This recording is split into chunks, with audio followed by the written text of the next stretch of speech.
Hi, welcome back guys. This is your friend, the Scion Fanfics. Back with amazing fanfiction. This is the series of What if Deku had fatal recovery quirk? Now before starting, please give this video a like and subscribe to the channel if you want more videos like this. Now let's get into the fanfic. It's late and cold. Logically, Midoriya Izuku knows he should be at home getting ready for bed, but he's not. His phone is on mute, but he already knows he doesn't have any notifications. No missed calls, no unanswered texts. Nobody will ever notice that he's missing. Stupid, quirkless Deku isn't someone worth worrying about. Take a swan dive off the roof and hope you have a quirk in your next life. Bakugo's words repeat over and over in his mind. Part of him wants to think that Bakugo didn't mean what he said, that the, literally, explosive boy was having a bad day, and he'll get an apology tomorrow. He imagines getting a pat on the shoulder, without a burst of pain and a new scar, and sitting next to Bakugo at lunch, talking about how their mothers are doing. He imagines talking about how they're both going to work together to get into UA and become heroes. He knows that's not how it's going to go, though. Ever since he got diagnosed as quirkless, the word is bitter on his lips and tongue as he forms it silently. Bakugo hasn't had an ounce of respect for him.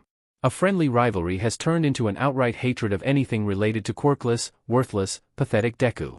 You'll never be a hero, a sharp voice hisses in the back of his mind, not without a quirk. Midoriya's lips curl into a dull smile. He's dreamed about being a hero like All Might his entire life, smiling in the face of danger and helping people with ease. His shoulders slump as he realizes the people he dreams about saving would never give him more than a disgusted glance, all because of the extra joint in his toe. The extra joint that makes it impossible for him to have a cool, flashy superpower. He takes one last glance at his phone, hoping for one notification, it doesn't matter what kind. There's nothing. His last text is from his mother, the date is from early last week. He looks at the time and dully notes that he's missed dinner. It's not like he has anything waiting for him anyways, his mother stopped cooking a long time ago. He relies on money he either finds or steals from her drawers to order takeout or buy ingredients for simple meals. He wonders if she'll even eat once he's gone. On one hand, he's glad he has the skills, since cooking is a good thing to know. On the other, he hates the fact that he's been forced to fend for himself. He's struggled through weeks without any money, meals reduced to 1 or 2 every few days. Living with his mother is like living by himself, only there's a person who sometimes stumbles out of the bedroom down the hall and wails about his father, or tells him that he needs to be more like Katsuki. Stop getting into fights, stop getting in trouble, work harder in school. He's trying his hardest, his teachers refuse to believe someone quirkless can be smart. The fights are caused when enhanced fists collide with his nose and he lashes out in panic, desperate to escape. Katsuki is the reason he's staring down at the unforgiving concrete sidewalk from the school roof. He's done some minor calculations. The roof isn't high enough to kill him unless he falls at the perfect angle, snapping his neck on impact. That won't happen unless he's really unlucky. He's probably going to break a few bones, and maybe get a concussion if he hits his head hard enough, but other than that he'll be okay. He wants to know what it feels like first. If he likes it, he's going to find a taller building. He's going to climb so high up nobody will be able to save him, and then he'll fall. He's going to stay out here all night if he needs to. He hasn't figured out how he's going to manage to walk away, but that's a problem for 5 minutes, from now Midoriya. He slips off his shoes, bright red and worn down. They're the only quirkless shoes he can afford to buy, the materials are cheap but they're okay otherwise. He unties the All Might themed jacket from around his waist and sets it on the rooftop. He doesn't want to think about the hero at the moment, but the jacket is a collector's item. He doesn't even want to think about it splattered with blood and stained with dirt, partially because he's been a fanboy for so long, and partially because it's something he can sell if he survives and things get even worse. He sets his backpack, full of hero analysis notebooks, on top of it. He pauses for a moment before stepping over the railing. Does he really want to do this? Isn't this just proving Bakugo right? He shakes his head, this is the only option for him. His mother is basically a walking corpse, his best friend told him to kill himself, he's covered in scars and bruises, and everything aches. He's tired. He doesn't let himself reconsider before his tight grip on the railing falters and he leans forwards. He plummets, wind whipping at his curly hair and his baggy clothes. The fall feels like eternity, but he knows it only takes a minute or less. There's a sickening crack as he lands on the concrete, his head bounces up once and then falls back down. His limbs make disgusting crunching noises as they make contact with the ground. He opens his eyes once again, finding his limbs contorted into unnatural positions. His legs are facing the wrong ways, and the way his left arm is twisted makes him feel slightly sick to his stomach. A few of his fingers are mangled and probably broken, a sickly purple color at the tips. There's a sharp pain at the back of his head. He reaches up with his less injured arm and feels wet, sticky blood pooling around it. Sheet, I hit my head too hard, I must have miscalculated. He grimaces as he looks up at the sky, a mix of pink and orange hues, dotted with the faint beginnings of night stars. He smiles. It's, at the very least, a pretty thing to see before he dies. Blood seeps into the fabric of his shirt, making it stick uncomfortably to the skin underneath. Dark green turns crimson as his head wound leaks blood into his hair, matting his curls together and turning them damp. His phone is probably ruined, too, either from the fall or from the blood. It's not like he needs it anymore. Tears form in the corners of his eyes and he's unable to blink them back, even subtle movements causing extreme pain. He's never going to be a real hero, everyone was right. He's just a stupid Deku. He imagines the classroom gossip, Deku couldn't handle a bit of teasing and jumped off the school roof. It took forever to clean up the blood, even his death was annoying. He laughs, watery and humorless, as he thinks about Bakugo calling him pathetic again. He is pathetic. His vision is starting to go blurry around the edges, blood bubbling and gushing through his teeth as his laughter dies down, staining his grin red. The metallic scent overwhelms everything else as the pool spreads, gleaming in the light of the sunset. He wonders when he'll be found, someone will either trip over his corpse, or someone coming to school will see him. He wonders if anyone will care about another quirkless suicide, or if they'll just shrug him off and call him a waste of resources, celebrate his death like he was a burden to the entirety of mankind. He can see the headlines now, they'll use him as a nameless statistic. Midoriya Izuku will be replaced with Quirkless Boy, he'll be thrown into a news story and used as another reason why quirkless people are a burden, why they don't deserve healthcare, why they're pathetic, and weak-minded, and inferior. He closes his eyes again, trying to stop crying. Will his classmates laugh about it? Will they feel anything except annoyance when they look at the gore outside the window? Will Bakugo be glad he's chosen to take his advice? He feels an odd, sort of tingly feeling in his body, hears a raspy voice, and then goes limp as someone picks him up. He should be dead. It's the only thing he can think of, currently, despite the soft pillows surrounding him and the faint sound of muffled voices. That's odd, he always thought his afterlife would be different. Something involving heroes, maybe. He slowly opens his eyes and finds out that the room is small, but not awful. He wants to ask where he is, but his throat is dry and scratchy, so he can only make a raspy groaning noise. There's a loud, excited gasp next to him and he looks over to see a girl, probably his age, leaning over him. Ooh, you're up. Oh, I'm supposed to give you this. She opens a bottle of water and hands it to him. He takes it gratefully and swallows a few large mouthfuls, soothing his throat. He pulls away once he's hydrated and looks over at the girl again. Where am I? Who are you? He asks. His voice still cracks and scratches, but at least he can form actual words. The last thing he remembers is hitting his head on the pavement and bleeding out in front of his school. And, as far as he knows, there's no way a quirkless person could survive a head wound like that, unless someone miraculously saved them. Nobody was around to save Izuku Midoriya. The girl leans in even further, her legs swinging as she rests her chin in her palms. Midoriya takes a moment to observe her appearance. She has pale skin and yellow eyes with sharp pupils, as well as messy blonde hair. She's not threatening him, and he can move freely, so he's not going to start panicking yet. I'm Toga Himiko, and you're a cutie. It was so fun finding you covered in all that blood. Weird. Concerning. But oddly enough, not the strangest thing someone has said to him. We thought you were dead, but then your body started fixing itself. That's one hell of a quirk, you know. What's your name? Quirk? No, that's not right, he doesn't have a quirk. He has the extra toe joint, and he's never shown any signs of a quirk. How would his body just fix itself? How would he be able to come back to life? Surely this girl is mistaken, she doesn't seem completely stable, maybe she was imagining things. But that doesn't make sense, because if she was imagining it, he wouldn't be alive. There's no way she could revive him by herself, and as he reaches up to the back of his head, he realizes there's no wounds, or bandages. Just old, dry blood making his hair clump together. What the F dash? No, I don't have a quirk. Unless it randomly activated? But why now? Was it because of the fall? But it's never healed any other injuries, so maybe. He trails off when he realizes he's mumbling and then waves his hands in front of him. Sorry. That's a habit. My name is Midoriya Izuku, it's nice to meet you. Okay, introductions are finished. Where am I? Did you bring me here yourself? He asks again, since she never actually answered his first question. Toga shakes her head, hair bouncing as she does. Right, so he's assuming she's not alone. That might make things a little more difficult, but he doesn't think he's in immediate danger. You're with the League of Villains. And nah, Twice and Dabi carried you here using Kurogiri's quirk. They're with Shigaraki and I'm on watch duty. The others are somewhere, you'll probably meet them soon. She beams at him and he notices that she has teeth that are almond fang-like, reminding him of a vampire. If you feel like you can stand, I can probably introduce you now. She adds. Midoriya hesitates, introducing himself to villain seems risky, but it can't be any worse than his life with Bakugo. He adjusts his position and stands slowly. His head still hurts and he stumbles at first, his legs protesting the sudden weight on them, but otherwise he feels okay. He thinks he can probably walk with only minimal discomfort, as long as it's a somewhat short distance. He adds that to his mental notes, just because he's not dead doesn't mean that all the pain is gone. I think I'm okay, he replies. Toga squeals excitedly before opening the door to the room and rushing through. Midoriya follows her, slower and a bit more cautious. This could all be an act, he reminds himself. I can't defend myself, but I can probably survive using my quirk.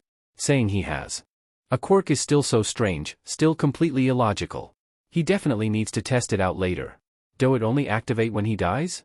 Does it affect large injuries? Can he die? Hands latch around his arm as he snaps out of his thoughts and looks up. Toga has led him to a room with a few other people in it, just like he thought she would. He fights the urge to turn and run as they look over at him. Midoriya said he's feeling better now. Toga announces proudly before guiding him to a chair. A man in a skin-tight, black and white suit leans in. His facial expression is hidden by a matching mask. You look great. You look like sheep. Midoriya blinks at the sudden change in tone. Nobody blinks, so this must be normal. Then again, he probably does look like sheep. He's covered in dry blood, coating his clothes, hair and skin. He hasn't slept in weeks and his last meal was half a bag of chips. He shrugs as a man with patchwork skins looks over at him. He raises an eyebrow slightly, but otherwise he remains mostly expressionless. Midoriya can't tell what he's thinking, and he's usually decent at figuring out things like that. Leave him alone, Twice. Nobody's gonna look like a model after jumping off of a building. The man turns and looks over at the counter. Shigaraki, are you done yet? You've been looking at those books for like an hour. Shigaraki, Midoriya now knows, is the one with blue hair and a strange hand over his face. He doesn't reply, and Midoriya leans in slightly to try and see what he's looking at. A crude sketch of Endeavor catches his eye, and he blinks in surprise. Are those his analysis notebooks? Why has he been looking at them for so long? The page turns and Shigaraki looks up, face turned towards Midoriya even though it's mostly hidden by the hand. Your analysis is impressive, especially for your age. His voice is scratchy and sharp as he flips the page again. Midoriya's ear tips turn hot at the praise. He's never been complimented on his analysis. He's been told it's weird, creepy, and stalkerish, but never impressive. Somehow, the villain seems to be more interested in his quirk rambles than the people who were supposed to encourage him. Shigaraki seems to be looking at the 10th volume. It's not his favorite, but it has a few good tips. How many of these do you have?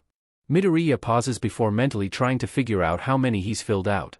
It's definitely a large number. Maybe 13 or 14. I've been writing them since I was like 0.6. He rubs the back of his neck, leaving out the fact that the first books were full of All Might fanboying and childish scribbles. Those pages mostly consist of praise and stickmen with poor attempts at All Might's signature hairstyle, not much actual information. He knows he's gotten a lot better at writing, but he always likes to improve, adding more detail and new sections. He has sections focused on how the heroes can improve their quirks and get past their weaknesses, but these guys don't seem very eager to help the heroes survive. I've been interested in quirks for a long time. He would be a valuable asset, Shigaraki Tamura, the man cleaning the counter speaks. He's seemingly made of some sort of smoke, two glowing yellow eyes in the purple mist that makes up the place where his head would be. Shigaraki mutters something and closes the book, tapping a few fingers against the side of his neck. With a sigh, he stands and walks towards Midoriya. Midoriya looks down at the hands that cover a lot more than his face, clinging to different parts of his body. He moves slowly, almost begrudgingly, before stopping in front of the boy. He sticks out a hand, one finger curled to his palm. Midoriya assumes his quirk activates when he touches something with all 5 of his fingers. I'd like to offer you a position, Midoriya Izuku. Midoriya's brow furrows as he sits up a bit straighter. A position? He asks after a moment. On one hand, these are villains. Ones who seem to take pride in it, making barely any effort to hide their true intentions. But it's better than lies and backhanded compliments. On the other, this is the nicest he's been treated in a long time. Avoid villains, Midoriya, his mother's bored voice echoes in his mind, they'll hurt you, you're too weak to defend yourself without a quirk. He internally scoffs at the first part. Civilians have hurt him more than anyone in this room has so far. What kind of position, exactly? Analysis, mostly. We'll need the rest of your notebooks, and you'll have to update us when you learn more. Shigaraki leans in slightly, observing him. You haven't been treated well, have you, Midoriya? Midoriya's breath catches in his throat and he swallows the lump that quickly forms. Covered in scars, nobody worried that you're gone. He lowers his hand and pulls out a familiar phone. The screen is completely cracked and bloodied, but it still turns on when he hands it over. He's right, of course, not a single notification outside of reminders from his games. He opens his messages after a moment of hesitation, staring at the one from his mother once again. Geez, it's been months? That's rough, Toga remarks as she leans over his shoulder to look at the messages. She doesn't seem to care much, does she? There's barely any emotion in these texts. He hates to admit it, but she's right. Even on special events, like his birthday, there's no special messages. He wants to give her the benefit of the doubt. His father leaving impacted her harshly, even if he wasn't that good of a man, and finding out her kid was quirkless didn't help.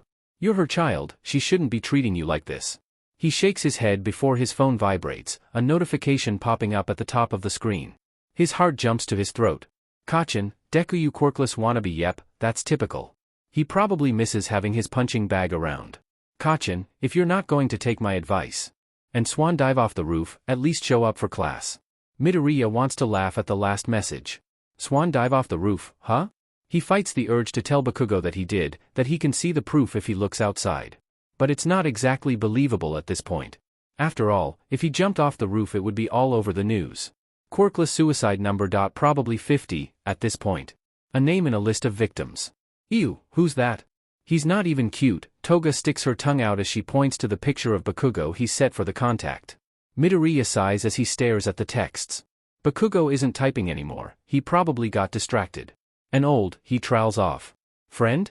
No, that doesn't seem right anymore. Friends don't tell each other to swan dive off the roof.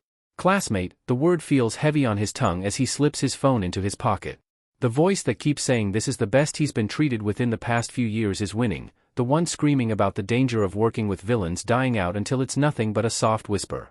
He's never going to be a hero, nobody is going to want to be saved by a suicidal kid with a non-flashy quirk. So there's only one option. Showing Bakugo just what this Deku can do, what his actions have pushed him towards. I'll need to get my notebooks and clothes, and stuff like that. I need to clear some stuff up, too. I think I'm ready otherwise. All he has to do is sneak into his old room, grab his belongings, and then come back. Give me a few hours tomorrow and I'll be ready by evening, he adds. The man with patchwork skin seems to smirk, although the emotion is still unreadable to Midoriya. Toga, on the other hand, radiates excitement as she rushes towards the man in the skin-tight suit. Twice, he recalls. He seems just as excited. Well, half of him seems just as excited, the other half is complaining. I won't tell anyone about this, not that I have anyone to tell, he adds, sensing Shigaraki's skepticism. So we have a deal? Midoriya nods, and he can almost feel that Shigaraki is grinning under that hand. Perfect. He turns to the man made of mist and waves his hand. Kurojairi, send him back. We'll retrieve him when he's ready. A dark, purple vortex forms in front of Midoriya and he pauses, hesitant. It's safe, we've all used it more than once. The green-haired boy steps through, coughing a few times and then looking UO. He's in front of the school, the sky still a bright and clear blue. He checks his phone, finding out it's around 3 p.m.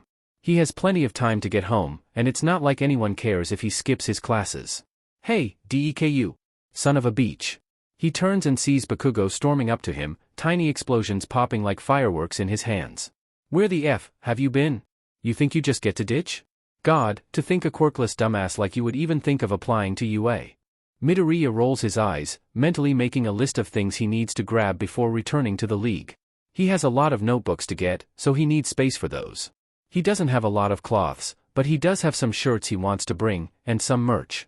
Oh, and he really needs a shower, he's still sticky and gross from the blood. Don't ignore me, Deku. I'm done listening to you, Bakugo. The lack of a nickname seemingly catches the other boy off guard. You're right. I'm a quirkless wannabe. I'm never going to be a hero. He shrugs, ignoring the childish part of him that wants to gloat or show off his quirk. Bakugo will just insult it anyways, call it useless. I'm going to be something better. Bakugo's brow furrows slightly as Midoriya smirks at him, condescending and wicked, the words rolling off his tongue like drops of poison. I hope you don't think this is the last you're going to see of me, Bakugo. He turns and starts walking, ignoring the taunts and yells of his classmates.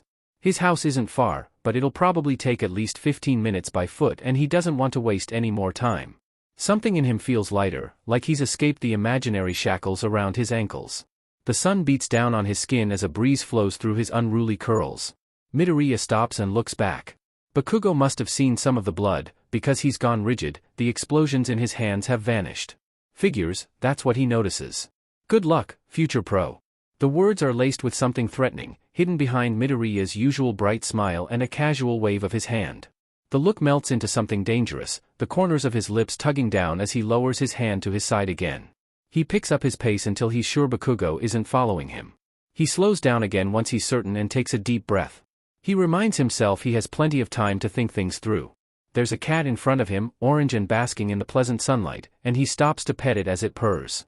He casts one last look in the direction of the school. You're going to need it. He finds the spare key to his house in the same spot he remembers, unlocks the door, and pushes it open. The first thing he notices is that the place is disgusting. There are empty containers scattered everywhere, as well as bottles and shattered glass on the floor. The air reeks strongly of alcohol and smoke. His mom probably let some random people crash here and didn't bother to check in on them. He almost finds it funny, his mother used to be dedicated to keeping this place clean. That was before he was diagnosed quirkless, of course. Her spiral started shortly after his father left the two of them. He hasn't even been gone that long, a few days at most. He doesn't know how the hell she's gotten the place so gross, but it's not his problem anymore. It's not like he's going to be sticking around. He kicks aside an empty takeout container and makes his way to his room, slipping the door open. Thankfully, his room isn't trashed. His rare All Might collectibles are untouched, and nothing seems to be missing. He doesn't feel as much joy upon seeing them as he used to, but they don't make him sad or angry, so he leaves them as they are. If he's ever desperate for money, he can grab some of the ones he doesn't care for as much and sell them for some good money. He finds a bag in the corner of his room and unzips it, starting to pack. He grabs his clothes first, ignoring things that are blatantly hero-themed and choosing mostly simple hoodies, shirts, and pants. He takes a moment to think before grabbing an Eraserhead-inspired scarf. It's simple enough to be mistaken for a plain scarf, so it should be fine. Once he's satisfied, he closes his closet and moves on to the rest of his room. He packs his notebooks so he doesn't forget, putting the first few in a separate pocket of the bag. He takes his laptop, some portable consoles, his chargers, and then grabs his only working pair of headphones. They're bright yellow, but any other present mic branding is slightly more subtle. Okay, that's pretty much everything. After he packs, he takes a bit of time to look through his old stuff and look up the value of his All Might figures. Once he's done, he sees that about 2 hours have passed. He still has plenty of time before he meets with the League. He rocks on his heels for a moment before he decides to check on his mom. He closes the door behind him before walking towards her bedroom, his heart pounding in his throat as he opens the door. Mom? Midoriya Inko is lying in her bed, clearly asleep. Midoriya looks at the cluttered mess of a room before spotting something on the floor.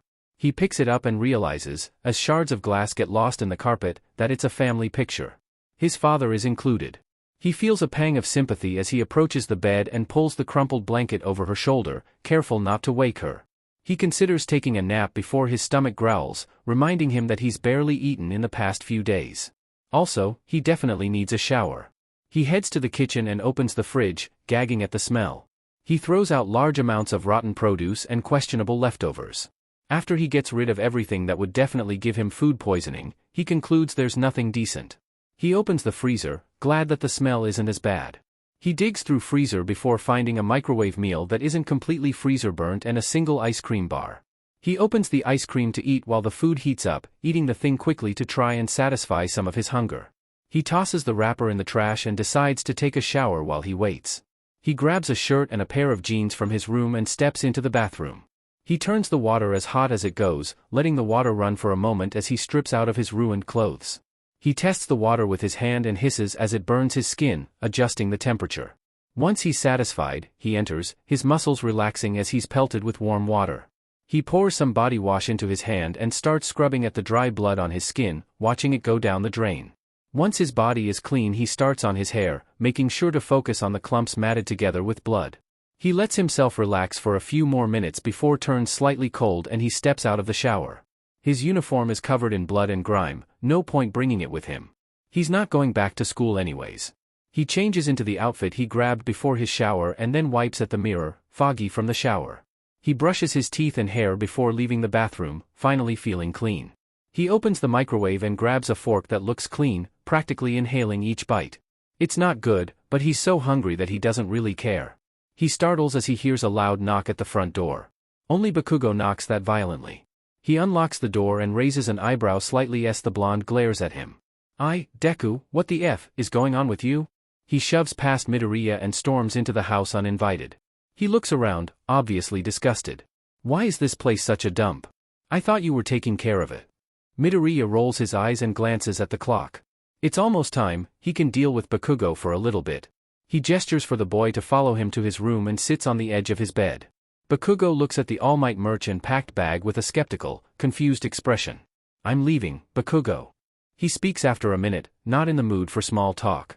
I'm leaving, and I'm probably not coming back. Not for a long time. Bakugo is silent for once. I'll be safe, though. I'm going to be treated better than I am here. He shrugs and stares down at the floor. Bakugo is still silent, oddly enough. Then the blonde furrows his brow in irritation and bares white teeth as his lips pull back. Midoriya braces himself for a burning pain. Instead, Bakugo simply stands in front of him and crosses his arms. What the hell do you think you're doing, Deku? If you think you can run away and become a hero, you've got another thing coming. A series of popping sounds echoes in the room as his palms spark. Midoriya can't help but laugh, his eyes watering as he does. Bakugo falters as Midoriya's soft laugh raises into a cackle. There's nothing funny about the situation, but something about it makes Midoriya want to laugh anyways. He doesn't remember the last time he actually laughed, it feels good. The F is so funny, nerd? The vortex that forms in his room starts small, but quickly becomes impossible to ignore. Midoriya grabs his bag and stands. Oh, Bakugo, the portal opens wider as Bakugo continues to stare at it. I already told you you're right, I'll never be a hero. The words are laced with slight bitterness, but it fades quickly. But that doesn't mean I'm going to take your advice, you know. He already did, and it wasn't a great experience. The portal is wide enough for him to go through now. He turns back one more time before he steps through, a condescending smile on his face. I've got somewhere to be. It's been fun talking, we should do it again sometime. The warp closes before Bakugo can grab him.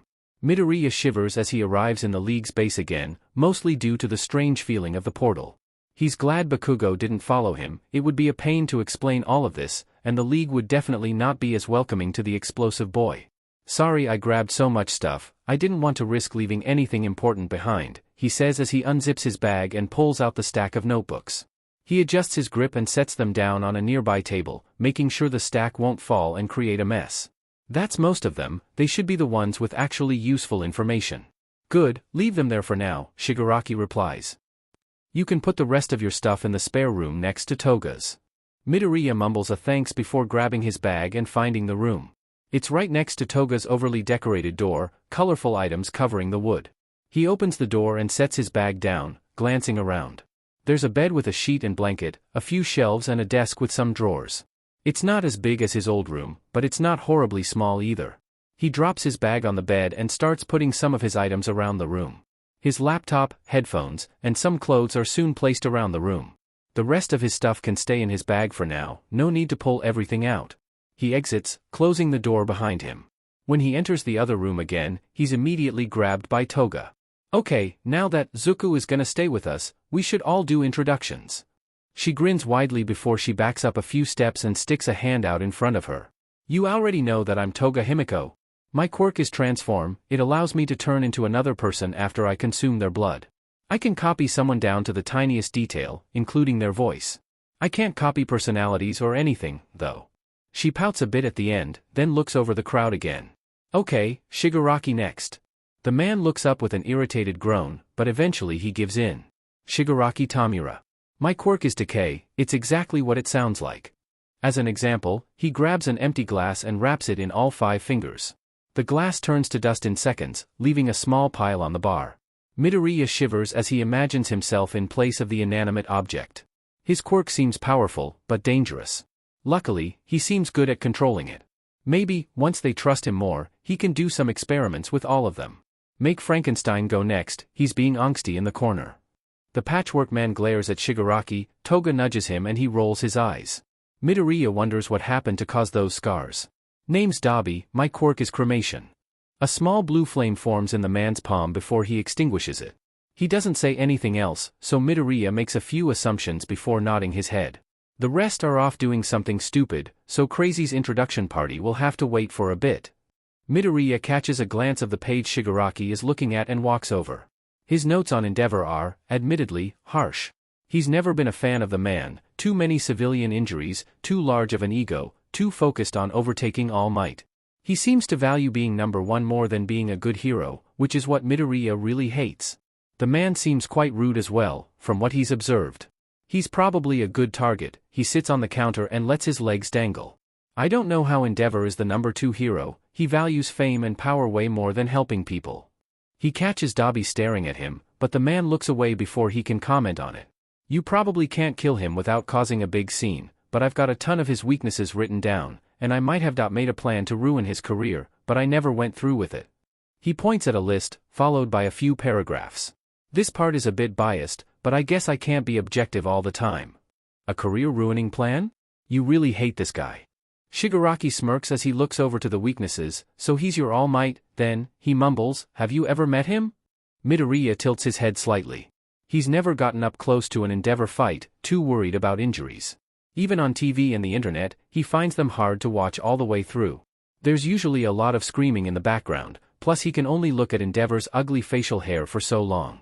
He shakes his head slightly once he finishes thinking. Nah, but I've watched a lot of hero fights online. His are difficult to sit through, but I've tried to gather as much information as possible. The next page is about his fighting style more in depth, by the way. Shigaraki's hand-covered face turns away from his after a second of silence. Honestly, I've always been interested in the other heroes more than him, so his information is a bit lacking. Shigaraki mumbles something like, detailed enough as Midoriya hops off the counter. I should unpack the rest of my stuff, but feel free to ask any questions about those.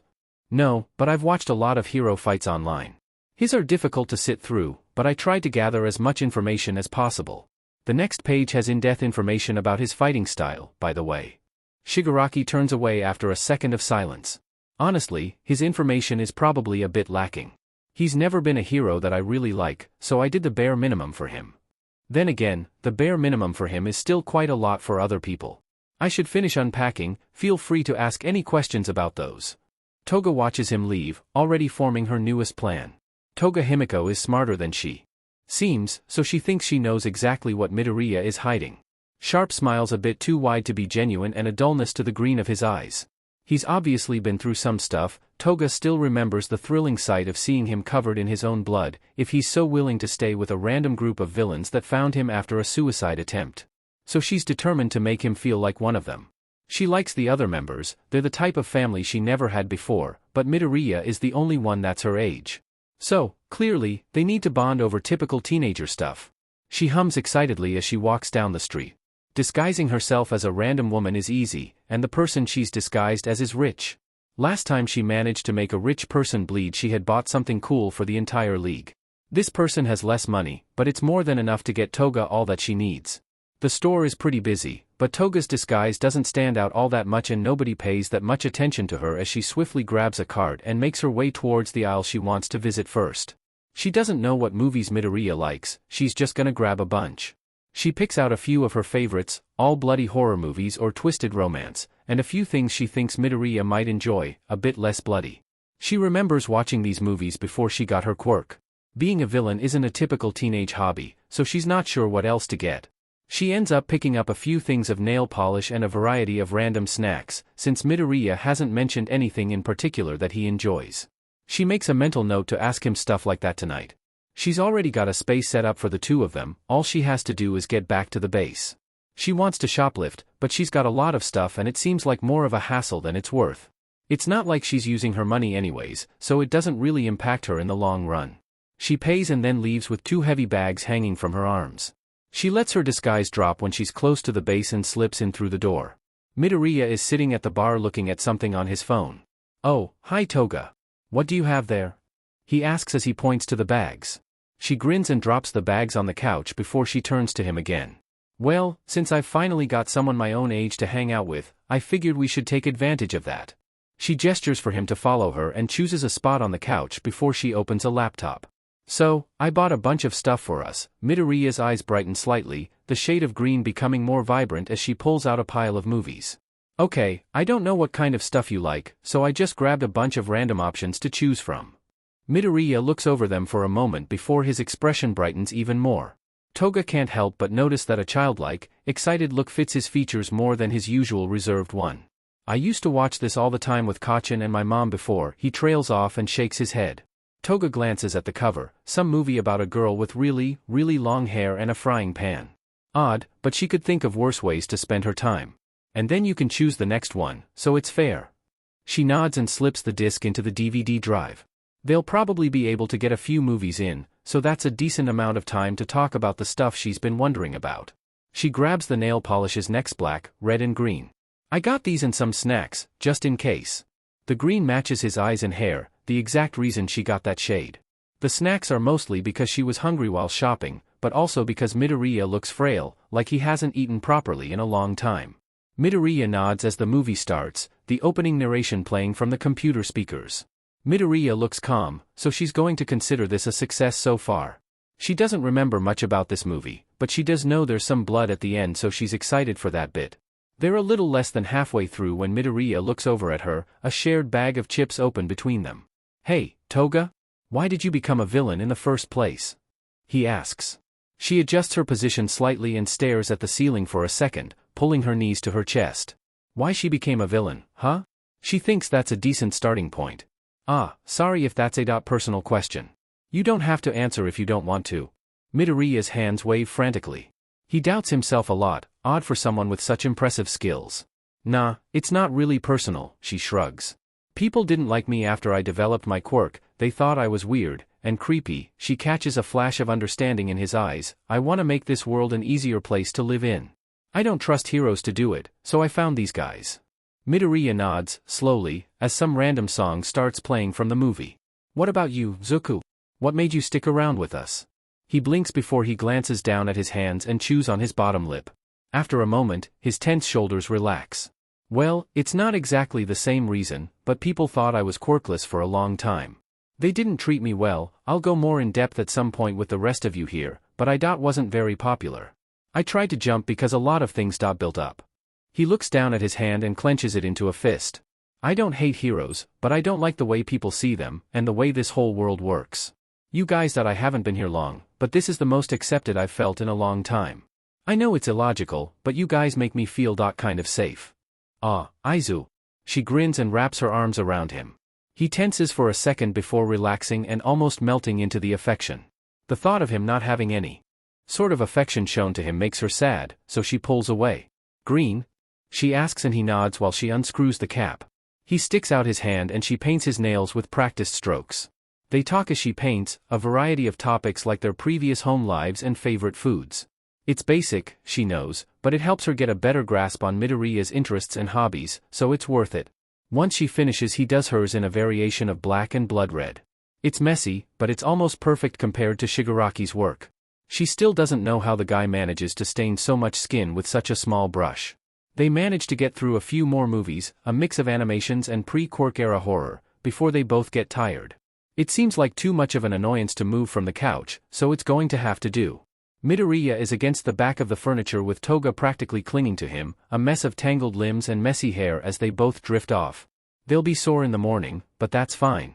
And if anyone tries to tease them about it, well, Toga has told Midoriya about her vast, impressive collection of knives and other sharp objects that are hidden in almost every room. Shigaraki walks through the door and turns when he hears noise. Usually everyone is asleep by now, except maybe Dabi on his more insomnia-fueled nights. He approaches and sees the noise is the repeating music from the menu of a pre-Quirk movie. Toga and Midoriya are both on the couch, clearly asleep, limbs wrapped around each other in a way that gives him a headache at the thought of even trying to detangle them. With an exaggerated sigh, he turns the device off and drapes a spare blanket over the two of them. He reminds himself that it's not because he cares. That blanket was in his way, and with the dropping temperatures, Toga will complain all morning if she winds up cold and sore. He especially doesn't pay attention to the way both of them look so young, too young to be in this sort of place. He slips into a seat at the bar beside Dabi and rubs his temple. Those two make me feel old. Like I'm gonna break a hip or something, he mumbles. The other man looks over at him and rolls his eyes. You're 20, I think you'll live. Midoriya wakes up at 3:30 a.m., groggy and just slightly too warm due to his position. With careful movements he untangles himself from toga and stands. The room is dark, but he manages to navigate back to his room to grab a jacket. He knows it's not normal to take a walk at 3 in the morning, but something is compelling him to. He slips the jacket on and walks quietly out of the door, careful not to disturb anyone. It's cold outside, not quite sunrise, but he prefers the cold, slight darkness of the early morning. He pulls his phone out of his pocket and uses the flashlight to navigate his way down the street. His legs seemingly work on impulse alone as he turns corners and passes familiar buildings. He's not sure why he's doing this, but he does remind himself to remember his route and keep an eye on the time. The last thing he wants is to freak the others out when they wake up and find him missing. The streets are mostly empty except for a few people getting ready for early work shifts. He doesn't pay much attention to them and they seem to ignore him as well. Good, he doesn't want to stop to have meaningless small talk with a stranger. He's still tired, but his mind is starting to clear up. He wishes he brought some of his money, a few places are open and he could really go for something to drink. The familiar entrance of the school makes him pause. What if someone sees him? His mother probably hasn't reported him as missing, so the teachers will probably think he just ditched for a few days. But it is a Sunday, and it's early enough that nobody is out here yet. Besides, it feels anticlimactic to walk all the way here and then walk off because he's worried about being noticed. With a sharp inhale, he moves forwards and finds his way up to the roof again. A bit of climbing later he sets foot on the roof and sighs, the rapid beating of his heart calms down a bit. Last time he didn't really appreciate the view until he was already on the ground, so he sits on the railing. The darkness makes it hard to make out details, but it feels nice. It's cold, but not that unpleasant cold that makes his nose run and his limbs shake. He tightens his grip on the rail and lets his legs swing. He has no intentions of falling this time, he just wants to think about how he got into his current situation. Just a few minutes of fresh air, and then he's going to head back before he worries any of the others. The sound of footsteps makes him freeze and he glances behind him. Any particular reason you're up here so early, kid? Midoriya's brain is split into halves of oh my god, Eraserhead and oh shit, Eraserhead. It's not like he can tell a hero that he jumped off this building and joined a bunch of villains because his quirk doesn't let him die. Worst case scenario is the League being found and arrested, or something. And besides, he reasons, there's nothing wrong with stretching the truth to somebody he's never going to meet again. Eraserhead probably has better things to worry about than some kid on a school roof, especially because Midoriya has no intentions of jumping off this time. Just thinking, he shrugs, what are you doing up here, homeless dude? Okay, so he knows who it is, but there's no harm in playing around with him a little bit. He's going to bring one of his notebooks if he ever does this again, maybe get an autograph on his page about Eraserhead. The man's expression is mostly hidden by his scarf and his yellow glasses, but he still seems slightly on edge. Relax, I'm not going to jump this time, I'm just taking a moment to consider some stuff. He gestures to his tight grip on the railing. If I was gonna jump I would have done it before you arrived. What do you mean? Again? Have you thought about it before? He supposes he can't be upset that his death was never publicized if he got up and walked away from it. He stares back at the sky and lets the corners of his lips curl up as Eraserhead approaches, leaning on the rail. The man seems tired, but Midoriya supposes that comes with being the type of hero he is. He's always kind of admired him, but he's not gonna start gushing right away, that'd ruin the fun of it. Kid? Ah, right, he's probably being worryingly silent, and he doesn't want to be taken somewhere where he's gonna be even further from the League's base. A few times. When I attended here I wasn't very popular, everyone thought I was quirkless. Hell, I thought I was quirkless. He adds. He doesn't need to dive into his trauma, but he can give a few sparing details. Everyone told me that I was useless, and that I'd never be a hero. He huffs out a laugh. I guess they were right, my quirk isn't useful enough to be a hero. Having to die to activate his quirk makes it dangerous to use during battle, and it's not flashy like Bakugo's or All Might's. Then again, I guess I owe it to this place for helping me discover my quirk. What's your quirk? Eraserhead asks, and he hops off the rail so he can lean over and point down at the sidewalk. It's too dark to see it, but he knows it's still not fully faded away. It's kind of a piece of history to him now, the day he met the League and someone finally recognized his talent. Eraserhead is looking down, although it's clear that he doesn't really see anything. Not getting what you're saying, kid. Well, he's going to have to spell it out then. At least he can voice a few questions about it, he hasn't had a chance to test it out while with the League. You've seen that blood on the sidewalk, right? A nod, that's mine. He freezes, clearly confused. One of my classmates told me to take a swan dive off the roof and hope for a quirk in my next life, and I took his advice. He laughs, although it's not fully amused, a bit too sharp for that. I didn't have to be reincarnated, though. I woke up after a bit and I was, well, alive. Obviously. He stretches his arms out. My guess is that it heals my injuries, but only large or life-threatening ones. It hasn't healed any of the bruises I have, so it can't be a full healing quirk. You seem like a smart kid, though. Even if you thought you were quirkless, didn't you have anyone on your side? Eraserhead asks. He's put his capture weapon away, so he probably believes Midoriya when he says he's not going to jump off again. I mean, the teachers, or a friend, or your parents. Midoriya laughs again, bitter. He leans against the rail and stares up at the sky. It's starting to lighten, he probably has to leave after he finishes this conversation. Eraserhead doesn't know who his mother is, so there's no harm in telling him about some of his family life, he just won't give away his name. Nah, my dad left when I was diagnosed quirkless. I have an extra joint in my small toe, which usually means someone won't manifest a quirk. And then my mom kind of just shut down. It was like living by myself with someone wandering around the house sometimes. My only friend was probably one of the worst ones when it came to harassing me about my quirklessness, and the teachers either ignored it, blamed me, or joined in. Eraserhead tenses at that. Although, I guess that's the only other thing I can thank this hellhole for. A group of people found me after I jumped, and they've treated me the best I've been treated in a long time. He smiles, and then pulls his phone out of his pocket to check the time. He swears and jolts upright. Sheet, speaking of them, they're going to be waking up soon and I don't want to worry them. He walks over to his escape route and then pauses. With a sheet-eating grin, he turns. It was nice talking, Eraserhead. He snickers and leaps down before the hero can say anything else, disappearing into the darkness below. He reminds himself, again, to ask the man some questions about his quirk if they ever see each other again. Hopefully without the League, that would raise way too many questions and he'd be hesitant to give him any information if he was working with a group of dangerous villains. Aizawa stares at the spot where the kid with green hair stood just a moment before. The kid was clearly smart, with his analysis of his quirk and his knowledge of Eraserhead despite him being an underground hero. He sighs and rubs his temple. He's too tired to think about this right now, all he wants to do is get back home and persuade his husband to stay in bed for another hour or two. Maybe pet their cats for a bit before he has to get up and actually do things and get ready for the rest of the day. He really needs some coffee. Midoriya enters through the door and is almost immediately tackled by Toga. Zuku! She yells loud enough that he winces and clenches his teeth. When I woke up you were gone, and nobody could find you. A pang of guilt jolts through him. He didn't want to worry any of them but he did anyways. What happened? She looks him in the eyes and he rubs the back of his head with a nervous smile. Toga's grip on him is tight, so he's probably not going to escape this unless he tells her. He's still a little excited from his encounter with Eraserhead, so it takes a second to collect his thoughts. Nothing happened. I just woke up and went for a walk earlier this morning to clear my thoughts, sorry for worrying you. Seemingly satisfied, Toga releases him from the elongated hug.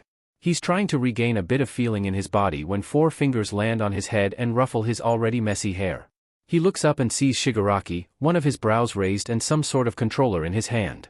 He doesn't have anything hiding his face, and he looks more normal than Midoriya thought he would, besides really dry skin and a few scars. The blue-haired man pulls back and shoves his hand into his pocket before he speaks. Don't go running off on your own, brat. There's no real malice in the nickname, Midoriya quickly figures out, so he doesn't mind it. Now come on, I'm about to beat Toga's butt in Mario Kart. Toga yells out a protest about how she's going to beat him this time and Midoriya smiles as he trails after the two of them. Dabi is already in the room, and he can spot Kurogyri at the bar, where he usually is. Besides them, he sees the man in the black and white suit he's met once or twice before and someone in a mask he doesn't quite recognize. Ah, right. You've seen twice before, and this is Mr. Compress. He gestures to each person respectively and Midoriya waves. The man Shigaraki introduced as twice approaches first. It's great to meet you. No, it's not. He's sticking out a hand, so Midoriya shakes it with a bit of hesitation. Toga whispers something about getting used to it as the other person approaches him. He's tall and most of his features are hidden, but Midoriya surprisingly doesn't find himself very intimidated. The man has one of his hands clasped around something that Midoriya can't see, and the other positioned under his chin as he seems to observe the young teen. You must be our newest member. Kurogyri showed us some of your work, it is truly impressive. Midoriya's face goes from a somewhat pale color to a vibrant shade of red as he shrugs and stumbles on his words as he tries to downplay his talent. Don't be humble, your work is comparable to someone with a powerful analysis quirk. Midoriya grins wide at that. He's always been told his notes were weird, or creepy, not interesting. Here, hold out your hand. He does so and feels something smooth and cool land in his palm. He looks down and sees a marble, a pretty shade of blue and slightly shiny, resting on his hand. Consider it a gift. Whoa, thank you, sir. Shigaraki rolls his eyes and brushes past them before taking a seat on the couch, holding the controller in a practiced grip that doesn't decay it from his touch. Dabi is sitting beside him, with Compress and Toga on one side and Midoriya and Twice on the other.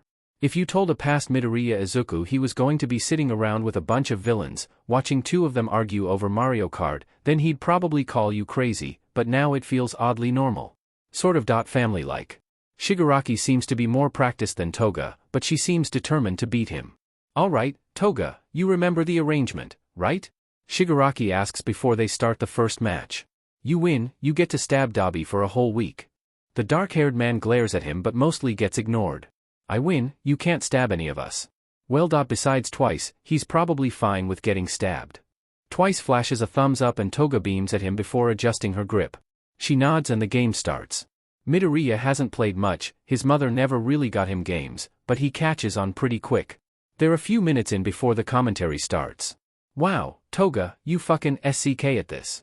Toga juts out her bottom lip. No, I don't. You're just some sort of nerd who hides away in his dark room instead of talking to people, that's why you're so good.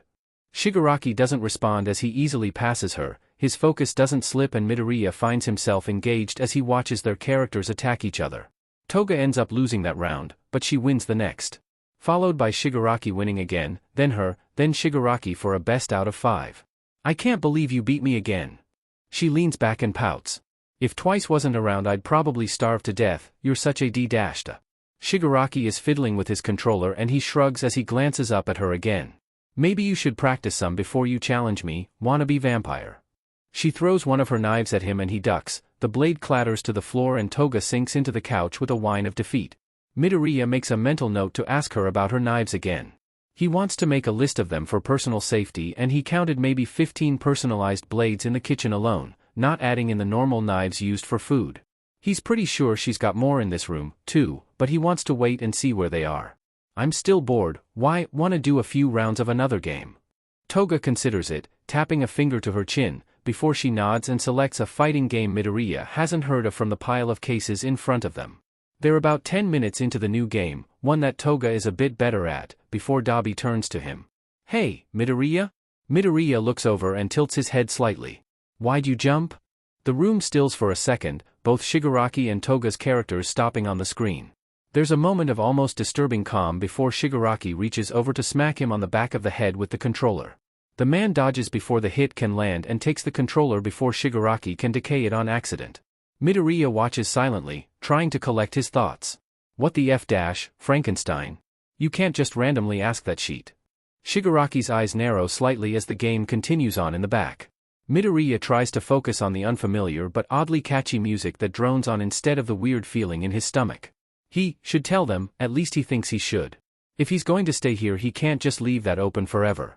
Look, you f'd the kid up. Shigaraki gestures to him and Dabi gives him an unreadable expression. Midoriya clears his throat and sits up, letting the marble roll between his hands. No, it's fine. I guess I have to tell you guys about this stuff at some point if I'm gonna work with you. He swallows the lump in his throat. So, I was diagnosed quirkless when I was really young. There's this thing where if you have an extra joint in your small toe, it's pretty much evidence that you're not going to develop a quirk. I guess the reason that they never noticed mine was because of that, or the fact that I only recently discovered it myself, and it activated when I was pretty much dying. He shakes his head, he can analyze his quirk later. Anyways, I don't know how much you guys know about how our world treats the small amount of quirkless people, but I wasn't very popular. Understatement of the century, he scoffs internally. I had this friend, way before I was diagnosed. We basically grew up together, I followed him everywhere. After I was told I'd never have a quirk, he started kind of hating me. He started calling me Deku instead of my real name. He got this really flashy, powerful quirk and, well, he liked to test it on me. He rolls up his sleeve to show the starburst scars on his shoulders and upper arms. And, he wasn't really the worst part. A lot of the other students were just as bad as him. His arms seem to ache even though he knows the scars he has are years old and basically completely healed. They left red spider lilies on my desk, sometimes.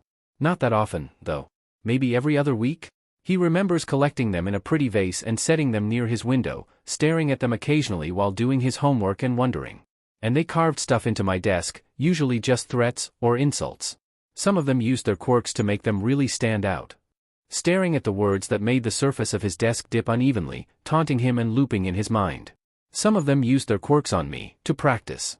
One time someone with a quirk that gave them claws tested the sharpness on me. They drew a lot of blood, but my mom wouldn't take me to the hospital so I dealt with them myself. He rolls up his pant leg to show 4 deep gashes in the skin of his leg. Still don't know if they healed right. What about your mom? Why wouldn't she take you? Midoriya shrugs at Dabi's question. My dad left when he found out I was quirkless. He hated me for not being useful and he hated my mom for producing a weak child. She kind of shut down after that, I guess? It was like living with some sort of ghost. She barely spoke to me. The TV screen suddenly turns black and everyone glances over at Shigaraki. The man is scratching at his neck, the other hand gripping tightly onto the side of the controller as he stares down at it. His lips are pressed into a thin line and his brow is furrowed, eyes slightly darker than usual. I feel, he mumbles as he grabs the hand that usually covers his face and fidgets with it slightly, still scratching at the side of his neck, like burning down a certain middle school. Midoriya's heart seems to stop in his chest. He's not serious, right? That's gotta be an expression. That thought is soon crushed when he reminds himself that he is surrounded by actual villains, not ones that just call themselves that and then play video games all the time. Shigaraki secures the object over his face and sets the controller down with a bit more force than needed. Midoriya's desperate cry of, "No," is drowned out by chants of agreement. You cannot burn down my middle school because I was bullied. It's not a normal sentence, but considering Midoriya's circumstances it's not all that shocking to him. Aizu, we're villains, we can do pretty much anything we want. Toga grins, besides, don't you want to see the pretty blood of those pathetic teachers stain the floors red? Part of him wants to scream that nobody deserves that they can deal with this in a very rational way that involves. What does this usually involve? Lawyers? Do these guys even have lawyers? But a smaller, vocal part of him whispers that yes, he does want the people who stood by and watched as he was burned and suicide baited and tormented to feel how he did. You can't just barge into this, you know. He settles by Shigaraki and pulls out an old sketch of the layout of the school. It's rather complex, he made it during his free time there when he wasn't being attacked. I don't want any students to be hurt, everyone who harassed me has already left that place except the teachers. The kids attending now don't have anything to do with this, but he knows only 1 or 2 of his previous teachers have settled down and retired due to social media updates from them and the school itself. The best time to go would be 6 or 7 at night. They hold tutoring sessions for basic subjects and quirk usage, but they end at 5:30, the teachers stay another hour or 2 to do paperwork and stuff. Most of his memorization comes from hiding in empty classrooms as the worst of his tormentors leave, and then dodging teachers who automatically saw the weird quirkless kid after hours and assumed he was up to no good. Where's the best place to enter? Compress asks, and Midoriya glances down at the drawing. The front entrance will be too obvious, there's a back door here, he points, and here. I'd say the first one is better because it's got less rooms around it, so it's less likely we'll be automatically spotted. He rubs the back of his neck. There are alarms, but they're kinda faulty, they barely went off half the time. If I can mess with the wiring a bit I can probably solve that problem. It's like the majority of his brain takes over again because he shakes his head and backs away.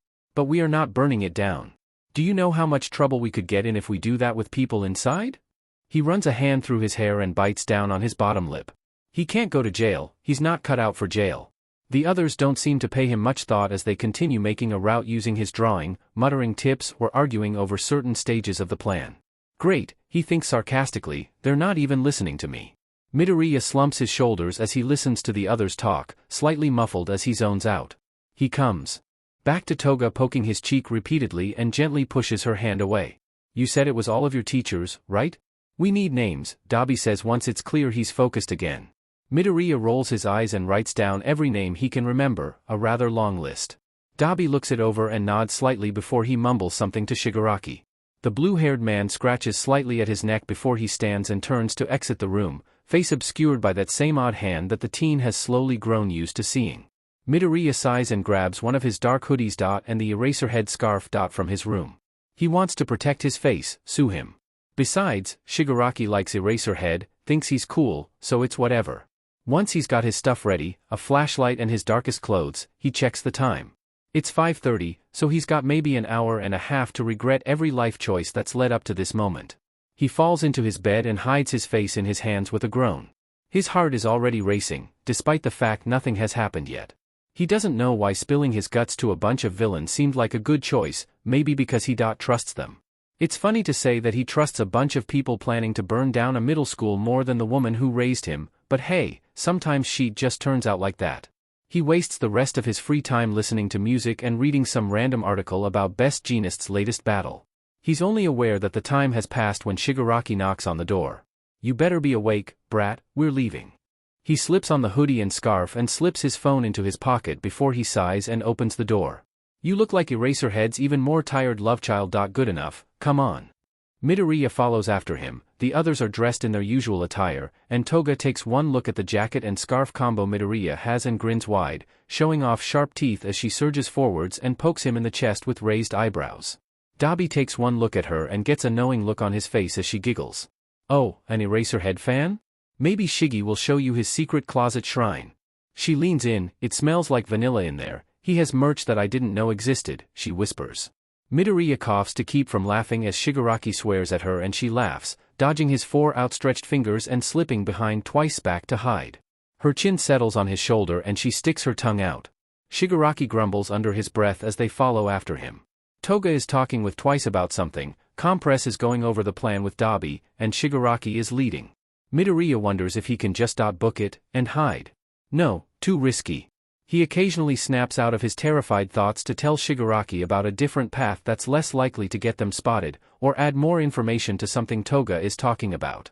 He feels sweaty, even though he's still kind of cold despite his thick hoodie and scarf. He fidgets with the soft, smooth fabric of the merchandise as the group continues to walk. He knows, just by a simple glance up, that they're getting closer. By the time he can see the outline of the building in front of them, he feels like he might vomit, or cry. Maybe a little bit of both. Well, unless you jumped from an identical roof, this is the place, Shigaraki announces. Midoriya swallows the lump in his throat. The building is mostly dark, the artificial lighting shut off for the day in every room except the ones the teachers are working in. It's so familiar, but it doesn't make him feel warm and fuzzy like watching an old favorite show does, or finding a favorite childhood book or toy. It makes his stomach churn and wrap itself into knots as he twists his fingers together. It's fine, he reassures himself. Maybe someone will see us, and chase us off and they'll forget this whole plan. It's a stupid thought, there's no way a civilian will be able to get the whole group away from the school. Maybe, he thinks, he should just let this happen. They let him suffer through all of that, they let Bakugo and his friends burn and scar him. Now that he knows he's not quirkless, he wants to rub it in their faces. He wants to show them that they were wrong about him and spit in their faces. A grin spreads over his face under the scarf. He wonders how many of them will try to apologize, or beg. He doesn't know if he can forgive any of them, not when he thinks of the spider lilies and burnt desks. Just go with it, his thoughts whisper, and he doesn't argue. Dabi's arms engulf in bright blue fire and Midoriya shakes off the last of his nerves. They're really doing this. It's easy to navigate down the halls of the school. The layout hasn't changed much and, after a few close calls, they've already reached the floor where most of the offices are. Midoriya remembers these rooms from being called to them for cheating, scoring higher than Quirk students on his tests, or starting fights, not getting his face beaten in. The nameplates on each door match his list. We'll go in order, he mumbles as he looks down at the list of names. The first on the list, and the first office, is his principal. He's an older man, with gray hair and a quirk that makes him able to project his voice. He's not much of a threat, he's never been much of a fighter. Midoriya remembers he usually relied on the words of the teachers and students and never gave Midoriya a chance to explain himself. He tells the others the information he has before slowly, carefully opening the door. Hello? Who's there? His voice is raspy from years of smoking. Show yourself or I'll call for someone. Midoriya nods at Toga and she leans towards the old man. You don't want to do that. Toga lunges forwards and slashes her knife across his cheek. His eyes widen as blood beads on his skin due to the somewhat deep cut. Toga takes the chance to turn into him, a perfect replica, before she finishes him off by dragging the knife across his throat. Crimson pours over his pale skin and the dark fabric of his suit as his eyes dull. Midoriya shivers, he's never seen anyone die like this before. Toga, now disguised as the man, grins wide. It's odd, like his face isn't built for such an expression. Well, now that's out of the way. Midoriya nods and crosses his name off. The next office belongs to his old math teacher, a woman in her 30s with a quirk that allows her to change small aspects of her appearance, like her hair and eye color. A bit more dangerous due to age and self-defense training, but also naive. The door opens and she looks back. Today, her hair is a mix of teal and bright green, about chin length, and her eyes are their natural brown. Mr. Suzuki. What can I do for you, sir? Toga clears her throat and approaches the desk as Shigaraki slips behind the woman. Midoriya makes out vague small talk before a hand grasps her face. Almost automatically, her skin starts to disintegrate into dust, cracking and crumbling as it spreads from her face to her neck, all the way down until she is nothing but a layer of dust on the chair and floor. He crosses her name off the list as well. He writes notes on each quirk on the back of the paper. He wonders how much blood Toga needs as she kills off another teacher, white hair, maybe mid-20s, who screams bloody murder as the knife is buried into his chest. He hits something before he dies, but Midoriya shrugs it off with an uneasy feeling and a bit more caution as they go down the hall. He wonders how Mr. Compress marbles work when he traps a stray worker. He wonders if gloves would work for Shigaraki, and if Dabi can fully control the temperature of his fire as they burn and decay two people. It was a coincidence the teacher who joined in on the spider lily trend had a guest, but a welcome surprise. Although, he finds out that burning flesh smells so bad he can almost taste it. Isn't this amazing, Aizu? This is what it's like really being a villain. The air smells like dust, blood and smoke, but it barely bothers him anymore. He thinks this is what revenge smells like, bitter but exhilarating. He paces down the hall, scratching off another name off the list. They're almost halfway done already, and Dabi and Shigaraki are talking about how they're gonna celebrate when they finish. Twice is animatedly adding to the conversation, contradicting himself on occasion.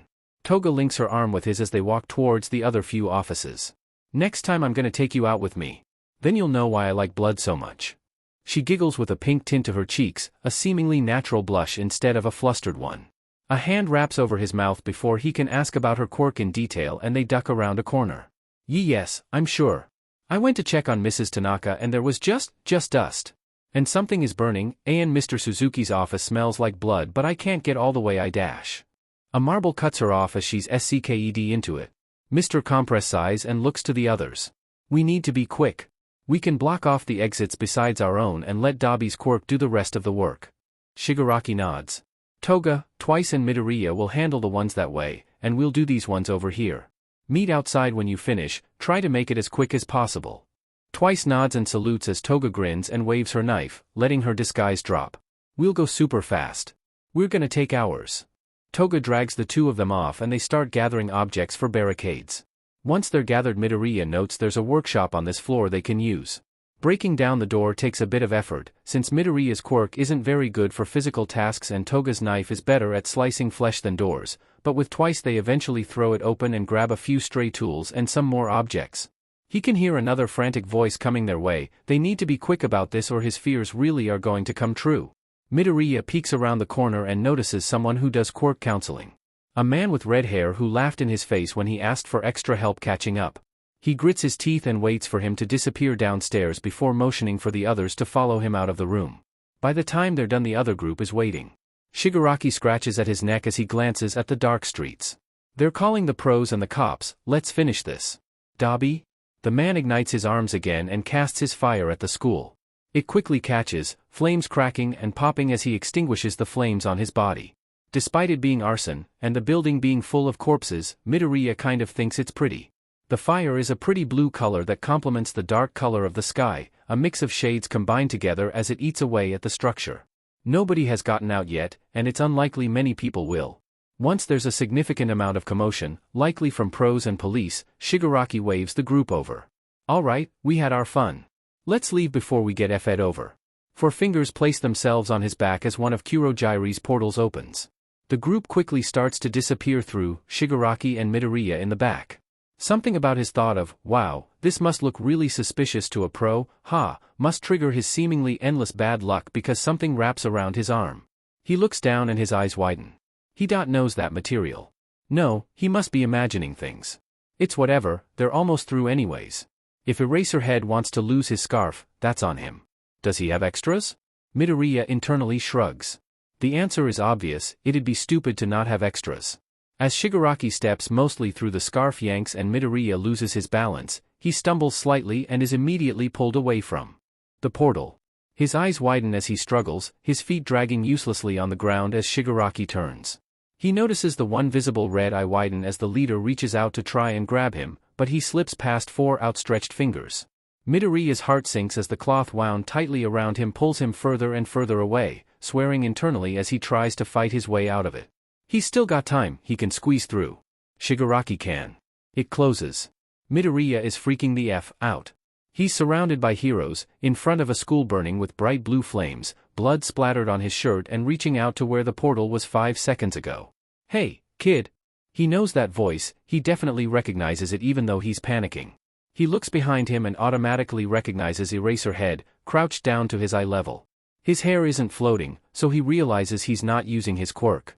His eyes are hidden by bright yellow goggles, but Midoriya can tell that he's concerned.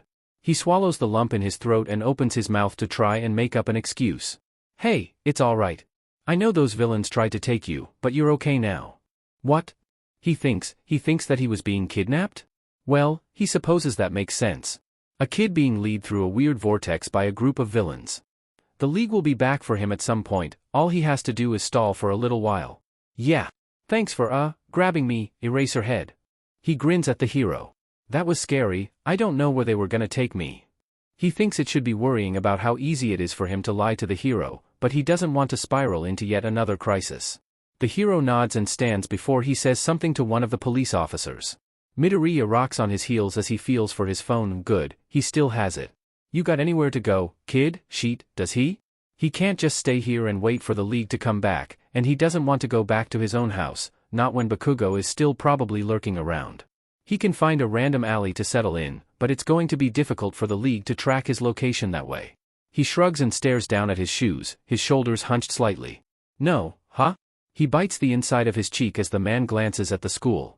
Well, my husband told me to stop bringing home strays, but that probably just applies to cats.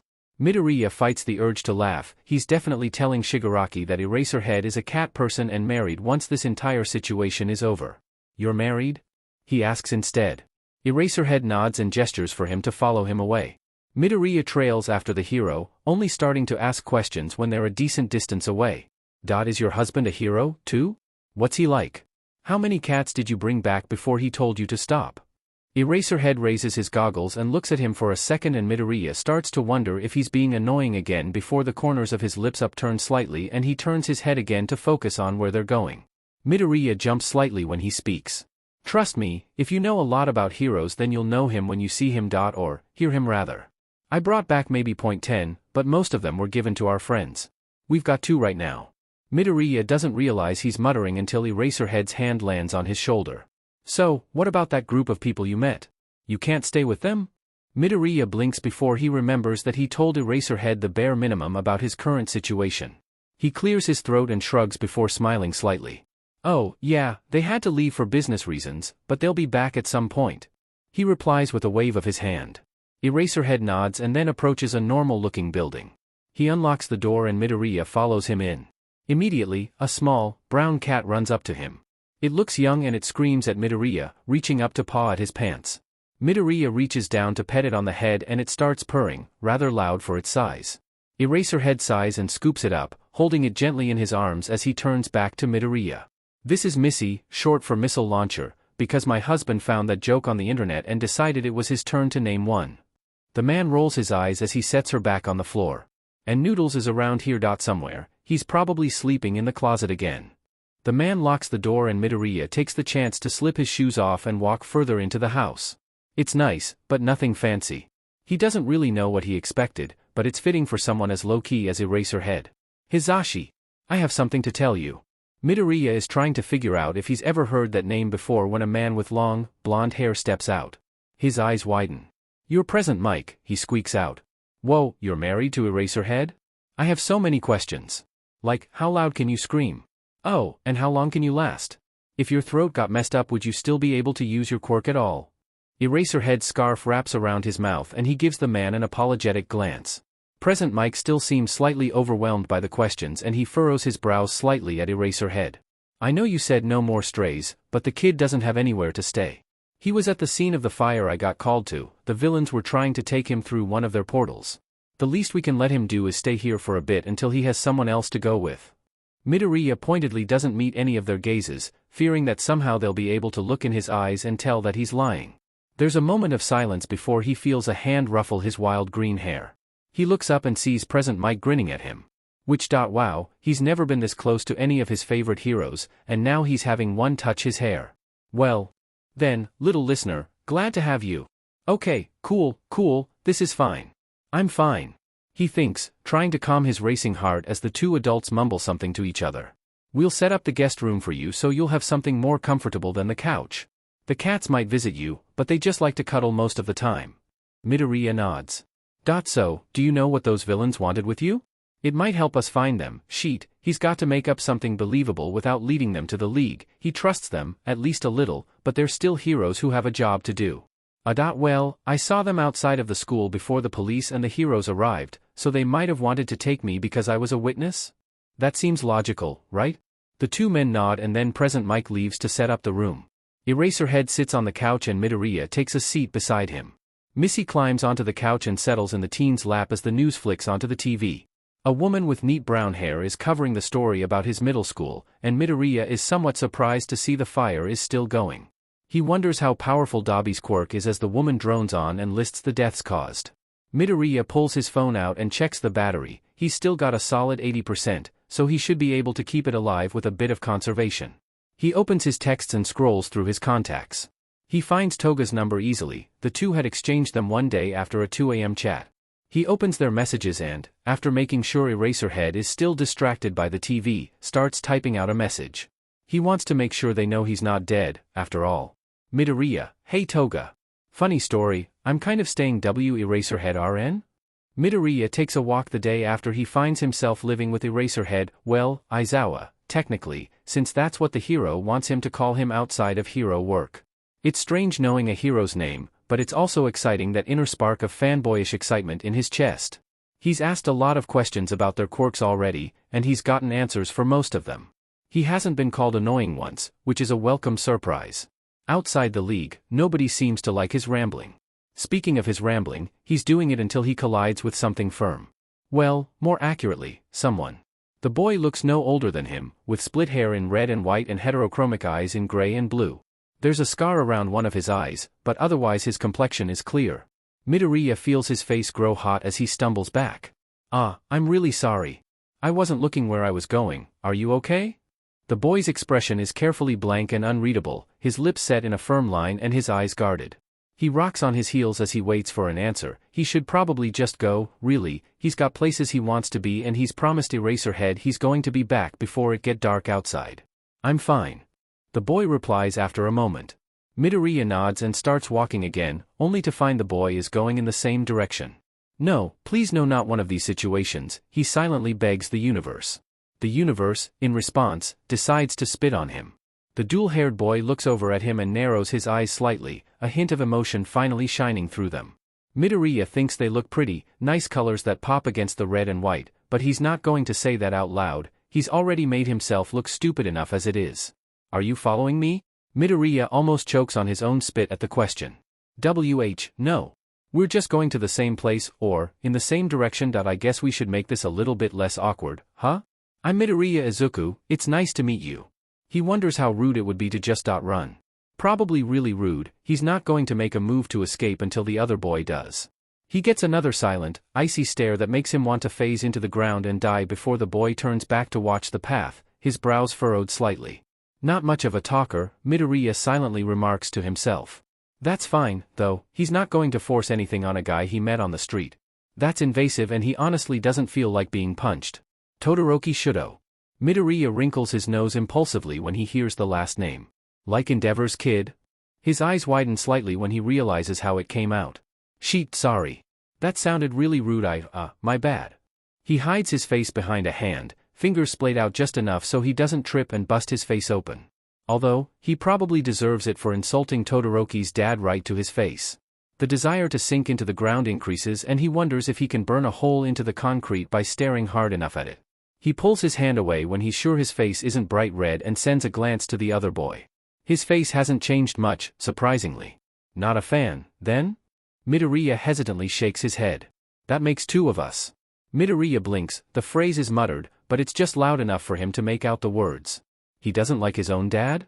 It makes sense to Midoriya that the number 2 hero would be a shitty father as well, but he can't just go around assuming things about people's home lives. Todoroki doesn't say anything after that until they reach the library. I've got to go. It was interesting talking to you. He passes the large doors and Midoriya exhales loudly. Interesting is definitely a word to describe it.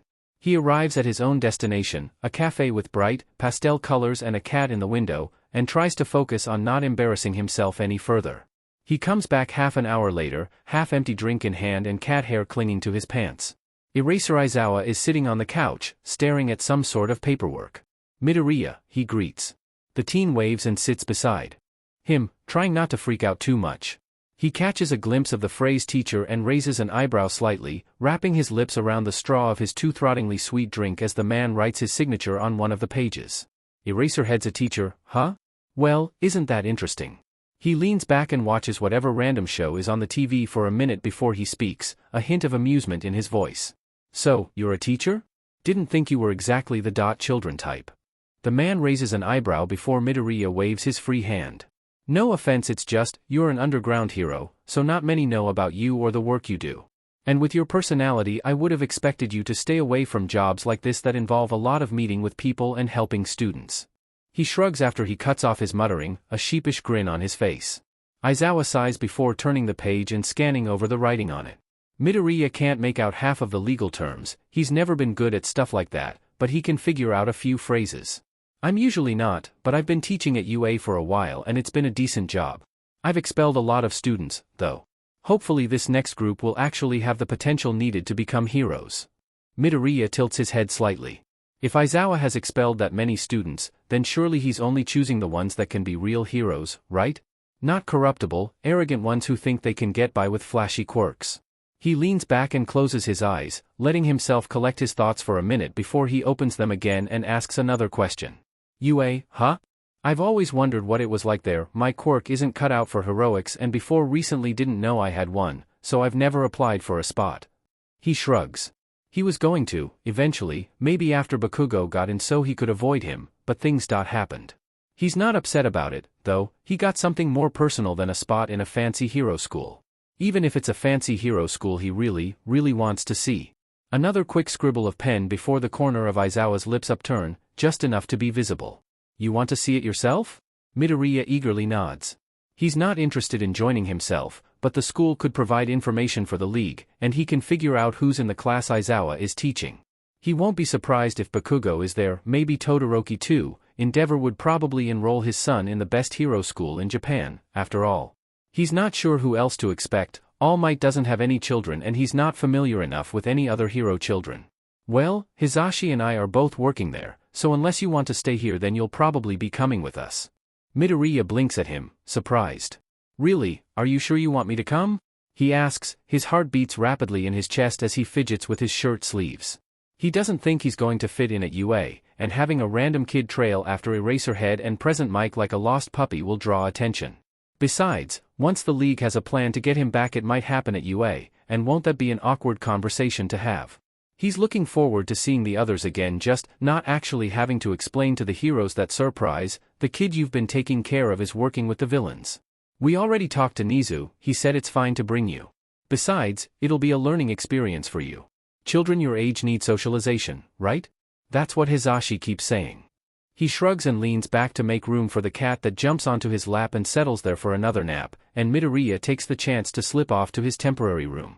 He closes the door behind him and sighs, settling at his desk and pulling his phone out to open his texts. He has a few people to update. He's not freaking out, he's irritated. Irritated that such a simple plan went so wrong, and that heroes can't mind their own business, and irritated that he can't run right back and grab the kid before they corrupt him with their idiotic ideals and heroics. He ended up with Eraserhead instead of some moron like All Might or Endeavor, but it doesn't make him feel much better. He likes Eraserhead, sure. He's a cool hero who fights basically quirkless and sticks to the underground scene, but he doesn't trust him, not with the current hero society he's fighting against, not when he works with people that he despises with his entire heart. Shigaraki tosses his head back to down the rest of the liquid in his glass. The burn of it sliding down his throat mixes with the fresh, red scratches on the pale skin of his neck. Once he finishes, he secures the hand back over his face. He's gotten used to not having it on around the league, at least not when they're alone, but it brings him a sense of comfort that he desperately needs right now.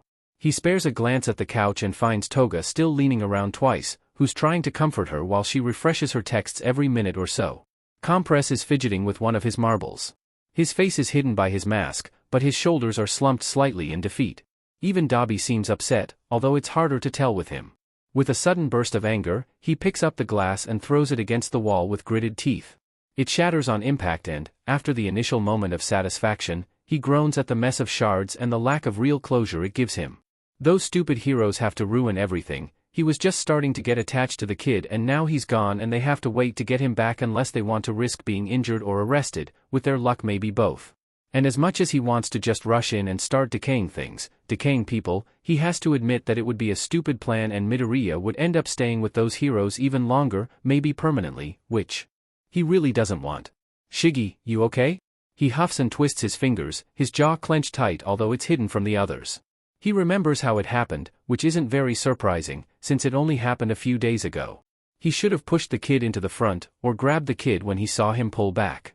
He should have decayed that stupid scarf the second he caught the smallest glance of it. His respect for Eraserhead be damned. His fingers twitch slightly as Toga stares at him, her own version of concern visible on her face. She might stab them a lot, but Shigaraki knows she views the League as the family she never really got to have after her quirk was discovered. This is so unfair, he grits out, trying to keep his voice level. It doesn't really work, odd cracks and noises bordering on annoyed screams seeping into his tone. They don't have any right to get involved when they don't have any idea what the whole story is. That familiar itch bubbles under his neck and he untangles his hands from each other before he reaches up and claws at his throat, his nails leaving scratches that bead with dark red blood. It smears with each pass of his fingers and stains his flesh until a hand wraps around his wrists and tugs them away, texture tough and scarred and unnaturally warm as they gently pull them. You won't be able to tell them that if you F up your throat anymore, HNDJB. Compress is already passing him the bandages and disinfectant they usually use on their injuries. Cheap stuff, but effective. Shigaraki sighs and lifts his head begrudgingly to expose the column of his throat, his pained grimace hidden behind the hand. The only way anyone can tell what he's thinking is from the tenseness of his shoulders and the way he's clutching the stool he's sitting on with his index finger raised stiffly. Once his neck is hidden behind white bandages, he lowers his head again. Any news, Toga? Dabi asks once he slips the materials back to Compress. No, she pouts, looking close to tears. Zuko usually texts me more than this. All he said was the Eraserhead thing and it's been like a day. Twice hand runs through her hair reassuringly as she refreshes yet again. What if the heroes found out about us and they're interrogating him? What if he gets thrown in jail where I'll never be able to see his cute little face ever again? There's a beat of silence after her dramatic rant, because they're confident in Midoriya's abilities but there's always a chance of them figuring out his connection to them, or tracking them down as well. Either by a slip of the tongue or connecting loose ends in whatever story he's decided to go with. I'm sure he's okay. They'll probably torture him. The conflicting, slightly worrying statement from Twice seems to bring Toga a bit of comfort anyways. Or, maybe it's the fact that the 3 dots that show Midoriya is typing show up at the bottom of the screen in a small gray bubble.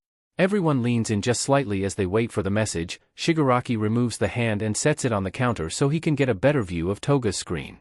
The message sends and Twice shakes Toga's shoulder. Read it. Ignore it. She clears her throat and adjusts the phone so that everyone can look at the message. Zuzu 3, hey guys. I'm assuming a few of you are reading this, not just Toga. Sorry it took a bit to update, I was busy for a bit. I'm still staying with Eraserhead, he has cats, and he's also married to present Mike Sari Shigaraki, which is nice. He's bringing me to UA tomorrow, like the hero school. IDK what's gonna happen there, but I'll try to update you later tomorrow. Miss you guys, I'm gonna be looking out for the best chance for you guys to come get me back. P.S. I think I bonded with Endeavor's kid because we both hate him? Shigaraki is about to speak when Dabi beats him to it, the staples around his mouth pulling a bit as he speaks. Ask what the kid looked like. Not bothering to question him, Toga adds that to the reply she's writing, which also includes statements about how they also miss him and they're going to work to get him back as soon as possible. The kid replies after a minute. Zuka 3, kind of tall and a bit muscular. His hair is half red and half white, and he's got one gray eye and one blue one. About my age, face not very expressive? He didn't talk much tbh. I'm glad to hear that you guys miss me. I've GTG shower though, GN. With that, the kid stops texting. Dabi turns and leaves the room, mumbling under his breath. Shigaraki watches him go, but decides to focus on another point of information the kid gave him instead of that. UA is powerful, well-guarded, and full of information. If he can get Midoriya to send them information he learns about events, or the teachers, or even the students, then the league will be at an advantage. He doesn't want to involve any of the students, but he will if he really needs to. If Midoriya can gain their trust, he can gain what he needs. The kid will be a natural at it. He has a cute face and an excited, welcoming personality, and a free entrance given by Eraserhead himself. What are you thinking about, Shigaraki Tamura? Kurojiiri asks. Shigaraki didn't realize he was at the bar until a minute ago, but he doesn't jump at the sudden voice. He's grown used to it, truthfully, people appearing suddenly. Toga and Dabi can be surprisingly quiet when they want to F with him. I think, he mutters as he sits on the stool again, we might have a little UA spy, Kurojiiri. UA is big, and impressive, and honestly a little bit terrifying. Sitting in Eraserhead's desk while the man naps in an obnoxious yellow sleeping bag is a strange way to start the day, but he can think of worse options. He kicks his legs slightly as he opens a fresh notebook. If he wants to gather information for Shigaraki, like the man requested earlier that day, then he should start simple and gather information on their quirks. The first person to arrive is a tall boy with glasses and blue hair, who immediately sticks out an arm in a robotic fashion. You look quite young to be a teacher. His voice is loud and Midoriya finds himself sheepishly rubbing the back of his neck. He should probably find a different spot, but it's probably too late now. I'm not actually the teacher. He'll be here to explain pretty soon though. The rest of the students file in while chatting with each other. A boy with a bird head, a girl who's entirely pink with black and gold eyes, a guy with strange arms and a mask, Todoroki, and Bakugo catch Midoriya's eye. Once every seat is filled, he clears his throat and notices Eraserhead's eyes are still closed. I guess this must be kind of confusing, but I'm not your teacher. He's just not. He waves his hand and notices his nervousness has increased slightly as he clenches at the side of his notebook. Hushed whispers of confusion spread through the classroom and Midoriya swallows around the lump in his throat. That's enough. You'll confuse them. The sleeping back moves with the man into a semi-sitting position. This is Midoriya Izuku, he's going to be staying with our class until his caretakers return. Don't bother him. I'm Aizawa Shoyuta, I'll be your teacher. Other than that, do whatever you want for introductions. With that, the man sinks back down and falls asleep within seconds. Midoriya stares at him, before realizing that everyone seems to be looking to him. They probably want an idea of what to start with. He bites his lip before he looks back up at them and tries to make himself remain cool and confident, which falls when he catches Bakugo's glare. The boy looks even more sad than usual, which is honestly impressive. Let's start with the basics. Names, quirks, and if we're comfortable pronouns. That seems fine, nothing too bad about that. He adjusts his notebook to be hidden from view and writes down a list with 19 spots, one for each student excluding himself. Like Mr. Aizawa said, my name is Midoriya Izuku, I go by he/him. My quirk. I'd prefer not to say for now, sorry. He gives them a shrug and, after a few glances, nobody seems to push it. The boy with glasses stands up next and does that same robotic gesture with his arm, so Midoriya decides to make his name the first on the list, pen leaving a dot of ink as he waits for the boy to speak. I am Tenya Ida. I also go by he/him. My quirk is engine. He gestures to his leg, where Izuku sees unusual protrusions. It allows me to move at extremely fast speeds, and travel long distances in a short amount of time. Midoriya hastily writes down a short version of the description. If this boy really is related to the hero Ingenium, then he's going to be a good student to focus on gathering information from. And his quirk interests Izuku. He wonders how similar it is to Ingenium's, and the differences as well. He's sure they're going to be similar heroes, focused on speed because of the man point of their quirks. I'll go next then. I'm Uraraka Achiko, she/her. My quirk is zero gravity. She touches a book on her desk and it starts to float into the air, almost reaching the ceiling until she taps her fingers together with a shout of release. She grins as the book clatters back to the desk. As soon as my fingertips touch an object, it loses its gravitational pull. Using it too much makes me nauseous though, she adds, and Midoriya makes a mental note to not push her quirk too far. That stuff has always made his stomach turn, and he's going to avoid it if he can. I'll go as well. I'm Yaoyorozu Momo, she/her. My quirk is creation. It allows me to materialize objects from different parts of my body, like weapons and tools, but I can't make living things. I need to understand the atomic configuration in order to make something. As an example, she produces a small doll of some sort that Midoriya can't remember the name of. The number of things I can create depends on how many lipids are in my body. Midoriya writes that one down next, making a note that it could be useful in creating some gear for the league.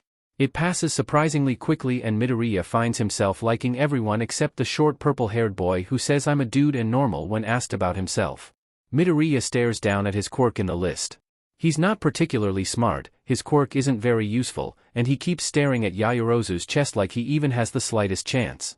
He's tempted to just scratch it out and forget about the whole thing, but it's good to have information on him if they ever encounter him in a fight. Not that he's very threatening, Twice could probably kick him into the sun with ease. Midoriya sighs as he hears the angry popping of tiny explosions. Deku-. The boy's mouth is wrapped before he can say anything else, and to Midoriya's relief Eraserhead seems awake now. His brow is furrowed and he seems apathetic at best, but Kacchan isn't attacking him, so it's a decent outcome. That's enough of that. Grab your PE clothes and follow me out to the field. There's a look of confusion from a few of the students and he sighs, because you were unable to use your quirks in middle school, we'll be doing a quirk apprehension test. Midoriya bites back a quip about Bakugo not catching the memo of not being able to use quirks in middle school, because he's sure if he does his face will resemble raw meat more than a face. The students walk off and Midoriya glances down at his notebook. His notes so far aren't very detailed, more quick summaries of their quirks than full descriptions, but he has plenty of time to analyze them more one-on-one. He's got a few in mind that might be useful, or ones they should be cautious of in battle. He's also taken a few notes on Eraserhead and present mix quirks, written on the last few pages of his previous journal, filling up the once blank pages with doodles of their costumes and gear and paragraphs of strengths, weaknesses, and extra abilities. Once the students are ready, Eraserhead looks down at Midoriya once again. You wanna watch, kid? Midoriya brightens and flips the book to a new page before he leaps to his feet. This is the perfect opportunity. So much information so soon is almost too good to be true, he exclaims internally. Don't fanboy so much that you distract them, this is a serious test. Midoriya tries to calm his expression, but even when pressing his lips into a thin line the corners eventually curl up. Eraserhead sends him a look that he could maybe describe as exasperated but bordering on fond. Wow, younger him would be crying at this moment. I'm assuming that's a yes? Oh, right, he hasn't said anything yet. Of course, sir. Midoriya walks next to Eraserhead while the class trails after them, his thoughts racing and his notes tucked under his arm. He's not participating in the tests, so he's still wearing his normal outfit. Hey Midoriya. The girl with short brown hair, Uraraka, exclaims. How'd you meet Mr. Aizawa anyways, are you two related or something? Midoriya's eyes widen slightly and he feels the tips of his ears grow hot as he waves his arms wildly through the air. He sees the man spare the two of them a glance, but he can't tell what his full expression is under the scarf. Oh, no. Nothing like that, as far as I know. I'm actually staying with some people who had to leave for business and do you remember that school that was on the news? The one targeted by those villains. Uraraka nods. I was actually, passing by, and the villains tried to take me. Luckily, Eraserhead was there and he saved me, so I'm staying with him for a bit. He waits for a second as Uraraka takes in the information, and then looks back at him. She radiates a feeling of energy and bubbliness, and it makes Midoriya just a bit less nervous. Whoa, that must have been really scary, he just nods, scared he'll give something away if he replies to that. But it's really cool that you get to stay with a hero. I bet you'll learn a lot even if you're not an official student. She's right, but he doesn't think the way he's going to use the information is the way she's thinking of. He smiles at her and nods, fidgeting slightly with the book under his arm. Oh hey, what's that for? She points at it and he goes to reply when Eraserhead cuts him off. Midoriya looks up and notices that this must be the location. He doesn't know if there's anything special about it, but it sure looks like it's fit for a test like this. Stop talking, we're here. Midoriya glances at the field, and then swallows down the nervous lump in his throat. He won't be involved in the actual test, all he has to do is stay out of the way and jot down enough notes to be useful to the league. Alright, you'll all be competing in a series of tests in order to test out your quirks. He grabs a ball as Midoriya pulls out his notes and flips to his newest page. Bakugo, take this. Midoriya perks up and then messily scrawls Bakugo Katsuki over the top of the page he's on. He jots down the number Bakugo says and the improved distance once the pitch is over, and makes a mental note of how much stronger the blonde has gotten. Murmurs of excitement and surprise pass between the other students. Eraserhead glares at them. There is one rule I should mention before we start. The person who comes in last place will be deemed hopeless and expelled immediately. There's a beat of silence before everyone starts yelling and panicking, and Midoriya stares at the man with wide eyes. That seems a bit harsh, it's the first test he thinks. Then again, he has no idea how to teach, so he's not going to argue about an assignment he doesn't even have to do. After that, the man turns again. Let's start then, I want to get this over with as soon as possible. A few students follow quickly, while a few hang in the back to talk about the test among themselves. This is gonna be terrifying. The student who comes in last place is gonna be kicked out and all my quirk does is make me invisible. One of the girls cries out, the fear in her voice displaying what her unseen expression doesn't. The boy with the tail places a comforting hand on her shoulder as they pass by. It will be harder for some of the students, I can see a few that don't have quirks that enhance their physical strength. I'm sure there will be tests that focus on other things, though, or else it would be unfair for people with less flashy quirks. He doesn't realize he's been standing there and thinking, mumbling under his breath, until Uraraka places a hand on his shoulder and snaps him out of his thought-filled mind. Come on, Midoriya, you can wish me luck. He nods and rushes forwards with her until they catch up with the rest of the group. He flips to the next page and writes down the name Uraraka Ochiko, then focuses back on the tests. He writes down notes for each of the students as they come up, noticing strengths and weaknesses. A few stand out, the electric kid fries his brain with overuse, the bird boy struggles with containing the odd shadow-like quirk inside him, and Uraraka seems to have a weak stomach when using her quirk too much. He doesn't know when, or if, they'll ever encounter each other in combat, but better safe than sorry. Todoroki seems to rely on his ice more than his fire, in fact, now that he thinks about it, he hasn't once seen Todoroki use his other side. He wonders if it's resentment towards Endeavor, or if it's just a pain to use. Either way, he hastily adds it to the notes on his page. Bakugo is still as explosion-happy as usual, tiny sparks in his palms even when he doesn't really need to have them going, a sharp grin on his features and a wild look in his eyes that makes Midoriya shiver and rubs the large starburst scar where his neck meets his shoulder before he fidgets with his pen to distract himself. Uraraka gives him a glance but he just throws her a confident thumbs up. Once all the tests have passed, Eraserhead sighs and gestures for them to leave him alone while he looks at the results. Hey, Midoriya. The guy with bright red hair, Kirishima, he's pretty sure, I saw you were writing about something while we were doing the test, what's up with the notebook? He mumbles something shyly under his breath before he closes it and smiles at him, cheeks dusted a slightly red color as he twirls the pen between his fingers. More people gather around, Kaminari, Ida, and Uraraka specifically. He takes a deep breath to steady his voice. Oh.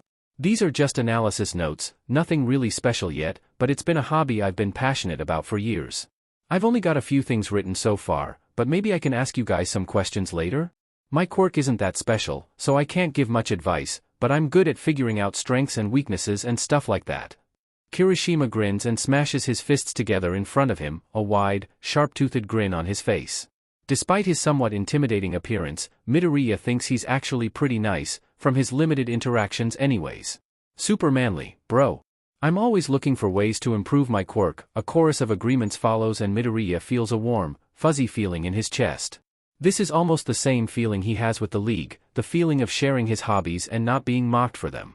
But they don't know you were quirkless, a traitorous voice whispers in the back of his mind. If they knew they wouldn't be treating you the same, they'd think you were creepy.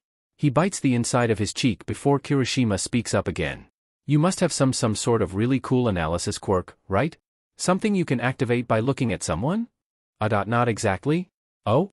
I guess I kind of assumed, huh? Kirishima rubs the back of his neck, but if you don't have an analysis quirk then you're super smart, which is even more manly. He doesn't know why he's so obsessed with the concept of manliness, but it's phrased in such a positive, complimenting way that Midoriya just nods to go along with it. I know you said you didn't want to share back in class, but I'm really curious. Is it something physical? Or maybe something to do with someone's thoughts? Ooh, mind reading.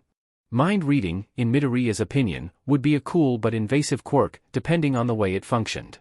Always hearing someone's thoughts sounds like a pain. Don't pester the guy, if he doesn't want to tell us then he doesn't have to. The girl with jacks hanging from her earlobes pipes up, her voice still slightly amused from laughing at Kaminari's antics from quirk overuse. The boy is flashing a set of thumbs up, eyes crossed and a wide grin on his face, definitely not completely there. Although, I have to admit I'm a little curious. Nobody's gonna judge it, it'd be stupid to. She shrugs before another round of laughter is muffled into her palm when she turns back to Kaminari. Midoriya hides his own small laugh behind a cough. It won't be so bad to show them, right? No, it's definitely going to be traumatizing. He's going to die if he shows it off. Permanent or not, that's gonna leave a mark. What the hell are you extras talking about? A loud voice cuts through the mild chatter of the crowd, gaining the attention it demands from volume alone. Bakugo shoves past Jairu and Kirishima as Midoriya backs up to put a space in between them. Bakugo's eyes seem to glow with rage as he advances on the boy. Tell these extras the truth, Deku. You're quirkless, you're a pathetic nobody. Midoriya swallows and goes to open his mouth when Bakugo lights his palms. Don't try and pretend you belong here. I don't even know why a pro would take somebody like you in. By now they've gathered the attention of most of the class. Bakugo. This is not how a future hero should behave. Ida shouts, his brow furrowed and clear irritation his eyes. Midoriya winces. The guy is doing his best, but all it's doing is making Bakugo grit his teeth even more, his shoulders tense and body in an attack stance, the clear threat of one of his explosions lingering as red eyes meet green. Back away from Midoriya immediately, Bakugo. I will involve Mr. Aizawa if I need to. Bakugo snarls and turns to Ida, his nose wrinkled. Midoriya's heart freezes in his chest. He doesn't want anyone involved with a battle that only involves the two of them, and he needs Bakugo to calm down before anyone else tries anything. Stay out of this, teacher's pet. I'll deal with you once I show this wannabe that he doesn't deserve to be here. He spits before whipping back around to face Midoriya. The green-haired boy manages to keep himself from flinching, which seems to infuriate the boy even more. Okay, Deku, if you really do have some mystery quirk, use it against me before I blow you apart. He sees Eraserhead's capture weapon lash out seconds too late as Bakugo lunges forwards and fires an explosion from his hand. He clearly expects Midoriya to either showcase his quirk or dodge the blast and prove his quirkless status to the rest of his classmates. Midoriya doesn't do either. With a quick sidestep, he's directly in front of the blast. He doesn't get to see anyone's reaction before it hits him, going right through his stomach and leaving a nasty wound. Wound, he decides, kind of sounds like an understatement. The explosion leaves a messy, hole-like shape in his abdomen, surrounded by burnt skin and visible muscle. Destroyed, half-missing organs are shown, disturbing to look even to the owner of them, small bits of them scattered on the grass alongside shards of shattered, broken bones. His knees give out and he falls to the ground, blood bubbling at his lips and staining the white of his teeth a dark crimson-red, the same color as the red-soaked blades of grass as his vision goes black. When he comes back, it's to the feeling of his body healing, although he can't see anything but darkness yet. His organs fixing themselves, new tissue replacing gaping holes as his bones snap back into place and repair the missing, splintered ends. His muscles next, mending themselves and weaving together before his skin stretches over that, no longer burned and that same pale shade as the rest of his body. It's an odd feeling, having his body fix itself when he should still be dead. The darkness overtaking his vision feels heavy and cold, despite the fact he's sure it was warm out when he died. His vision comes back slowly, black and white blobs that could maybe be classified as shapes, slowly gaining muted colors and more distinct outlines until it comes back almost fully fuzzy, but not enough for him to keep thinking about it. He has a pounding headache that's only getting worse by the addition of loud, terrified screams. Everything feels overwhelming, the grass is itchy and his clothes are uncomfortably sticking to his sweaty skin. He can vaguely make out statements along the lines of "you killed him" and "holy shit, his body healed from that," but he can't tell who the voices are coming from. They kind of sound like they're underwater, or far in the distance. Midoriya. There's a hand on his shoulder, broad and roughly textured, as he groans and lets himself be put into a sitting position. He looks down, his shirt is ruined, bloody and torn to sheet, and his pants are more red than he remembers them. Everything smells like metal. Bakugo is staring at him with wide eyes and pale skin. Eraserhead's weapon is wrapped around him, but as soon as he sees Midoriya isn't dead, he starts struggling against the scarf. I lived, beach. He grins, his teeth still feel gross, and when he runs a tongue over them he can feel the way they're still coated with his blood. The blood stain, he thinks, is the second most obnoxious part. He's almost sure it replaces itself during the process, but whatever he loses during his death doesn't seem to renter his body, since this isn't just odd staining. His clothes being effed up, well, that's probably the first most obnoxious. Eraserhead sighs, runs a hand down his face, and then turns to the crowd of terrified students. Todoroki, Shoji, take Midoriya to Recovery Girl so he can be looked over. We're not sure how reliable his quirk is yet. He's lifted carefully by Todoroki onto Shoji's back, secured by the multiple arms the boy's quirk gives him. Ida, Yaoyorozu, escort the others back to class, make sure nobody is injured. You two are in charge while I'm busy. He tugs on his capture weapon, pulling a struggling Bakugo along with it. Bakugo, you're coming with me. The two disappear and Yaoyorozu helps Ida guide the others back towards the classroom. Midoriya waits in silence for a few minutes as they make their way towards the nurse's office before he speaks again. So can I ask you guys some questions after this? It truly is a remarkable quirk. Recovery Girl comments as she looks over Midoriya one more time. Being hit by an explosion that close-up should have left burns at least, but it's like nothing ever happened, well, if you ignore the blood and the clothes, at least. He nods as she finishes and sighs. Go wash up, dear, I'll find a uniform your size so you don't have to walk around like that all day. He thanks her and she turns to Todoroki and Shoji. You two get back to class now, Midoriya is alright. They both hesitate, because he just died and now he's smiling at them like nothing even happened and giving them a friendly wave. I'll be okay, guys. Tell the others I'll explain once I'm not all bloody. That seems to convince them and they both leave the office. Midoriya sighs and gladly takes the directions to the showers, relief flooding him when he enters the room. He adjusts the shower handle and steps in with a sigh. It reminds him of the day he left for the league, except UA has showers with better water pressure and the temperature is just right, lasting long enough for the tension to leak from his muscles as he scrubs any stubborn blood from his skin and hair. When he gets out, he sees a uniform sitting outside the showers and dries off before slipping it on. It's the standard boys' uniform, clean grays and blues that make him think, for just a second, that he looks like an actual UA student. He thinks it's funny that if someone who isn't part of Class 1A walks by right now, they won't have any idea he was dead maybe an hour ago. The idea that he just gave the class trauma is less funny to him, but he tries not to dwell on that. After all, being a hero is a traumatic career. He walks down the hall and stops in front of the door to 1A, trying to make out the chatter he can hear from outside. Unfortunately, it's muffled and every word seems to run together. Better to just go in and get it over with, maybe I can get more notes if I share my quirk info first. He pushes it open and steps in, automatically feeling several pairs of eyes on him. Good news, he starts, I'm not dead anymore. He smiles, though it probably comes out more awkward than he intends. They're staring at him like he's about to explode into a million gory bits, so he glances over at Eraserhead, who nods. I'm just gonna say that I only discovered my quirk recently, so I'm not completely sure about the way it works, but I do have a lot of theories that might give some closure. He rubs the back of his neck. Okay, my quirk allows me to heal from large or fatal injuries, as far as I can tell. That's the only part I'm almost completely sure about, at least. When Bakugo used his quirk on me earlier, hey, where is Bakugo? He glances around the classroom and doesn't see a sign of the hot-headed blonde. It should have been a giveaway when I wasn't called Deku in the first 5 seconds, he thinks as he looks back at Eraserhead. The man sighs and runs a hand through his dark hair. Principal's office, currently. Continue. It's weird hearing he's actually being reprimanded, but Midoriya doesn't dwell on it. Right. Anyways, like I was saying, when Bakugo used his quirk on me earlier I died temporarily, but my quirk healed the injury and brought me back, as a basic explanation. He taps his chin. Although, I've been thinking of any potential limits it might have. I think it needs something to work from. When Bakugo used his quirk it left a big wound in my abdomen, but I still had skin and muscle and stuff like that, so it was able to heal itself. He's aware he's rambling, but he's not muttering it, so it should be alright. But if, like, I had a vital organ removed, I don't think my body could just grow an entirely new one, same with body parts like arms and legs. So if my head got cut off, I wouldn't be able to just grow an entirely new head, I would actually die. He blinks and clears his throat. None of that is confirmed, though, just some ideas I had. What about small wounds? Do those get healed too? Azui asks, her tongue poking slightly out of her mouth as she asks.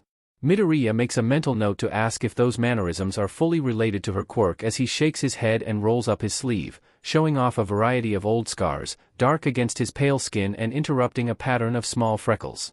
He knows they must look bad, because he hears a few sharp intakes of breath once he gestures to them. He remembers the story of almost all of them, but he doesn't think they have time to unpack all of that childhood trauma while he's explaining his quirk to them. Nah, smaller wounds like some of the ones that caused these scars don't get fully healed like something from earlier did. I don't think they're dangerous enough to trigger my quirk into action. But if I got a small wound somewhere serious and started bleeding out, I think it would activate because something like that would be potentially life-threatening. I still have a lot of my scars because I didn't have a life-threatening injury until, he pauses, there was an accident that should have killed me, which is when I discovered my quirk. That wasn't very long ago, so I'm still not totally sure of my limits or any other abilities that it might have. Once he finishes, he takes a seat and lets Eraserhead tell the class to do whatever, as long as I don't get woken up. Midoriya, your quirk is super interesting. Mina exclaims as she rushes up to the spare desk he's claimed as his own space for when Eraserhead is busy working. Okay, you don't have to answer if it's a weird question, but what's it like to die? Midoriya blinks before he mumbles something under his breath, thoughts going a million miles a minute before he finally looks up at the small crowd that's gathered around his desk, clearly curious about the answer he's going to give. How do I explain death? He thinks.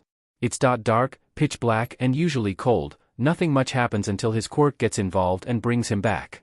Well, the first time it wasn't really that odd, everything just went black and I woke up a little bit later, and I was kind of sore but overall I felt okay. This recent time I could feel my body healing itself, but I couldn't see anything that was happening. It was weird, I expected it to hurt but it was more vaguely uncomfortable? Like I knew it shouldn't logically be happening, but it was anyways. Everything sounded like it was underwater, and it kind of felt that way too, dark and cold. My vision came back kinda slow too, it started really blurry and then went back to normal after a bit.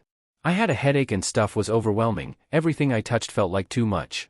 There was a metallic smell too, but it was probably the blood.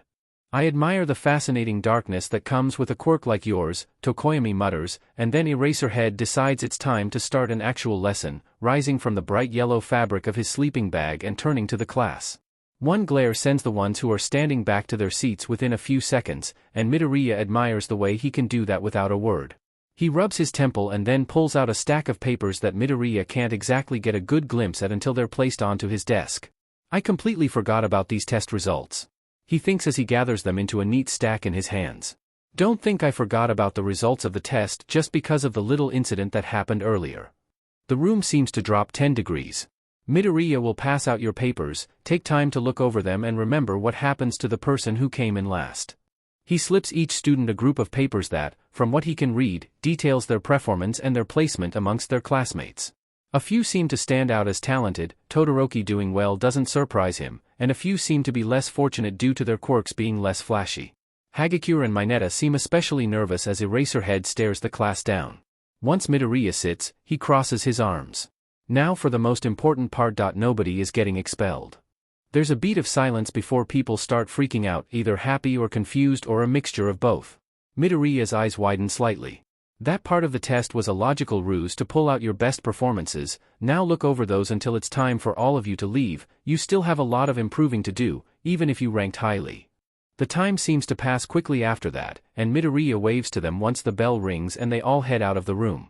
Once it's empty, except for the two of them, Aizawa turns to look him in the eyes. Expression harsh but not necessarily angry. Alright, kid, make sure to rest well tonight, we're having your quirk examined tomorrow. Midoriya wakes up eagerly and checks the clock, 7:30 on a Saturday morning, surprisingly not the earliest he's woken up during the weekend. He stretches and runs his hands through his hair before he sorts out his outfit, a simple pair of jeans and a shirt that says sweater, one that he picked out when Eraserhead noticed he was severely lacking any sort of clothing a day or two after the Aldra attack. Now that he has a uniform, which Eraserhead says he should just wear during school hours so he doesn't attract any sort of attention from the other classes, he supposes he doesn't need to worry about doing this during the week. He sets the clothes on the end of his bed and scrolls through his social media feed until it's a closer time to his actual appointment at 10. A few hours of mindless scrolling seem to pass like seconds and before he knows it it's already 9, which makes his small smile grow even brighter. He changes after a quick shower and meets the man in the living room, unsurprised to find him dressed in all black. Although his hair is drawn back into a small ponytail and his capture weapon isn't secured around his neck like it usually is. It makes sense, since neither of them want to stand out. You ready, kid? This shouldn't take long, since you've already analyzed your own quirk, but it's better to make sure nothing strange is going on sooner than later. He nods eagerly and, after a few short goodbyes to the cats and his husband, the two left. Midoriya slips into the passenger seat of the car and eagerly stares down at his notes on his own quirk. He's got a few name ideas jotted down, all scratched out as too long or not cool enough, and the word revitalize is circled in dark ink, as well as a few tests he wants to perform if he figures out how to get away with them. You seem eager, though I'm not surprised with how much interest you show in quirks. Yeah. It's just, being quirkless for 15 years made me really want to study them. I always wanted to be a hero even back then, so I thought maybe if I studied fighting styles I could be just like the ones I saw on TV, Quirk or not. He falters slightly, and Eraserhead must mistake bitterness for sadness because a hand pats him on the shoulder, warm and comforting yet so bittersweet. Don't get too attached to him. An inner voice that sounds oddly like Shigaraki reminds him, you're going to betray him, you're gathering information to use against him. He knows that if Eraserhead had any clue he'd try to either convert him to the side of heroics, or try to get information from the League out of him. Neither of those can happen, neither of those will happen. He might look naive and cute, but he's confident in his ability to keep a secret. He's kept it this long, after all. The rest of the ride is spent in comfortable silence. It's strange compared to the constant background noise he's used to, but it's nice, almost peaceful despite the fact he'd be terrified of Eraserhead if he wasn't living with the guy. The drive isn't long, maybe 5 minutes at most, and they eventually arrive at a tall, official-looking building. Midoriya suddenly feels underdressed. The main room is almost pure white, the tile floor shiny, and there's a woman with her hair done up in an intricate style typing away at a computer with long, black nails. "How can I help you?" she asks in an accented voice. She looks normal, clearly not a visible mutation quirk. Midoriya takes a chance to glance behind her, documents and photos obscured by the angle he's standing at. She glances at him and he stands up straight, arms rigid at his sides. "Do you have Midoriya Izuku in your records?" Eraserhead asks, and Midoriya tries to ignore the urge to wince. He's sure they have him in their records. The man who put him in when he was first diagnosed basically laughed in his face and typed with such irritation that young Midoriya had felt like he was ruining his day by simply breathing. Actually, he won't be surprised if the man didn't even bother registering him. The woman looks at him for a second before turning back to her computer screen. She clicks her mouse a few times, and the way her expression sours lets Midoriya know that she's probably found his name, plastered next to a bolded quirkless in the middle of a sea of people with amazing, flashy powers. The bitterness from earlier returns, strong and heavy in his chest and stomach as she looks back up at Eraserhead. "Yes, quirkless, right?" The word escapes her lips with such contempt that Midoriya either wants to sink into the ground and die or smash her stupid face into her obnoxiously loud keyboard, maybe both, but not in that order. Diagnosed at 4 years old, no update since then. Most late bloomers show their quirk at ages 7 to 8, so unless there's been a miracle I'm quite surprised you're asking about him. Yeah, unless their quirk keeps them from dying. Midoriya bites his tongue. Eraserhead gives her a deadpan, slightly irritated look before digging through his pocket and pulling out a small card that makes the woman pale at the sight of it.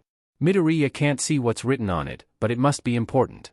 Turns out there's been a change. "Now can I get his quirk assessed here or not?" he asks, and she clears her throat before making a quick call on the phone positioned beside her. A muffled voice comes through it as she mumbles something, her eyes repeatedly darting back to Eraserhead, who raises an eyebrow slightly. Midoriya rocks on his heels as he waits, hoping the situation finishes quickly. The woman hangs up and then looks back at them to direct them to an office down the hall. Eraserhead gestures for him to follow and Midoriya does so eagerly, glad to get away from the increasingly awkward area around the front desk. The office they enter is completely different looking, calming, deep hues of blue with dashes of purple. The woman sitting at the desk has long, white hair that floats around her head, like she's floating peacefully underwater, wisps of it falling across her face. It reminds him of Eraserhead's when using his quirk. Her eyes are closed and the expression on her face seems peaceful. She opens her eyes and Midoriya notices that they don't have any real pupils or irises, instead a swirling mix of purple, blue and white, almost resembling the galaxy. "Oh, hello. You must be Eraserhead and Midoriya Izuku. I'm Fukushima Hanako." Her voice seems to echo in the room as she gestures for them to sit in the chairs in front of her desk. "Now, Midoriya, I heard that you were registered as quirkless a while ago. Has that changed?" Something about her is so calming that Midoriya finds himself openly nodding in response to her question. "Ah, yeah, I figured it out recently during an accident. I've written down some notes and ideas, but I'm not sure how accurate they are," he adds. He holds out the page and lets her look over it. Her expression doesn't change much, but her lips are pulled into a soft smile. "Man, why can't everyone be like this lady?" he thinks as she nods and hands it back to him. Midoriya wonders what her quirk is, but she's muttering something to Eraserhead, and he doesn't want to interrupt whatever conversation that they're having at the moment. After a quick nod, Fukushima looks at Midoriya and holds out her hands, palms up and gesture inviting. Midoriya blinks, confusion taking over his features before he realizes her quirk must be contact-based. "My quirk will allow me to understand the details of your quirk. It's a mandatory step to assess your powers." Midoriya nods, and then places his hands on top of hers. A numb, almost floating feeling starts at his fingertips and then spreads throughout his entire body, his shoulders going slack. It ends after what seems like seconds, and when he blinks the woman is scrawling something down on a piece of paper. Your notes are almost entirely correct, Midoriya. It's impressive. If I didn't know for myself I would have assumed analysis or intelligence quirk. I'm assuming you want the circled name? He nods and she adds that to what she's writing.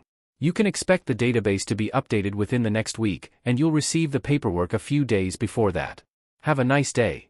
She grins as Midoriya thanks her. Once they're both out of the building, Eraserhead turns to him. How's it feel to have an official quirk, kid? He asks, and Midoriya chews on his bottom lip. It feels conflicting. He's so used to being looked down on for being quirkless, to bruises and insults and threats. It feels like him having a quirk is the only reason he's going to be treated like a person, even if it's not a flashy, heroic quirk. But on the other hand he feels relieved. Relieved that he can finally look someone in the eyes and name his quirk, relieved that he has another way to help the League and another point he can use to potentially open up conversations about quirks he needs to gather information on. With a shrug and a lopsided smile, he goes with his first instinct. Good, I feel good. The rest of the weekend passes uneventfully, mostly full of revising his notes and cuddling with the cats while he still can. He's proud of what he's written, all from quick questions and observations. With a still aching hand, he rubs his wrist at the thought of all that editing and closes the notebook before he grabs his phone and slips it into his bag. He clears his notifications and then opens his texts with Toga, smiling at the video she sent him the other night. It's Shigaraki, passed out at the bar, hands carefully adjusted so he doesn't decay the entire area. Dabi is sneaking up on him and, with a grin at the camera, slips a pair of fake cat ears into the man's mess of pastel hair. Toga picks up the hand on the counter and shows off a small smiley face drawn with the washable marker lying next to the object. The picture that follows shows the boss waking up, oblivious to the changes to his attire. Midoriya had spent last night muffling tear-bringing laughter into his palm. The strange positioning of Shigaraki's hands reminds him of the task he's actually doing, standing in front of the support department before classes. He clears his throat and then opens the door. The room is full of impressive machinery, but less organized than he originally assumed. A pile of something sits in the corner. Hello! A loud voice yells and he squeaks as he's pulled further into the lab. Wow, I've never seen you around here before. My name is Hatsume. Did you sneak in just to see my super cute babies? She holds up some sort of invention that looks seconds from exploding, and he swallows the lump in his throat as she continues to talk a mile a minute, hands waving wildly as she measures parts of him. So, what are you in the mood for? She finishes, hands on her hips. Midoriya blinks and then pulls a pair of artist gloves from his pocket. He's pretty sure they'll fit Shigaraki judging on the measurements Toga got from Twice. I have a friend, who has a certain quirk that destroys stuff when he touches it with all 5 fingers. I was wondering if you could maybe modify some gloves like these? Something lightweight and easy to remove would be preferable, and styled a bit like this so there's only a few fingers covered. He's not completely sure if this idea will even work, but he might as well try now that he has people with the skills available to make his idea an actual thing. Hatsume unfolds the gloves and takes them, mumbling and rubbing the fabric between her fingers. I understand if you can't do it. It was just an idea. He waves his hands and tries to back up, only for Hatsume to approach him again, a wide smile splitting her face. I can totally do that for ya. I need to make sure we've got this one material that I think will work best, so check back with me in a day or two, okay? I'm sure I can have Power Loader give me his input too. She starts walking away and Midoriya takes the chance to escape the lab. He sighs and runs a hand down his face. That was more overwhelming than he thought it would be. He runs a hand through his hair and then adjusts his uniform and then speedwalks away from the door before Hatsume has a chance to pull him back into her lab. He's got to get to class anyways. He might be living with Eraserhead, but the man won't be happy with him if he's late. Thankfully he's got a bit of time, so his quick pace gets him to the 1A room in no time. Most of the class is still there, even Bakugo, who simply glares at him and turns to stare out the window. Midoriya. Ida jolts up at his arrival. I was informed you got your quirk assessed. How did it go? Midoriya smiles as he takes a seat and rests his arms on his desk. Eraserhead isn't there yet, he notes, which means he rushed here for no real reason, and now he's all sweaty and gross for no reason. He admires Eraserhead, but the man is a strange combination of exhausted, apathetic, strict, and secretly soft. He thinks that if he told the small and naively hopeful version of himself that Eraserhead is married to present Mike and wears shirts with cartoon cats on them, young him would burst into tears. And then probably scribble it down with messy crayon into his notebook full of badly proportioned All Might drawings and phrases. If he told his younger self that he's working with a group of villains and infiltrating UA for information, he'd start crying for a different reason entirely, a less happy one. It went really well. It's called Revitalize. All the stuff I told you guys the other day is pretty much accurate, so I know most of my limits and stuff. He grins at the tall boy. He's still not sure what side effects his quirk comes with, or if coming back to life will have any physical effects, but he doesn't get the chance to voice that before Eraserhead enters the room, already heading straight for his sleeping bag. How someone who wears consistently black can relax in something that makes Midoriya's eyes burn is still a mystery to him. The man stops in front of his desk and eyes the class, making sure everyone is paying attention, before he sighs and rubs his temple. Whatever he's about to say must be irritating him, because his bloodshot eyes seem even worse than usual. Midoriya leans forward slightly to wait for him to speak. Alright, all of you change into your hero costumes. We're going to have battle training at Ground B with, he pauses and inhales, as if willing himself to continue, All Might. A few people start yelling, a few talking excitedly in their own groups. Enough. Get changed and don't be late, or I'll leave you here. Midoriya, since you aren't technically a full hero student, you can wait outside for everyone to get ready. Midoriya blinks, snaps himself out of an internal monologue, and bows before slipping through the classroom door. He hastily pulls his phone out of his pocket again and fumbles a bit, thankful he left the tab from earlier open. Zuko, love, Toga, make a chat the others, I have big news to share. Vampire Kinney has started, no dad's club. Handyman, WTF is this? Vampire Kinney, Midoriya wants to tell us something. Handyman, this is FING stupid. Vampire Kinney, why are you so angry, go SPKOTHDVL, or something. Burnt bitch, ya mop head come SCK my D, or something. Handyman, die. Handyman, anyways what do you want to tell us brat? International Super Spy, oh yeah. I'm gonna be doing a lesson W All Might. Handyman. Burnt bitch, oh no he said the LLMGHT words.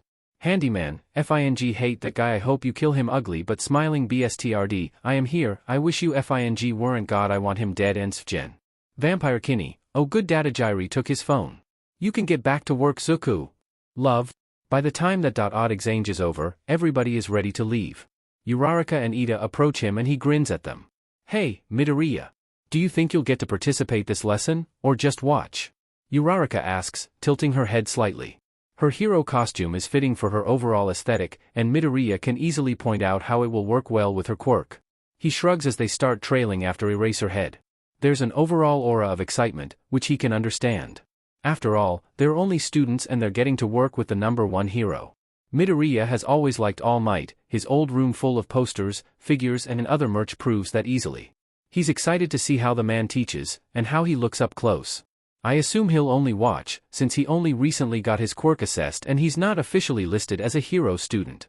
Ida chimes in, waving his arm robotically, a habit Midoriya notices him doing a lot.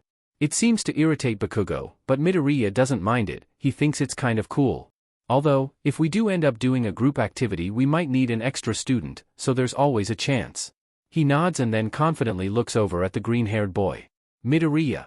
If we do end up competing against each other, I will do my best no matter what.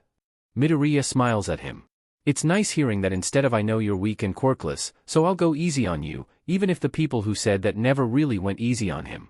I appreciate that, Ida, I'll do my best too if I need to. He replies. Once they reach Ground B, Midoriya looks around for any glimpse of a brightly colored costume or unique blonde hair.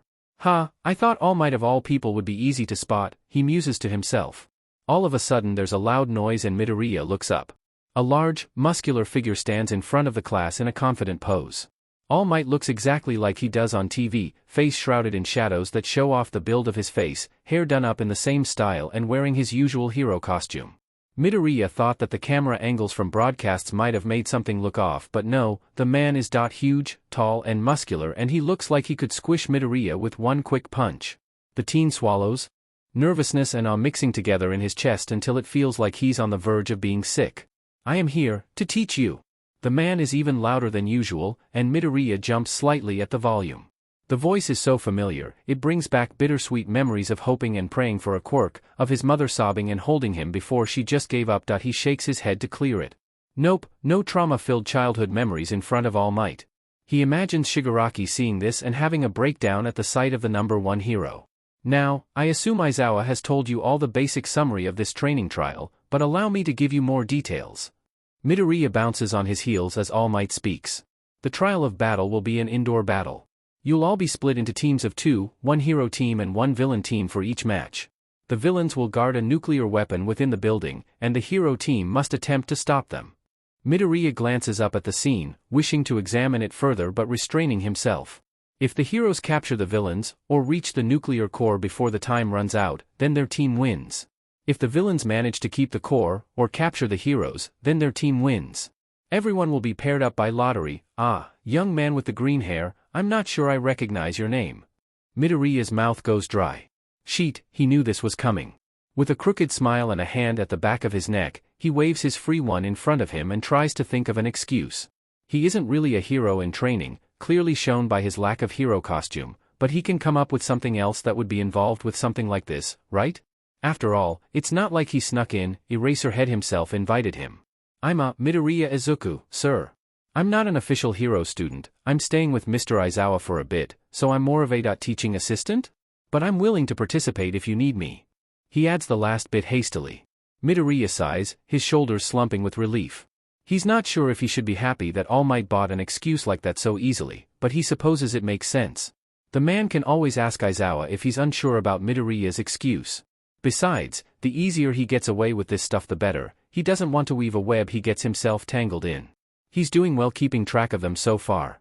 I'm staying with a nice group of people, they left for businesses, I was almost kidnapped by villains, I'm living with Eraserhead and working as a temporary teaching assistant, that's easy enough. Now that that's settled, we'll go ahead and draw our pairs. Midoriya zones out a bit, thinking of possible combinations.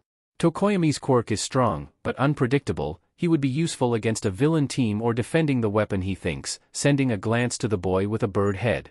Yaoyorozu is a good bet, too, we can create something to help us with her quirk. Shoji and Jairu can both hear upcoming threats, Kirishima's good at defense, Todoroki's really powerful, even using only ice. Hagakure's invisibility will be useful for apprehending the opposite team without being spotted. He doesn't realize he's trailed off until Uraraka taps his shoulder, a somewhat conflicted look on her face. Midoriya gives her an apologetic look after he realizes he was probably mumbling a few seconds ago. Midoriya and Uraraka will be the hero team, paired up against the villain team of Bakugo and Ida. Midoriya's blood runs cold as he glances over at the blonde. His teeth are bared in a snarl and his palms are alight with explosions. Midoriya sighs and silently embraces the cold feeling of death all over again. Man, and he likes this uniform too. Ida approaches the two of them, his brow is furrowed slightly as he turns to Midoriya and adjusts his glasses. Midoriya takes a deep breath as Bakugo turns his heated gaze to the taller boy, and Midoriya almost envies Ida. As rude as Bakugo might be, he won't fight his teammate and risk losing a match to Uraraka and him. Are you alright, Midoriya? We can always see if All Might will adjust some of the pairings. Midoriya shakes his head, not bothering to appear excited about his current situation. No, it's alright, Ida. I doubt it'll happen anyways, and Bakugo will go after me some other time anyways, so there's no point wasting All Might's time. He pats the other teen on the arm as his expression becomes a bit more confident. Besides, remember what I told you? I'm not gonna hold back, no matter what, so you better do your best during this match. Ida stares at him, wide-eyed, and then beams at him. Midoriya can practically feel the excitement radiating off of him. He barely manages to reply with an, of course, before Bakugo is screaming for him from their part of the room, and he's hesitantly approaching the explosive blonde. Midoriya's face falls into an exhausted grimace as soon as his back is turned and Uraraka chews on her bottom lip, lost in her thoughts. The only good thing about this is that he can help Uraraka, he's studied Bakugo's moves for years, trailing after him like a sad, abandoned puppy. He knows what the boy is capable of, what he's likely to do during this battle. He's going to be targeted, so he's going to have to send Uraraka after the weapon, which will likely be guarded by Ida, since Bakugo is going to try and take him down no matter what. His quirk might come in handy here, since Bakugo won't hold back. He's got no protection from a hero costume, so he's likely going to F his body up when he dies. His stomach seems to ache as he thinks about it, but he shrugs it off. He needs to focus on drawing all of the attention from Uraraka so she can focus on Ida, and he needs to try and not permanently die from some freak accident with Bakugo's quirk at the same time. In summary, his life is a living hell, and he wants to ask Shigaraki to decay the whole place. Izuku gnaws on his nails as he watches Ida and Bakugo enter the building.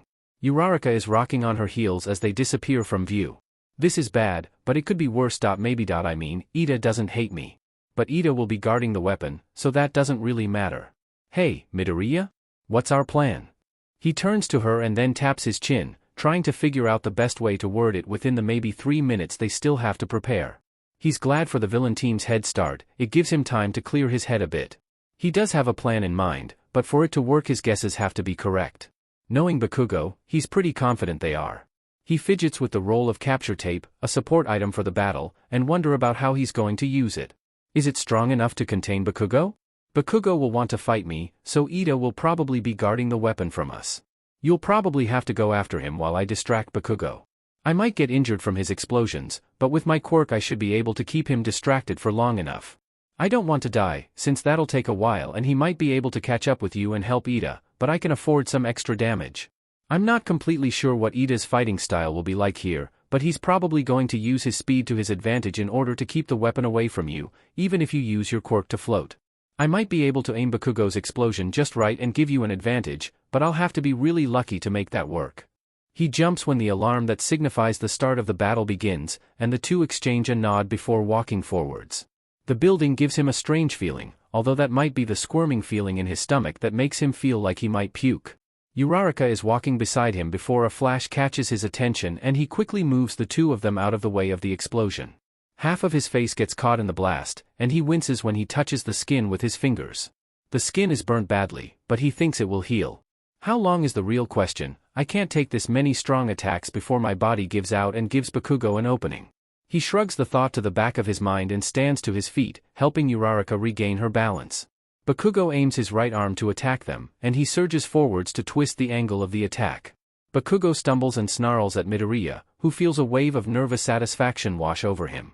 I knew you were going to use your right arm. His voice sounds strange with the burn around the side of his mouth, and he winces at the strange feeling of talking with such an injury. Remember that notebook you burnt and threw into the fish pond? Those were notes. I'd taken notes on various heroes, including you. I've written new ones, you know. I know what you're going to do, Bakugo, I know your fighting style. He takes a deep breath and ignores the slight rasp in his chest. I'm not going to be the same quirkless kid you pushed around for years, not anymore. I'm not going to give up. Bakugo's face twists with anger as his palms spark with heat. Midoriya inhales sharply as he hears Ida attempt to contact Bakugo. The words are difficult to make out, with the ringing in his ear and the distance between them. Keep guarding the core, Four Eyes. He barks before cutting his teammate off. Bakugo rushes forwards and aims another explosion at Midoriya. He cringes at the wave of heat he can feel.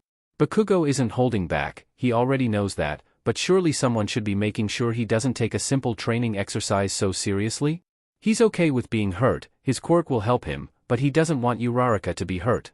Not only because of the disadvantage it will put them at, but because he doesn't know if the exercise will end if she does get seriously hurt. All Might won't let anything happen to her, to either of us, he shakily reassures himself. The lingering, childish fixation on the hero helps guide him forwards as he swallows thickly and looks over at Uraraka, determination shining in his eyes. Uraraka, go on without me. You need to reach Ida if we have a chance of winning this. She nods and runs off, disappearing around the corner. Midoriya's relief doesn't last long and reaches for the support item, wrapping the tape around Bakugo's leg. He holds his breath as the explosive teen looks down at it. And then breaks out and swings his right arm forward with another explosive attack. Midoriya manages to dodge, thanks his analysis, and then takes a moment to re-evaluate. I can't dodge forever, he reminds himself, I'll wear myself out, and Bakugo will eventually catch on. I need a strategy. He stands and, managing another boost of strength, he runs, darting past identical hallways and around sharp corners. He stops when his legs ache and slumps against a wall. He can still hear Bakugo yelling at him, so he can't be that far. That, or he's been followed, both are pretty bad. Stop hiding, you pathetic Deku! Bakugo shouts, and Midoriya cringes at the nickname. It's always sounded so bitter and angry coming out of Bakugo's mouth. I'm superior to you, and you know it, you've always been a quirkless loser. You think you can run off with a bunch of weirdos and come back with a quirk that isn't even useful? I'll show you your place, Deku, and you'll never be able to show your face around these people ever again. His voice has been steadily rising, and a shiver runs down Midoriya's back. He already knows all of that, he's known it for years. You're not quirkless anymore, he reminds himself. Remember what you said earlier, you're not going to be the crybaby that he pushes around anymore. You got rid of Aldera, you can face Bakugo and his stupid superiority complex. He touches his face again. The burn from earlier is almost completely healed. It must have been severe enough for his quirk to start working on healing the skin. I guess I've been too distracted to notice it during the battle, he notes as he carefully slips around another few corners, Bakugo's voice growing fainter. If he can find a good hiding spot, he can make a good strategy. Bakugo, from what he's noticed, relies on his power a lot. If he can avoid that, he can distract him long enough for Uraraka to deal with Ida. Sheet, I hope she's okay. I completely forgot to ask her where she was after Bakugo attacked me again. He cringes at the oversight and then shakes his head. He can still figure it out, it's fine. If he gets too caught up on small mistakes, then Bakugo will be able to take him down easily. I hope you're having better luck than I am, Uraraka. He knows he can't hide forever, but it's his best option at the moment. Rushing at Bakugo without a plan would basically be suicide, and he really doesn't feel like having his abdomen blown to bits again. He can still hear the loud, angry yelling from his opponent, and he swallows the lump in his throat as he tries to judge the distance. Taking a chance, he ducks around another few corners to get further away from him. He's going to find me eventually, I need to check on Uraraka before he attacks. He takes a deep breath and ignores the icy cold fear seeping into his bones. Bakugo can't kill him unless he gets a really lucky hit, and All Might will stop him before anything like that happens. It's only training, that's all it is, a test. Uraraka? Are you okay? Where are you at? He asks, keeping his voice soft but audible. Yeah, I'm alright, she replies after a second, and he sighs in relief.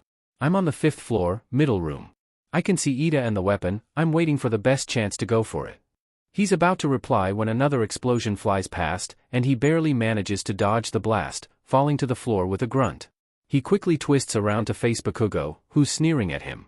His arm is extended, likely to prepare for another attack, and Midoriya scrambles to his feet before he can get backed into a corner on the ground. He rolls his shoulders as Bakugo's lips curl back further, white teeth on display and eyes blazing with unhidden anger. At least I know Uraraka is alright, now I can just focus on stopping Bakugo. Don't try to run, Deku. Even if I kill you, your stupid quirk will bring you back. He barks, and Midoriya tries to hide the way he flinches. He gestures to his outstretched arm and grins, wide and bordering on unhinged. My hero costume has bracers that can store the sweat that lets me create my explosions. Now that it's stored up enough, he reaches up to the bracer and pulls, and Midoriya can barely blink before a huge explosion is heading towards him. He manages to roll away slightly, but it catches a good portion of his right side as it destroys a portion of the building. A searing pain jolts through him and he bites down on his tongue to keep from crying. He looks down and the urge to cry is replaced to the urge to vomit. There's a large, gaping wound in his side, muscle twitching against the cold air, the skin charred and burnt and bones he can identify as his ribs sticking out jaggedly. Not quite as bad as the quirk apprehension test, but still pretty gruesome to look at. His face is burnt again and he can't feel his right leg. He barely manages to stand, supporting himself on the rubble of the building. He's not dead, at least not yet, but his vision is hazy like TV static and he can't hear anything through the ringing in his ears. I need to stay alive, until we win this. I can do that, right? I'll heal, I've gotta heal, my quirk will do the work. Are you f***ing insane? He manages to spit out, alongside bloodied saliva. His voice slurs and cracks, and his mouth tastes like metal, heat and ash. Bakugo narrows his eyes. Just rely on your sudden quirk, Deku. After that All Might is talking to Bakugo, so he risks another glance down. His quirk has realized the issue and he can see his flesh moving and slowly, carefully winding itself together, cords of muscle twisting together and filling in the spot where it was blown away with the wall of the building. It's disgusting, but oddly he can't stop watching it. It's slower than usual, maybe death speeds up the process? He can't think about that right now, because Bakugo lunges forwards to punch him. All Might must have warned him about using so much force, he decides. His body protests as he ducks away from the powerful fist aimed at him. I've gotta defend myself somehow, or else he's going to kill me. He adjusts his positioning so his healthy side is facing the blonde, but another explosion comes from his hand and adjusts his trajectory.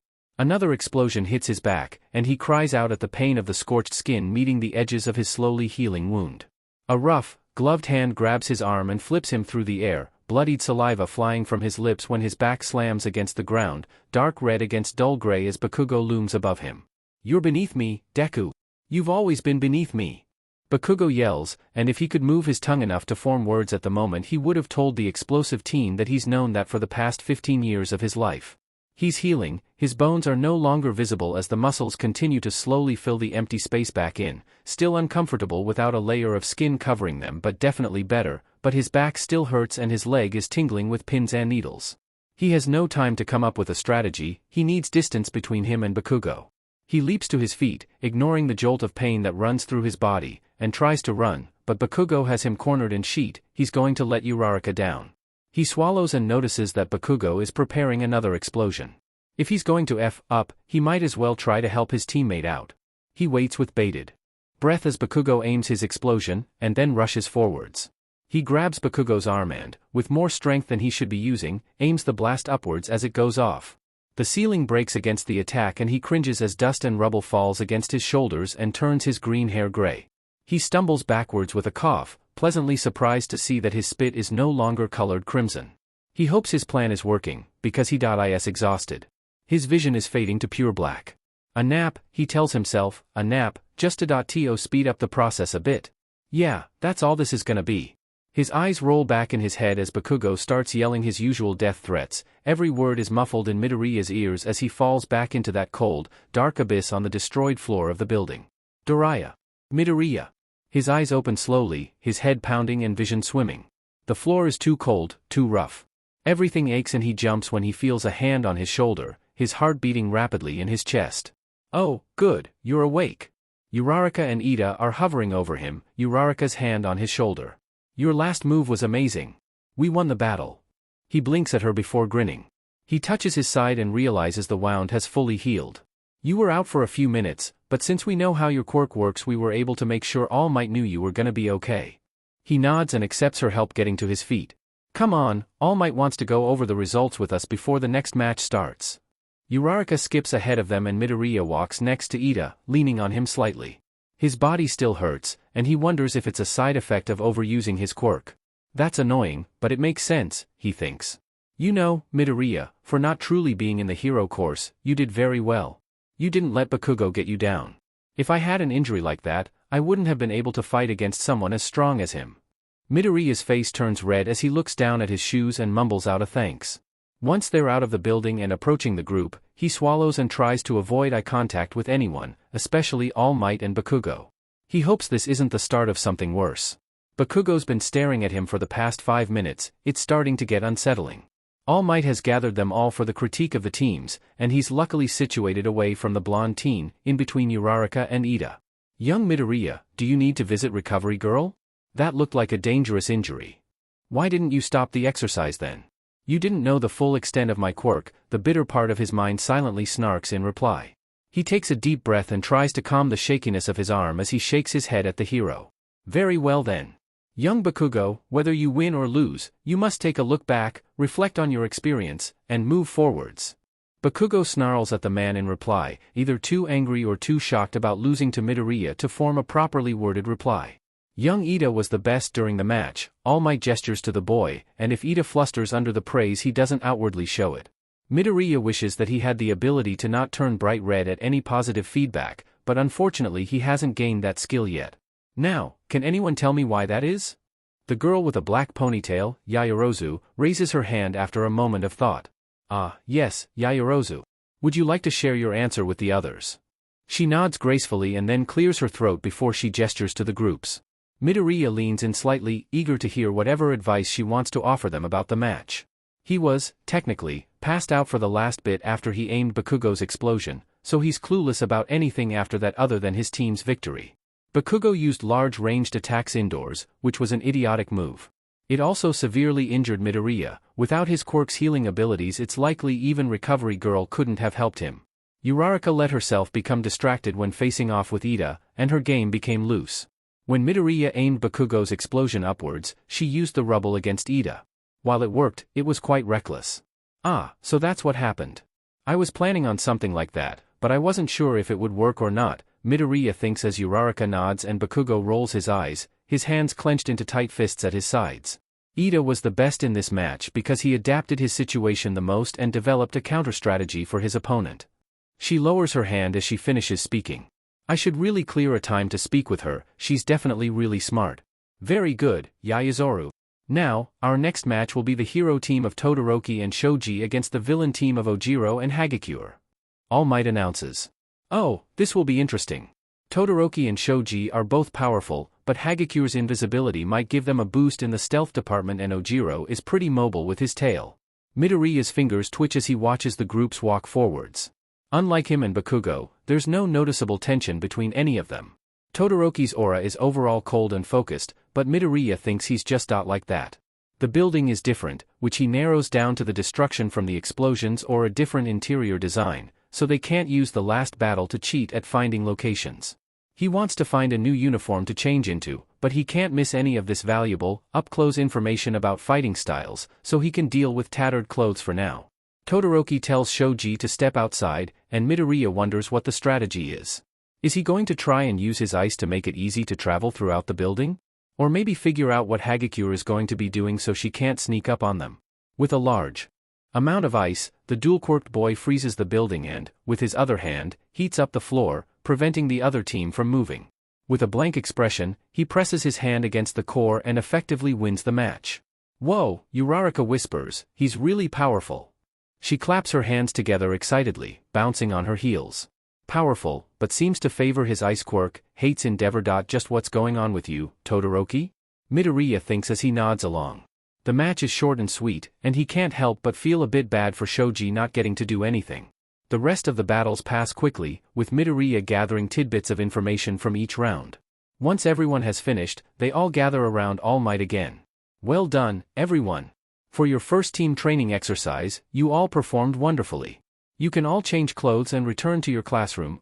Young Midoriya, you might want to stop by Recovery Girls for a spare uniform, seeing as you don't have a hero costume. Really? Not because I gave you a sneak peek of my insides? He nods and follows the rest of the students out, and then falls back before his detour to walk next to Todoroki. He smiles at the boy and gets an expression that reminds him of their first awkward meeting a while back. Your quirk is really cool, Todoroki. It was impressive how you were able to freeze the building with that much ice and reach the core so quickly. He comments, deciding a friendly remark about his abilities can't be taken wrong. Todoroki looks over at him, eyes darting from his messy hair to his ruined uniform to the way he still seems to be favoring one leg as he walks. Midoriya winces at the reminder, it must be a slight quirk side effect, Recovery Girl will fix it easy. Quirk overuse, already? Well, I guess my last death wasn't very long ago, I've gotta be careful about spacing them out. Or maybe they add up. I've died 0.3 times, so far, and I didn't discover my quirk until recently, so I might need to take it slow. He shakes himself out of his thoughts when Todoroki finally looks ready to talk. Thanks, but it was nothing. A pause. You did well against Bakugo despite not having any training with your quirk, with injuries as severe as that. I was expecting a worse outcome. It almost sounds like a compliment, disguised under layers of indifference. If you attended the entrance exam, I'm sure you would have found your way into a UA course. He's not sure about that. The hero course entrance exam is notoriously aimed at people with flashy quirks like Bakugo's, not so much ones like his. He's not sure what he would be able to do against giant robots except not die, but he only nods before making his detour to Recovery Girl's office. When he pushes the door open, she glances over and sighs at the state of him. He gives her a lopsided smile and she gestures for him to sit, which he does. He wants to get this over with as soon as possible. He tells her his theory and, after a few moments of looking over his new paperwork, she nods. It seems that way, yes. You need to be careful about using your quirk, young man. The physical effects will be bad enough, but I can't imagine constant death being good for your mental health either. She sends him off with a handful of gummies and a new outfit, which he's happy with. He takes his time getting back to the classroom, letting the new information blossom into varieties of theories, each spiraling off in a different direction from a general idea. Once he reaches the door, he pops the last gummy into his mouth and slides through the door, taking in the scene. It looks normal, but once again Bakugo seems to be missing from the variety of students sitting around and chatting about how cool training with All Might was. Kirishima looks up and grins. Midobro, the way you fought against Bakugo was super cool. He smashes his fists together and throws him a toothy smile with Midoriya eagerly returns. Another chorus of praise sweeps through the room as he catches Yaoyorozu's eye, her hands folded on her desk and a conflicted look on her face as she stares at his new uniform and lopsided stature. I mean, I would have started crying if I saw the inside of my body like that, but you took another explosion like a champ and helped Uraraka win the match. So manly. Kirishima adds, and Midoriya rubs the back of his neck. He's still not used to having so many compliments thrown his way. It's overwhelming but also amazing, and he's going to enjoy it while he can. He's not going to think about the day when that adoration will turn into hushed whispers of traitor and villain, not going to think about them coming from Aizawa's mouth, tainted with betrayal.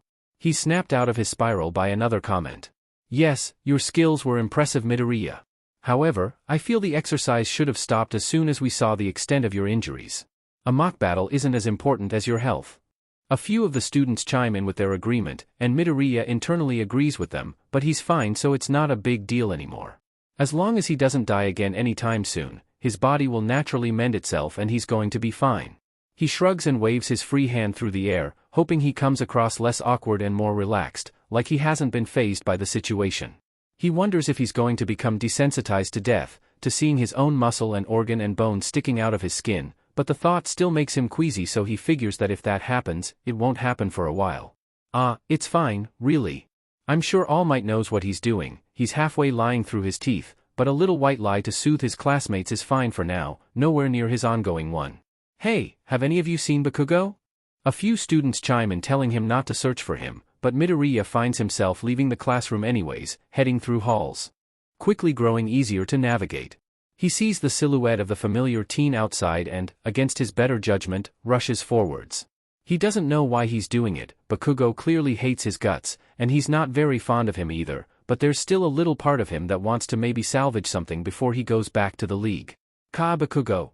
He catches the slip of the tongue before he can complete the nickname, and a fiery red gaze meets his own as he stops in front of the hero student. Listen, I really did just discover my quirk, Bakugo. It was he shakes his head. He doesn't want to start rambling. He can't just shout you made me go through with the swan dive either, because that's private information that he isn't quite ready to share with anyone outside of the league yet. I haven't been tricking you, I wouldn't do that. Not in the past, anyways, not before I took your advice. Bakugo stares at him before he scoffs and turns, his face contorted in his usual anger, and for a second Midoriya wonders if he can book it fast enough to avoid any more damage. Bakugo whips around to face him again and leans in. That match ended fair and square, loser, so shut up about it already. His breath smells of the smoke from fireworks and the words are acidic coming off of his tongue. Midoriya leans back and keeps his expression as neutral as possible. Bakugo jabs him in the chest. I don't know what FING morons took you in, but I'm going to be the #1 hero, got it? You're always going to be beneath me, a weakling who's going to scrape by with a semi-useful quirk.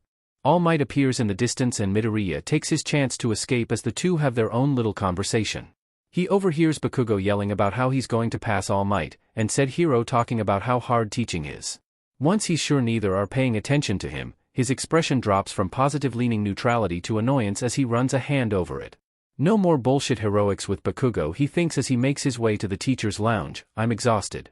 The next day Midoriya shows up early for personal reasons. He glances at the support door once more before he pushes it open. Hatsum? Someone told me the design you were working on was ready for me, he calls out, keeping his voice somewhat loud so he can be heard above the buzzing of the machinery. The lab is, from what he's seen so far, almost always busy in some way. He's seen Power Loader before, a small guy with a costume that makes Midoriya think of construction work, but they haven't had a full conversation yet. Is it a bad time? I can come back later. It's about 10 minutes before he needs to get to class, so he can always make a quick visit during his break if Hatsum is busy. As if sensing that he's about to leave, Hatsum pops up in front of her. Her face and clothes are stained with oil and grease, her hair is sticking up in every direction and her eyes are shadowed by dark bags signifying an alarming lack of sleep. Sorry, Midoriya. Didn't hear you at first. The sleep deprivation makes her voice even louder than normal, but that's all she says before she turns and pulls out a pair of gloves. She unfolds one of them to show off the design. Tada! Your custom order, made by the one and only Hatsume.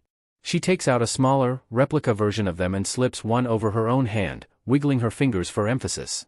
Midoriya takes in the appearance, a bright pink compared to the black material of Shigaraki's. Made a test version for myself, to make sure the mechanics will work properly. The material I used is lightweight but dependable, so your friend will barely notice they're wearing anything at all. They'll also be able to touch screens and stuff with them on. She presses a small button on the wrist of the glove and it retracts, the covered fingers now exposed to open air. If they're ever in a pinch, all they've gotta do is press down on this button right here, the material will retract and they'll be able to use their quirk. Another quick press will make the material come back up and form the whole glove again. She finishes as she hands the invention over. They feel smooth and almost cold in Midoriya's grip. He wonders if they'll help Shigaraki's skin any. He grins at Mei as she slips her own design off her hand. These are great, handsome. How much do I owe you? He asks once he's carefully folded them together. He's brought some money just in case. Thankfully, it's better to pay her now than later, especially because he's not sure how much more time he's going to be spending here. Hatsum blinks at him and then waves a hand in front of her casually as she places the pair of goggles on her head over her eyes and tinkering with a new invention, a set of blueprints he can't properly read set on the table, covered in sketches and small notes with arrows pointing to certain parts of the design. He checks the time. He has 6 minutes to spare. Hatsum? Oh, yeah. Consider it on the house, a demonstration of my skills. But, since it was a personal project, you can tip if you want to. She replies with a grin before focusing back on the current project. Midoriya leaves a decent amount of money on the table next to her. It's never felt right having things like this given to him for free, and then exits the room again with a sigh. The hallway is much quieter, almost eerily silent despite the mechanical hum and the distant chatter of students. He turns, notices a pair of familiar faces, and decides that he should at least attempt to connect with a few people before he has to leave. Maybe it'll get Bakugo off his back for at least a little bit. Ida catches his eye and grins, holding up a hand. Midoriya. He calls, and the green-haired boy races to catch up with them. You did well against Bakugo during the training dash. He adjusts his glasses and sticks out an arm robotically. However, I must speak to him about his reckless disregard for others' safety. He cannot be a good hero if he is constantly risking the lives of other people for his own benefit. Midoriya nods as Ida continues to talk about how Bakugo's actions were idiotic and unsafe and he wishes he had someone like him when he was younger, a little quirkless boy surrounded by people that flocked to Bakugo because of his incredible strength. He stops speaking and looks down. You visited the support department. Did you need some sort of equipment? Oh. These are actually for a friend. He has a destructive quirk, so I had these made in case they can help him out. Hatsum Mei did most of the work. She's really impressive. Loud and a bit much, but dedicated nonetheless. She'll be a useful ally if he can convince her to keep working with him, although he doubts that's likely. If he can find someone to commission work for him, he can probably get more gear for the league, but that's also going to be difficult. Nobody's going to want to help a villain unless they're totally down for betraying UA. He shakes his head slightly as they enter the 1A classroom and take their seats. Bakugo glares at him but then returns his attention to Kirishima, who's talking excitedly about something. What do you think we'll do today? Another battle? Mina asks from her spot, which starts a wave of hushed whispers from the more extroverted students. Midoriya taps his pen to his chin. It won't be another class like All Might's. UA probably wants them to experience a variety of things. He wonders if it'll be normal classwork. He's always been decent at written tests, especially about heroics, but the others might not be very excited about that. The door opens and they fall silent as Aizawa glares at him, looking for anyone who's still causing a disruptance. Once he's satisfied that they're all paying attention, he curls up on the floor in his sleeping bag. You all need to pick a class president. Do whatever you want but don't bother me. Class president, huh? That's strangely normal, but I suppose this is still a school. Midoriya watches as Ida takes charge, writing names on the board so they can vote.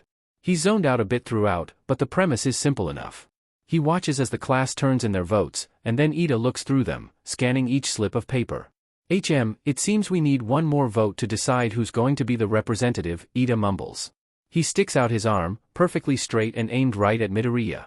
Midoriya, it seems your input is needed to settle this once and for all. A bit dramatic for such a simple vote, but he can play along.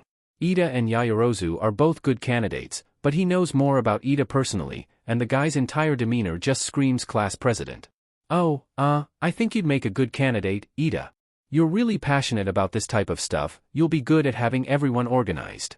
Ida's face turns an almost alarming shade of red but he nods and adds Midoriya's vote. Midoriya glances over the board. If he's reading it right, that's going to make Ida the president and Yaoyorozu the vice president. Good choices. In his opinion, Yaoyorozu can help balance Ida out and she seems calm and collected, which will help with dealing with any rude students. Midoriya smiles slightly as the class congratulates the pair, besides Bakugo, who appears to be either asleep or trying to tune out the entire class.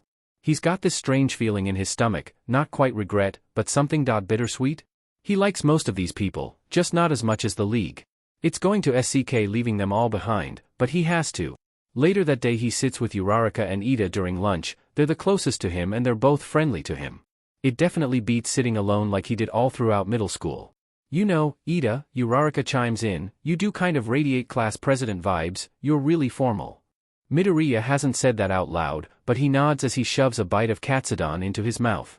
He's glad to hear all of the talk about UA's food being good is correct. It almost reminds him of when his mother would make it for him when he was younger, before everything went to shit. Ida swallows and then sits up perfectly straight. Midoriya wonders how he has such perfect posture all the time. He must be at least a little stiff, right? I suppose I am. I come from the prestigious Ida family, after all. Midoriya leans in, eager to soak up the new information. He's known that Ida is related to Ingenium for a while now, but any information about the famous hero family that he can get is worth remembering. My family has been in heroics for generations. My big brother is a famous pro currently. I'm sure you've both heard of Ingenium, he and Uraraka nod. I aspire to be just like Tensei, he's my inspiration to become the best hero I can possibly be. Ida finishes with a nod. Midoriya returns to his food, letting the new information sink in fully.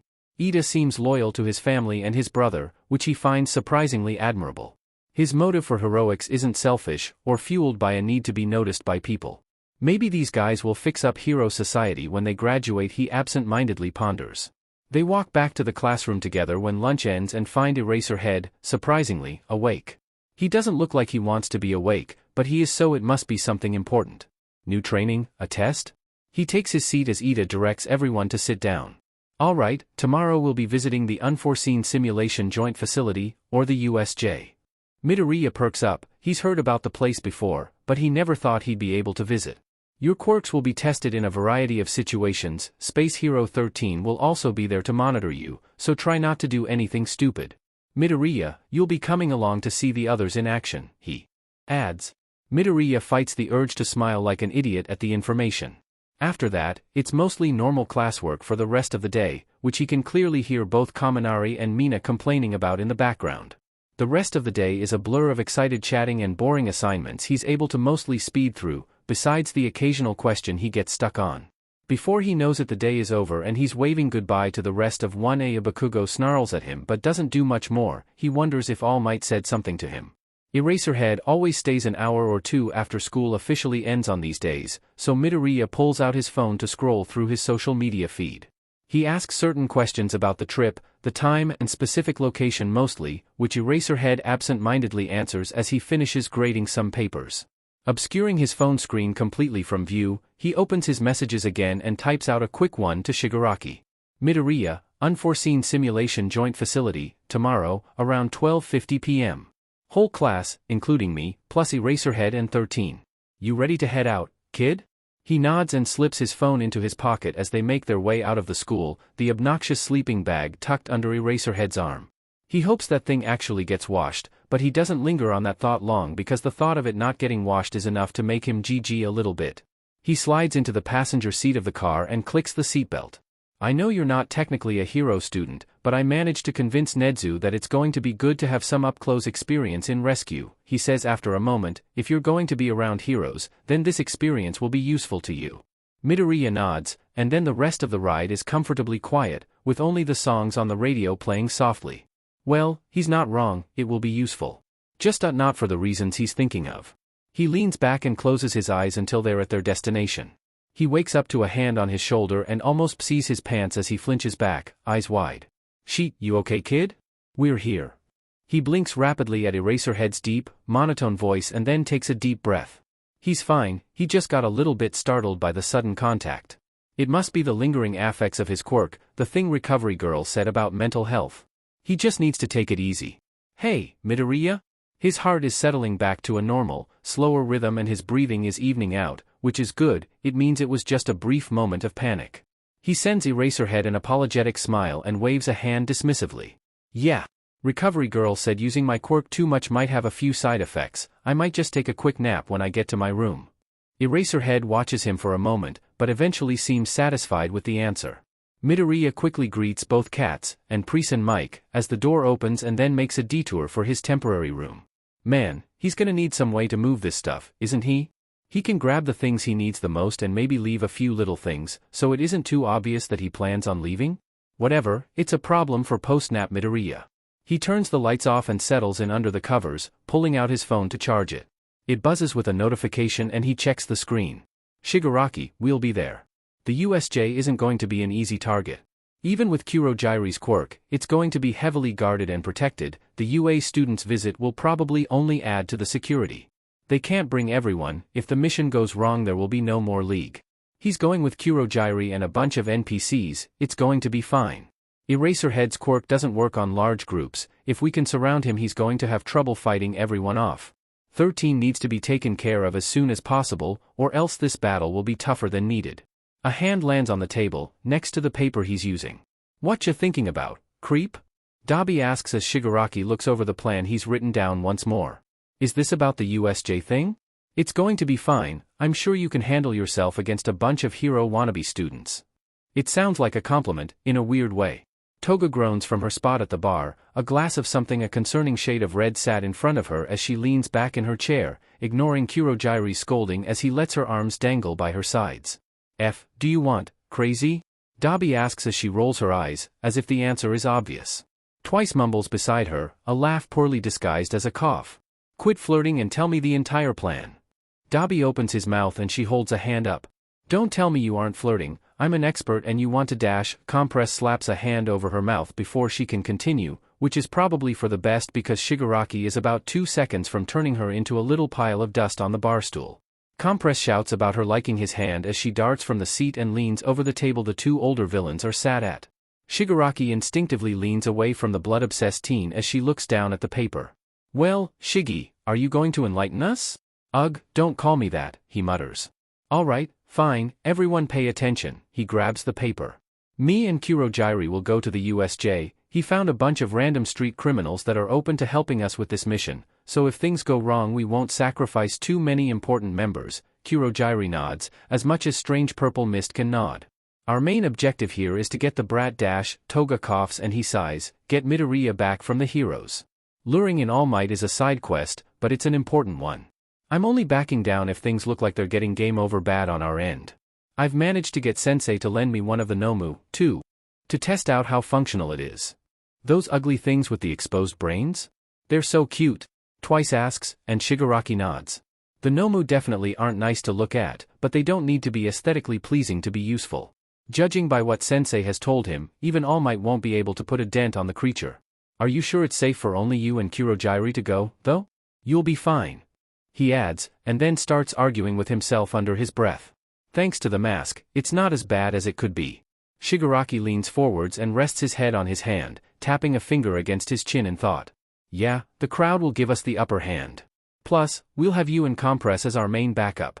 Toga will come in if we need to disguise her as someone to lead Midoriya away without suspicion, and Dabi will come in if we need to kill large amounts of people. He explains. All we really need from Midoriya is him coming with us willingly, and considering he texted me about this I'm assuming that's already going to happen. Knowing him, getting him back will also get us a lot of information about the UA students' quirks, probably Eraserhead and present mix too. Not much is known about Eraserhead, so the extra details will be nice to know. Ah, boss, you really care about the kid, don't ya? Toga whines out another stop flirting comment as Shigaraki flips him off. It's a barely there dismissal of the comment, because he's confident in saying he'd rather die than say those words out loud, especially in a room full of people. Anyways, if the plan seems fine to you guys it'll probably work. Kurogyri's pretty smart. He stretches, joints popping, and then points a finger at Shigaraki. Don't get shot, mophead. It's a teasing remark laced with the smallest hint of actual concern, and yet it still makes Shigaraki's stomach twist into confused knots as he scoffs. Ah, young love, reminds me of when I was your age. Compress remarks wistfully, and Shigaraki bites back the remark that he's only in his early 30s, around the same age as Twice, but he's already exhausted and he needs to get up early to make preparations tomorrow, so he stands and mumbles a half-hearted goodnight to the rest of the members at the bar. He closes his door behind him and curls up under the blankets. It's not that late yet, so he pulls a random game from his pile. A few Splatoon matches can't hurt, he thinks as he boots up his Switch. The walls of their hideout are, unfortunately, thin, so he keeps the volume down. No need to alert anyone to the fact that he's still awake and have them barge in. The concerning sound of Toga's half-laugh, half-scream comes through at almost full volume, followed by Twice somewhat frightened laughter and Kurogyri's voice telling both of them to calm down. He sighs and leans into the pillow, thankful he's never been sensitive to noises like that. They're obviously not going to actually kill each other, otherwise Kurogiri would be a lot more concerned. He chooses to play a random online match, thoughts occasionally drifting back to the plan as he covers the map in bright colors. He's still got to deal with a bunch of NPCs, throwaway characters that he won't bother to revive, in order to complete the next main task. All Might, he thinks, swearing as his character is shot from another player hiding in a puddle of bright green. All Might as a teacher, huh? What could that idiot teach, except for a stupid mentality of always smiling? God, I want to watch his face be bashed in by the Nomu. I want to turn him into nothing but dust. His hands move on autopilot as his thoughts delve into the dark, villainous things he wants to do to the so-called symbol of peace. His team ends up winning, and he closes the game after he gets his points and levels up once again. Setting the device aside, he adjusts the blankets and lets himself relax, staring at the ceiling, the star stickers on his ceiling letting of a faint glow as he watches them. I'm ready for the boss battle. Midoriya rocks anxiously on his heels as Eraserhead and 13 stand in front of the class. This lesson will be the trial of rescue, the teacher states, and a few students seem eager to hear that. Ah, rescue training. It makes sense, being a rescue hero is a valuable job. The USJ is a practical training arena, designed to simulate any type of disaster or accident. Midoriya glances at each of the zones. He's not totally concerned about this, he's waiting for something a bit different. Eraserhead finishes speaking and then 13 chimes in, drawing his attention once again as he adjusts the bag swung over his shoulder. Eraserhead has bought the note-taking excuse so far, thankfully. This lesson will be about wielding your quirks for the sake of human life. Being a hero isn't just about showing off a flashy quirk and beating up villains, it's also about protecting people. The USJ has a wide variety of areas for you to practice using your skills in a multitude of different situations. Midoriya glances behind him again, doing a double take when he notices an unmistakable vortex of dark purple slowly forming behind them. He hides his beaming smile under a hand as he calms his expression. To his surprise, a large crowd of villains he doesn't know starts moving through the portal. Ah, he realizes, if they have more people, they're more likely to win, and this way less valuable members get hurt. Shigaraki and Kurogiri look to be the only ones actually in the USJ. Huh? Is this part of the training? Are we starting early? Kirishima asks, scratching the side of his head in confusion. The rest of the class soon erupts into questions, asking both 13 and Aizawa where they found so many actors. The pros have, like he suspected, already caught on. Aizawa pushes Mina behind him and readies his scarf, eyes glowing an ominous red. Midoriya cracks his knuckles and gives Shigaraki a look that he hopes reads as, I'm gonna do my best to help you. The swarm of villains stands around, clearly ready to fight once Shigaraki says the word. The man walks forwards, shoulders slouched and posture looking overall far too relaxed for such a situation, although Midoriya knows he's planned all of this out carefully. Eraserhead calls out to them to warn them that these are real villains, and he watches the panic set in. Well, it seems All Might isn't here. He reaches up to scratch at his neck. What a shame. Oh well, we can still focus on the main mission for now. Eraserhead lowers himself and slips his goggles on, and Shigaraki holds his hands up in a mock gesture of defeat. Now, there's no need for all of that, Eraserhead. I'm only here to take back someone that rightfully belongs to us. He pauses at that, clearly confused until Shigaraki reaches a careful hand towards Midoriya. That spurs the man into action once again, as he wraps his scarf around the boy and pulls him away in a familiar gesture. Come on, now you're just being difficult. I suppose we'll have to do this the hard way then, he grits out, voice laced with frustration. His classmates are surrounded by villains, and Eraserhead bares his teeth. Leave them alone. He calls out, hair floating above his head and his gaze fixed on Shigaraki. You're not going to take Midoriya, or anyone else. Midoriya raises a hand to cut him off and then walks, deliberately slowly, to stand next to the blue-haired villain. Eraserhead falters, which is strange from someone usually so calm and outwardly emotionless. Midoriya, get away from him, he's dangerous. The teen rolls his eyes and waves a hand in front of him with a teasing smile. He can feel eyes on him, his classmates and the pros all watching his actions with bewilderment. Bakugo looks like he just saw Midoriya die right in front of him again. To you? Yeah, he's not very fond of you currently. I won't be surprised if someone here turns to dust today. To me? Not unless I threaten his Animal Crossing island, he shrugs. Shigaraki grumbles under his breath, but doesn't add anything else. I'm kinda sad, Eraserhead. I thought I would get to find out a bit more about you. But I guess you can't always plan things out fully, he adds. I should really thank you, though. Without you I would have never gotten anything. You were so quick to trust the poor quirkless kid on the school roof, it's admirable. I definitely like you more than someone like Endeavor. No offense, Todoroki. The dual-haired boy glares at him, emotions unreadable and lips in a thin line. Midoriya, you're a villain? Jiru asks, tugging nervously at the earphone jack on her earlobe. He nods as Eraserhead fixes his gaze back on Shigaraki, eyes once again glowing. I guess it makes sense, but if anyone else uses their quirk he's going to have to look all over the place, Midoriya notes. Shigaraki glares from behind the hand on his face, his one bright red eye narrowed in annoyance as it stares into Eraserhead's. Midoriya is about to ask if they can just leave when he hears booming explosions and a sneering face meets his. Bakugo's eyes are wild with rage, a familiar sight. Midoriya waits to see what he's going to do next, if he's going to scream or charge or try to blow his guts onto the ground again. What the F dash, you shitty nerd? He exclaims, and Midoriya sighs as he waits for the rest of his rant. You went off and became a FING villain? Are you serious? His hands outstretch, palms alight with orange and red. Midoriya can tell Shigaraki is getting tense, things clicking together in his mind as Bakugo continues to speak. So Deku got tired of everyone hating him because he was quirkless, worthless and ran off to live with a bunch of criminals because heroes will never want him. He wants to point to Eraserhead, but he holds off. It's probably not the best time for that. This just proves my point, Deku, I'm better than you and I always will be. He finishes, pupils sharp and muscles tense as he stares at his former friend, quirk still ready to be used. Midoriya freezes at the last part, head bowed. I'm better than you and I always will be, rings in his ears as he stares at Bakugo. Each memory, every starburst scar and burn and cruel nickname bursting to the forefront of his memories. Quirkless, worthless, Deku, nobody wants to be around you, weak, swan dive off the roof. He clenches his fists, arms shaking. I don't deserve to be reprimanded by him, he thinks bitterly, his teeth clench as he takes a deep, shaky breath. Bakugo still thinks that he's weak, that he's never going to be as good as him even after everything Midoriya has accomplished. He still thinks he's better after mentally guiding Midoriya to that rooftop. The thought makes him want to punch something, someone, anything. You really think you're better than me? His voice comes out shaky but cold, a contrast to the normally nervous but sweet tone he has. Bakugo pauses, confusion mixing with the anger on his expression. You actually think I'm worthless compared to you? That I'm weak? He asks, and Bakugo's eyes dart away for only a split second. He takes a step forwards, still keeping a decent amount of space between the two of them, as he leans in, keeping that same sharp grin and dull-eyed look. He can tell some of the others are getting uncomfortable, but he doesn't really care. All he can focus on is how Bakugo still thinks he's some weak, quirkless Deku who can never do anything right, even after all of this time. Hey Kachin, he says sarcastically, did you ever think about me taking that swan dive? Bakugo freezes, skin going an unhealthy shade of white as the words sink in.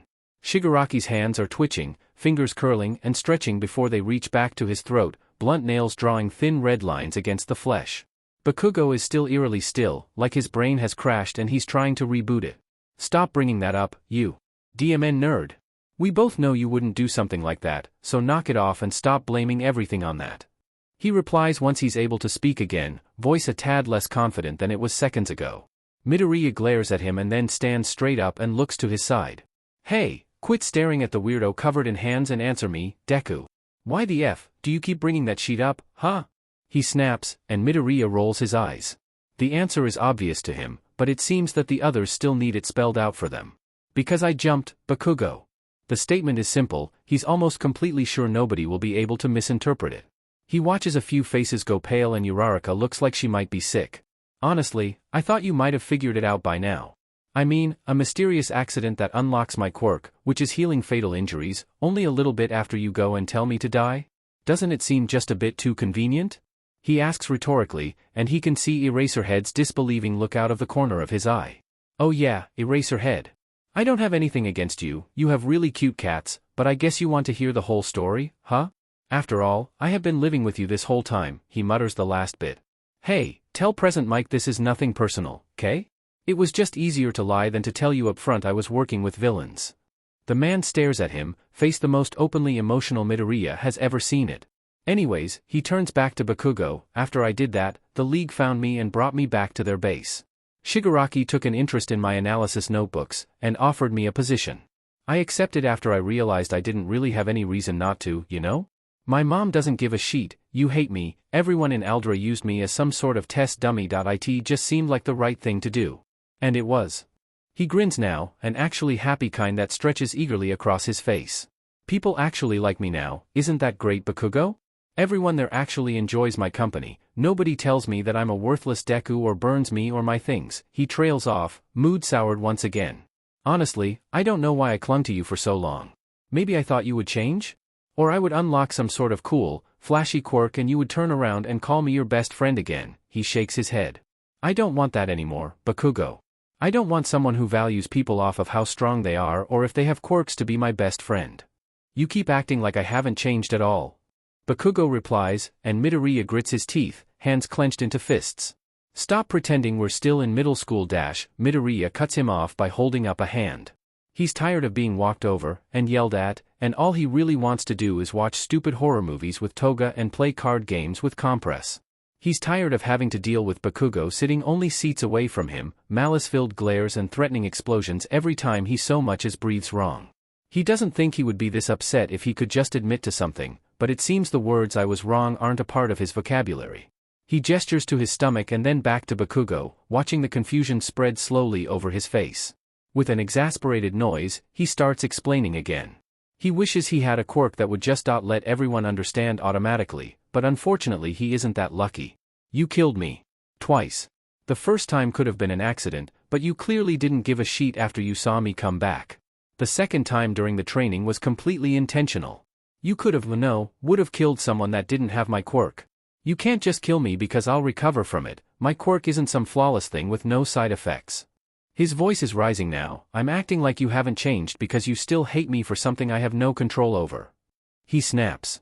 His emotions are all over the place, the satisfaction of finally getting to express them mixing with the frustration that's been simmering for years coming to a boil. I idolized you, I wanted to be like you, and all you did was treat me like shit because you decided I wasn't strong enough for you. His vision is blurry and he wipes his eyes quickly. He hates crying when he gets angry, everyone called him weak for it in the past and now he associates this type of anger with that. It would really be a shame if it got out that UA let a student be killed by someone who tormented them for years, wouldn't it, Eraserhead? Shigaraki asks after a moment of tense silence.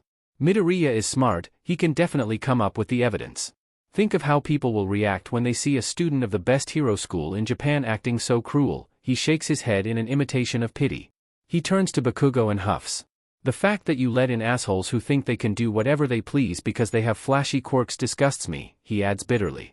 He leans in and places 4 fingers on Bakugo's face. You're the type of brat I hate, you think you can get away with everything because you're training to become a hero, he sneers. Tell me one reason I shouldn't put my finger down and turn you into dust. I think you would be better as collateral damage, the man adds, pinky hovering ominously. Bakugo remains silent, for once. Now, Eraserhead, are we doing this the easy way or the hard way? Eraserhead glares at them, clearly contemplating. I'm not letting you kill anyone today. Not Bakugo, not All Might. And I'm not letting you take any of my students with you. His hair and scarf start floating and Shigaraki sighs, shoulders slumping further. To outsiders he might look more annoyed than angry, but Midoriya can tell the recent conversation still has him furious and itching for a fight. Midoriya knows Eraserhead wants to convert him into some kind of hero, or civilian, anything except a villain. He doesn't want that, he doesn't want to be a hero when the same system lets people like Bakugo in. The childish idolization is chipping away bit by bit, and he really is contemplating selling all of that old All Might merch, just to complete the transition into this new stage.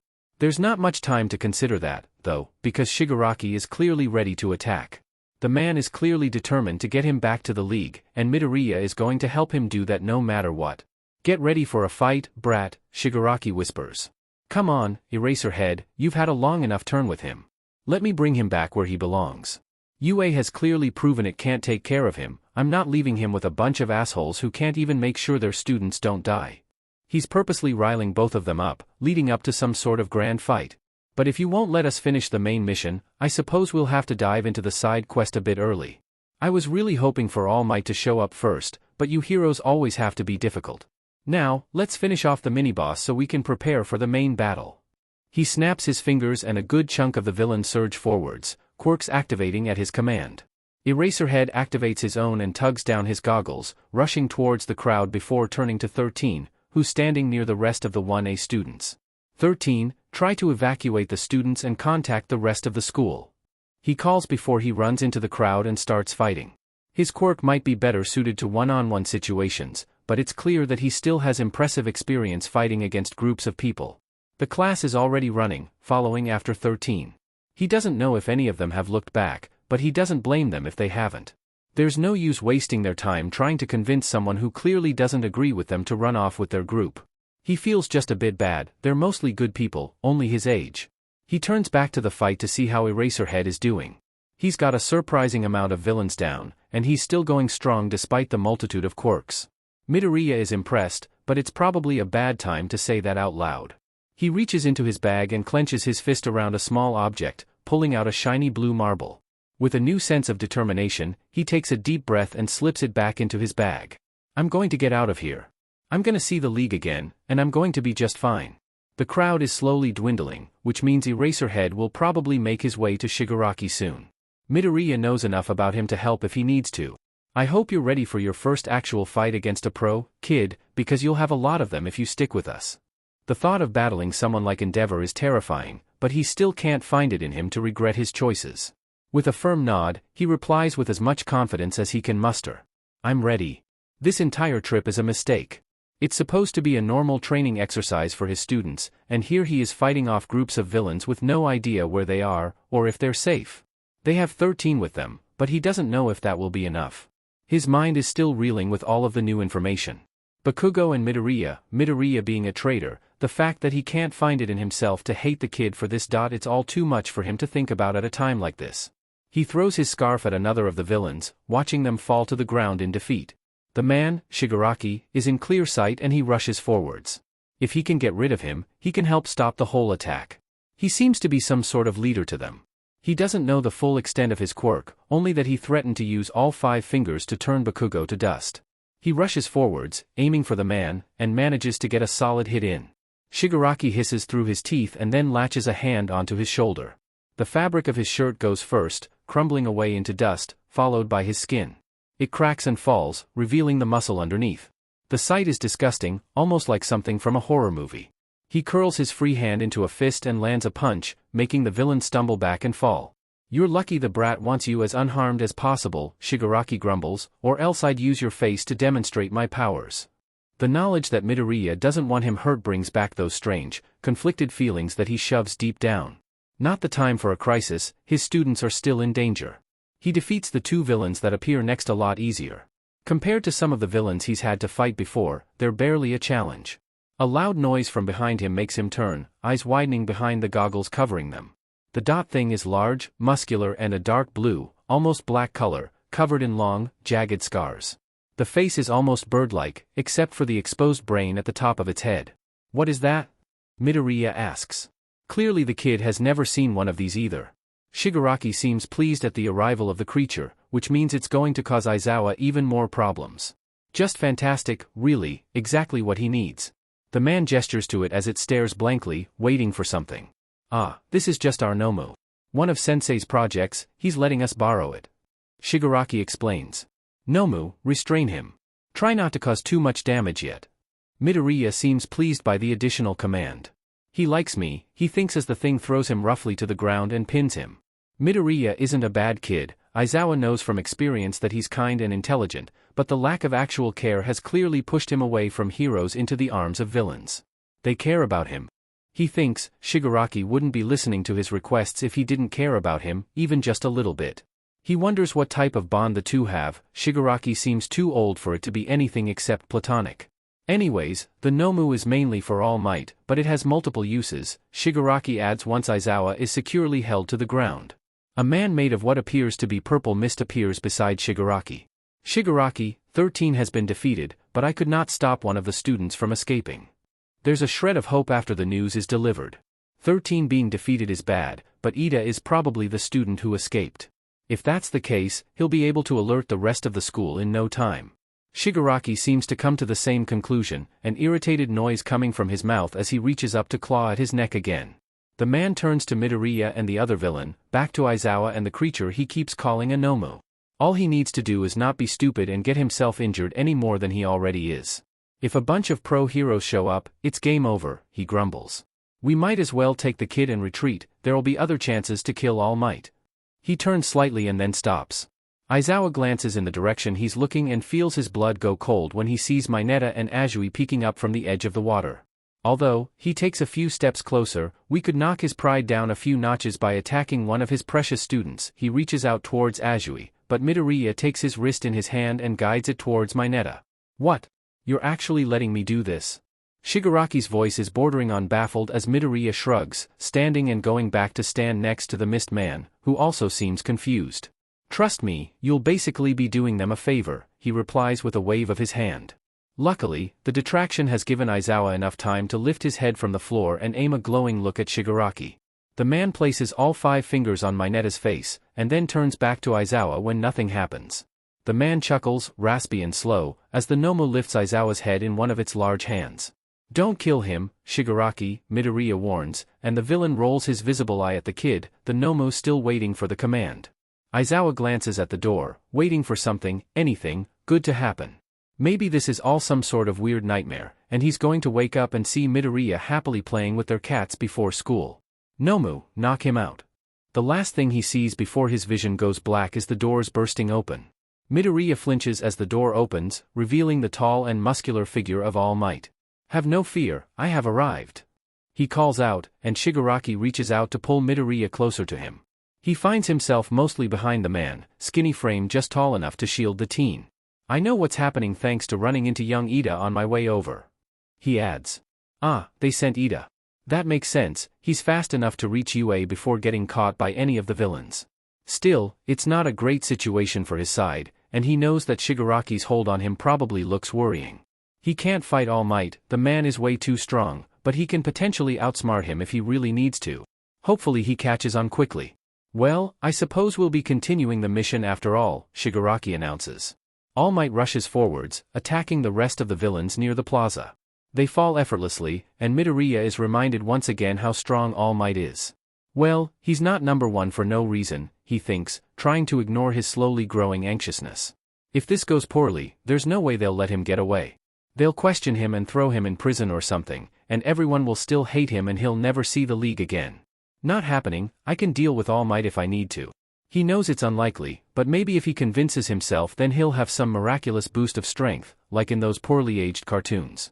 The Nomu has moved away from Eraserhead, so the hero scoops him up, before moving on to rescue Mineta and Azui. A part of Midoriya is glad to see them saved. Well, he's glad to see Azui and Eraserhead saved, anyways. All Might, Midoriya is a traitor. He's working with the villains, he tried to have me killed. Mineta's high-pitched voice carries to the green-haired teen, and he sees All Might glance over at him before responding confidently to the student. Midoriya rolls his eyes. Great, now he has to deal with that, too. I should have let Shigaraki dust him when I had the chance, he thinks bitterly. All Might runs back over and smashes the Nomu with a powerful attack, the creature retaliating with a punch that All Might dodges and counters. Midoriya's eyes widen as he realizes that All Might's attacks aren't having any effect on the Nomu. It really is strong, it's not taking any damage at all. What exactly is this thing? He's gonna have to ask Shigaraki later. All Might grabs onto the Nomu and smashes it into the ground head first. A dark vortex forms, Kurogyri using his quirk to give the upper hand back to the Nomu. It grabs onto All Might's side and the man muffles a cry of pain. Beads of blood stain the man's white shirt as the creature digs its claws in deeper, the stain slowly spreading. Midoriya has barely any memories of seeing All Might bleed, the sight is almost shocking to him as a longtime fanboy. He wonders for a moment what happens if they succeed, when a loud explosion draws him out of his thoughts. Bakugo rushes forwards, surrounded by fire, and grabs onto the plates around Kurogyri's neck. Todoroki is next, a long trail of ice coming from the teen as it surrounds the lower half of the Nomu. Shigaraki tenses beside him, hands in fists as the students interrupt the fight. The ice allows for All Might to escape from the grasp of the Nomu. Bakugo is still pinning Kurogyri down, warning him to not try anything funny. The creature gets up, but the part of it surrounded by ice shatters. Midoriya's breath catches in his throat. Is it dead? Is this some anticlimactic ending? His fear turns to shock as it starts regenerating, body healing like nothing ever happened. It lunges to attack Bakugo, but All Might intercepts it, protecting the teen. The action allows Kurogyri to escape Bakugo's grip and return to Shigaraki's side, both heroes distracted by the Nomu. Shigaraki scoffs at the action and scratches his neck again, holding out a hand in front of him as he starts speaking. You know, All Might, both villains and heroes use violence to protect their comrades. Your title. The symbol of peace is just another form of oppressive violence. You use your title to get away with causing even more of it. That's rubbish. I use my title to protect people from villains like you. All Might replies, before pulling his arm back and engaging in a fist fight with the Nomu. Both are doing well, clearly around equal levels of strength, but All Might's attacks are having minimal effect, so the Nomu must be a decent bit stronger. I'm not doing enough damage, I'll have to surpass 100%. All Might grits out. The next punch sends the Nomu flying out of the USJ, disappearing from sight. Midoriya's blood runs cold. If All Might can do that to the Nomu, there's no telling what'll happen to any of them if he decides they're too much of a threat to peacefully detain. Gory imagery spawns in his mind as he shivers and pushes it away. He looks over at Shigaraki, surprised to see that the man looks to be on the verge of tears, staring at the spot where the Nomu was sent through the roof by All Might's power. This isn't fair, he whispers, all they had to do was return you to me, and now they've ruined everything. His voice cracks on the last word, and Midoriya feels a strange and sudden urge to hug the man. Dangerous Quirk be d'med. I can't kill All Might without the Nomu, but I can at least accomplish the main mission. He turns to Kurojairi. The fast kid is going to be here with more heroes any minute now, you know what to do. A portal forms behind Midoriya and his eyes widen as he stares into the vast, swirling hues of dark purple. Relax, brat, I'm not gonna let a bunch of heroes kill me. Shigaraki hisses the word with disdain before reaching out and shoving Midoriya's chest, making him lose his balance. He cries out one last Shigaraki, wait dash. Before he's swallowed by darkness again. He lands on the floor of the bar, coughing and heaving from the unpleasant landing. Izuku! Toga cries out, helping him to his feet. He takes a deep breath, resisting the urge to cry. Are you okay? Where are Shigi and Kurojairi? Are they alright? What are the heroes doing to them? She questions, and Midoriya swallows, nausea and anxiety curling together in his stomach in the world's most unpleasant sensation. Why did he send me back? I can't be more important than his own safety? He's stuck there with All Might, there'll be so many pros trying to get to him. He feels useless. If he had tried to help fight, maybe he could have distracted All Might, or gotten Bakugo off of Kurojairi quicker, or anything. A solid hand lands on his shoulder, and just from the quick glance he gives it he knows that it's Dabi. Hey, kid, is everyone okay? To anyone else his voice would sound unconcerned, almost bored, but Midoriya has learned to read him enough that he can sense the undertones of worry and desperation clinging to his tone. He clenches his eyes closed as he tries to ignore the stinging feeling of tears behind the lids, his vision black and head tilted down. His posture doesn't change as he answers the question, voice weak and shaky in the type of way he hates. He wants his voice to come out strong and confident, but those are the opposite emotions of what he's currently feeling, and he doesn't have the strength to pretend otherwise at the moment. I don't know. Shigaraki is, in all honesty, having a really shitty time right now. His Nomu is gone, his entire body is sore and All Might isn't dead. The only good part of this entire attack is that Midoriya is back with the league. Why are you not fighting? All Might asks, voice slightly stilted. Shigaraki takes pleasure in watching the growing stain of red on his white shirt, a sign that he managed to injure the so-called symbol of peace. If your mission is to kill me, then surely you have another way of doing it. He doesn't. The Nomu was their one chance, it was supposed to be strong enough to overpower the man, and now it's gone. He's not strong enough, he's going to lose. This is game over. If Dabi was here he would be calling him an idiot for being so reckless with his plan. We have no chance, he rasps, voice low enough that only he and Kurojairi can hear it. The Nomu was our one chance, and it's gone. I don't know where that idiot tossed it to, it's probably too far away by now. He claws desperately at his neck, beads of blood forming on the visible skin that he wipes away with each new swipe of his nails. He's not going to die here, but he needs a plan to get away. All Might is hurt, slower and less reactive than usual, so he might be able to evade him long enough to get another portal open for the both of them. Kurojairi turns to him, and Shigaraki knows he's about to give out some form of advice just from the way his glowing eyes seem to form an expression. If you're gonna say something, make it quick, he hisses through his teeth.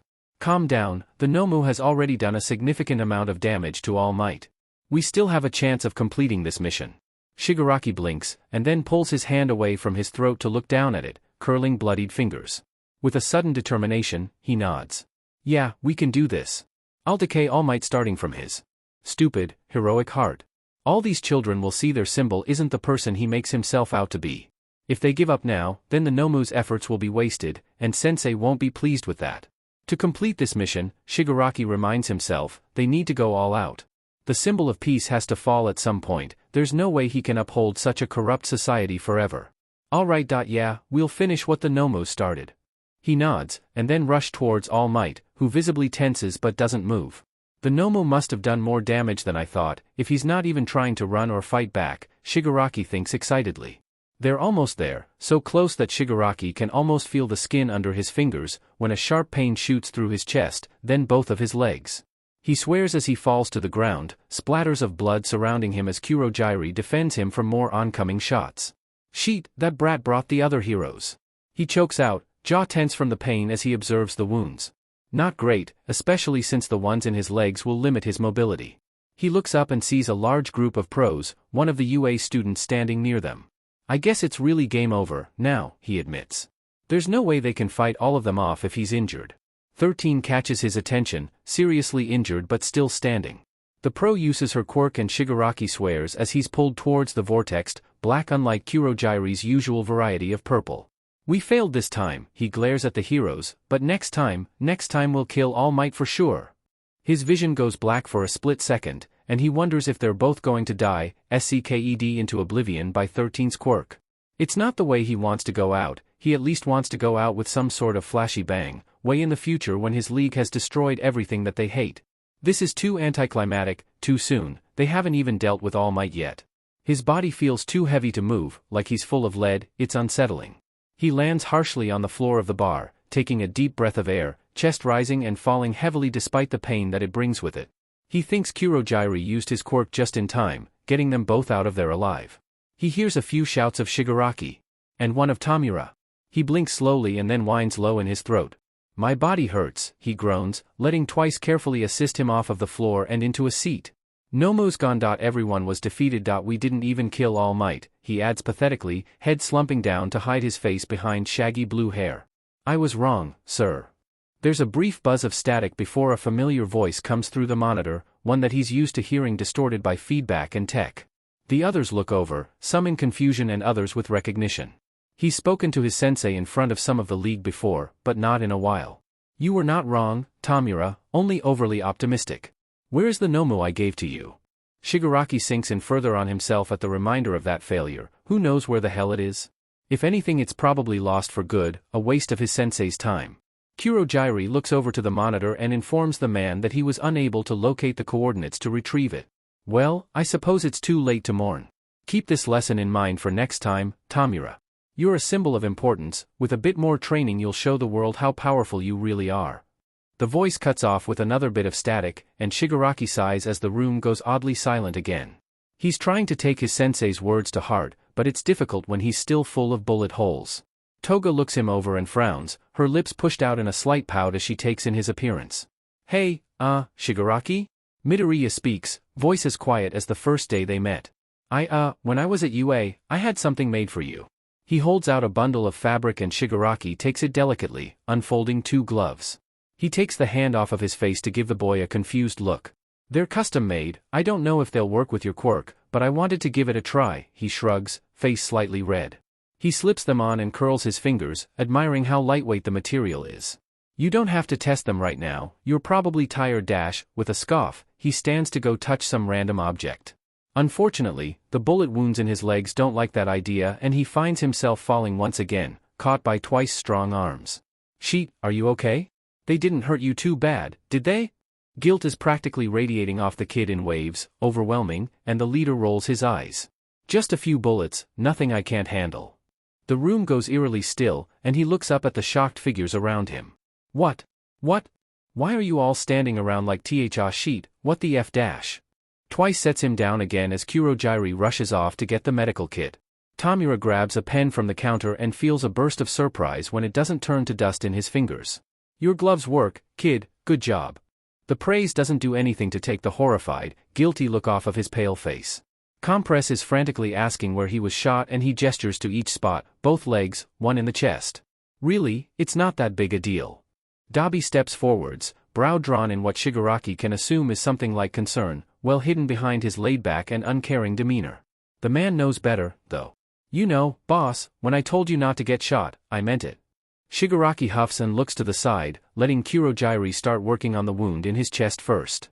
Alright, all of you let the mist man do his magic. Dabi waves his hand at the others. Toga, you can tell Midoriya all the stuff he missed out on while he was hanging out with lame but hero students.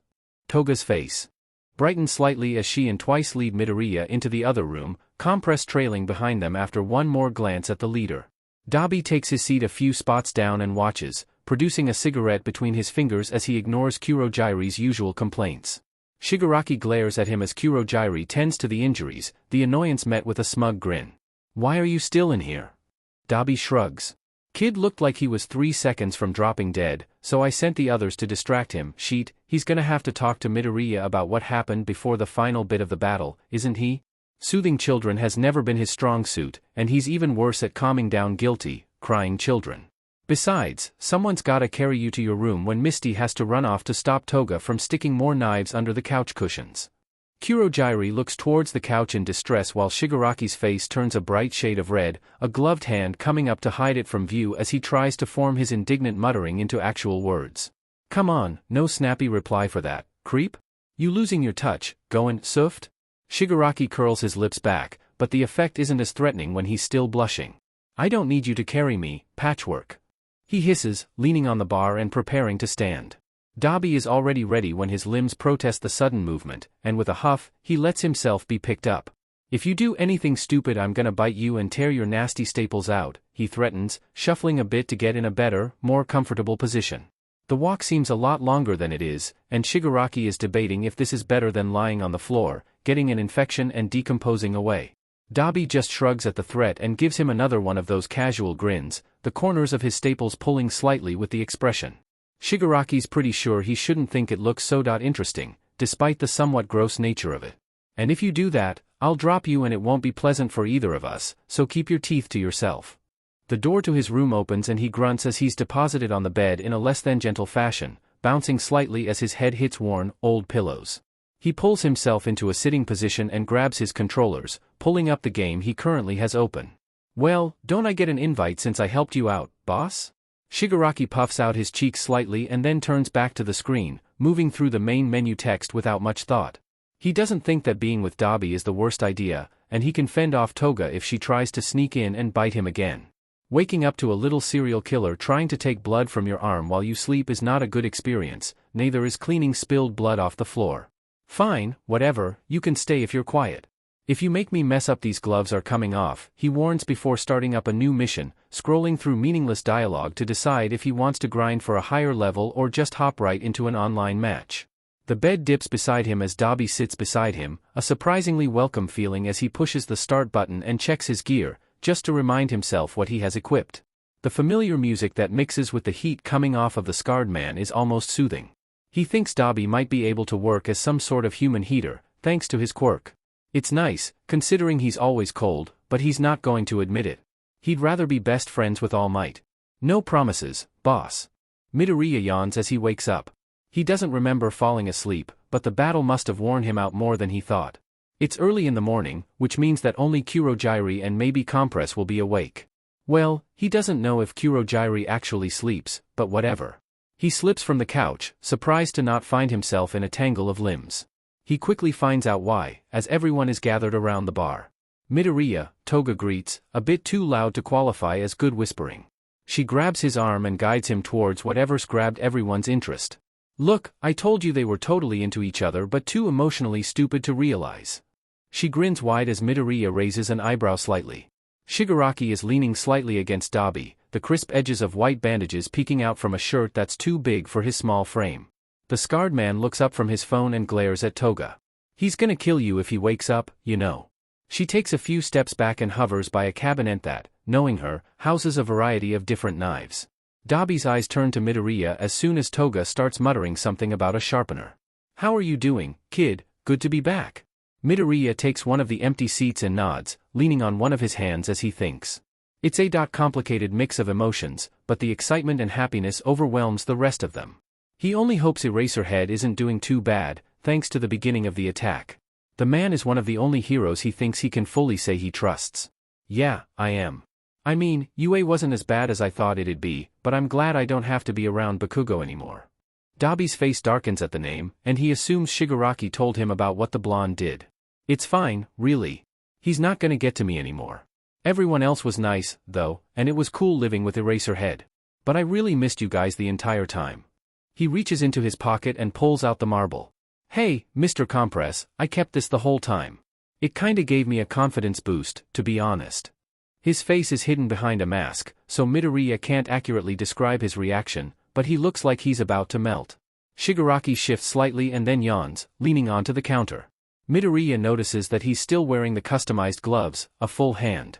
Easily splayed over the countertop with little effort. Careful kid, he's a sentimental old man. He might start crying, his voice is a bit raspier than usual, but he seems relaxed. Midoriya laughs as Compress presses a hand to his chest in a dramatic display, playing up his reaction for the comedic effect. Nice job thinking up the gloves, brat, at least UA can do one thing right. He huffs, expression darkening, I still think they're stupid for letting someone like that into a hero school. I'm not against decaying that a-hole next time I see him. He leans back against Dabi and Toga snickers from her position. Don't even start, vampire wannabe, I know where you keep the expensive knives. Toga yelps and rushes off, likely to check her stash, and twice follows after her. The two are always together, and Midoriya thinks it's cute. Like a brother-sister relationship, but with more murder. Anyways, what else did you learn about UA? Shigaraki asks, and Midoriya grins before rushing back to grab his notebook. He places it on the counter and lets the two flip through it quickly. Ingenium's kid, Endeavor's kid, Shigaraki mumbles, some good quirks in here, wait, invisibility? That's one of the best UA can offer? He mutters, squinting down at the page. Midoriya shrugs, clueless himself.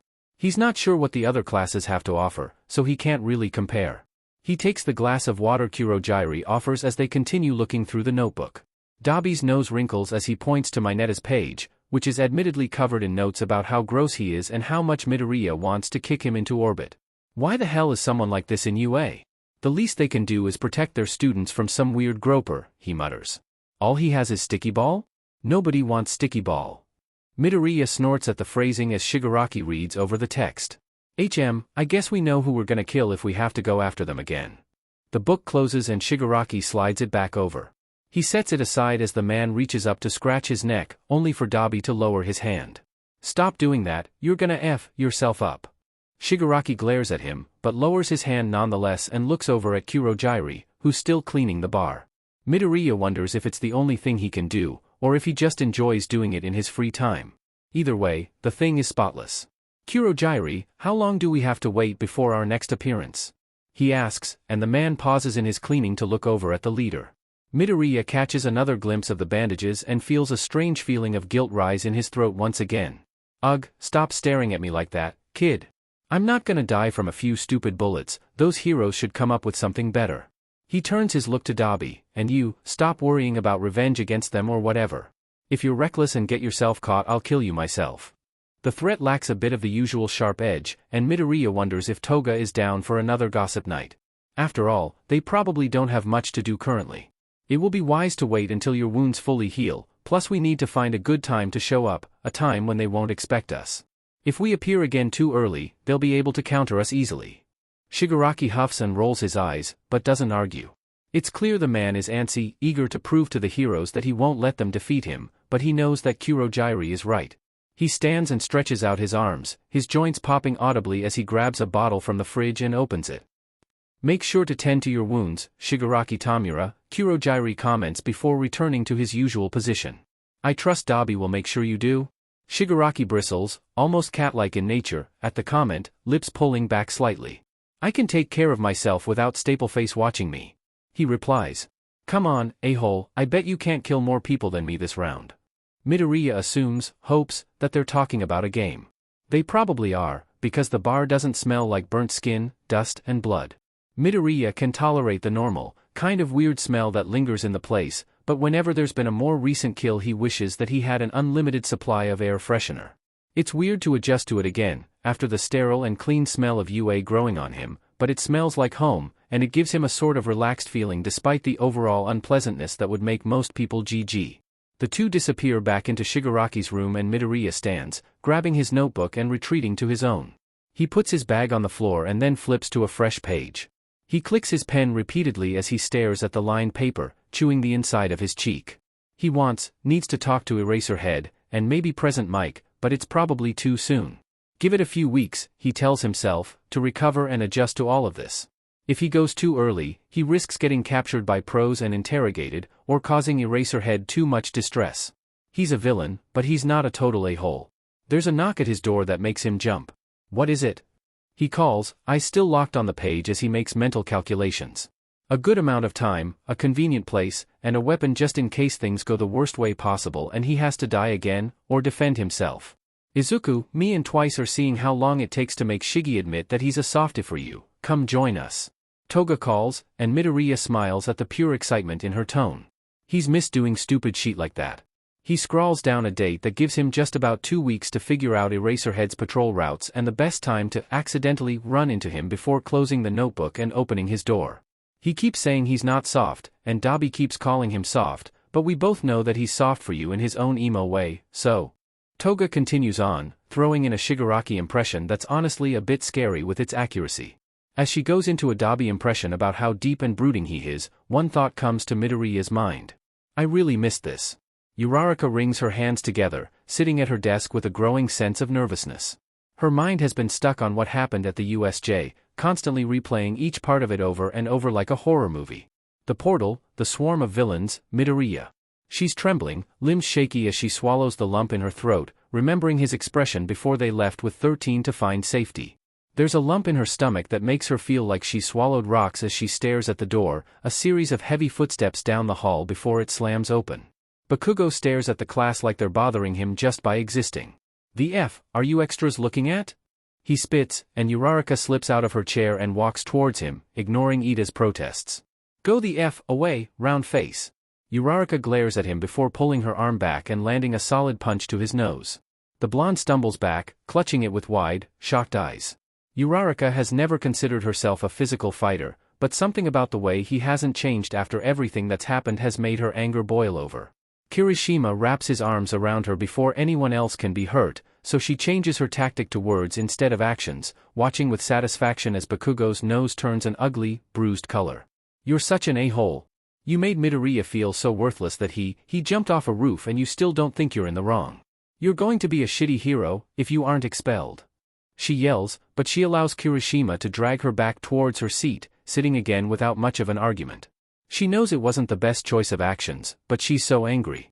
If someone like Bakugo is allowed to be a hero, then she doesn't know if she wants to defend the society that uplifts him. She shakes her head and closes her eyes tightly. She's not in the mood for any of Ida's order or Kirishima's optimism. She wants to stay in her own little world and let all of this be absorbed. She can hear Bakugo yelling, but it all sounds muffled and far away. She's worried about Aizawa, too. The man took a good few hits before the pros arrived, and so did All Might. She's less worried about him, though. He's not number one for no reason. Midoriya. I hope he's safe too. But I shouldn't, right? He's a villain, he's pro-baby hurt people. She hides her face in her hands and sighs shakily. She doesn't want to be in class, but she doesn't have a valid reason to skip and she's already reassured her parents that she's fine. The door opens again and she looks up again.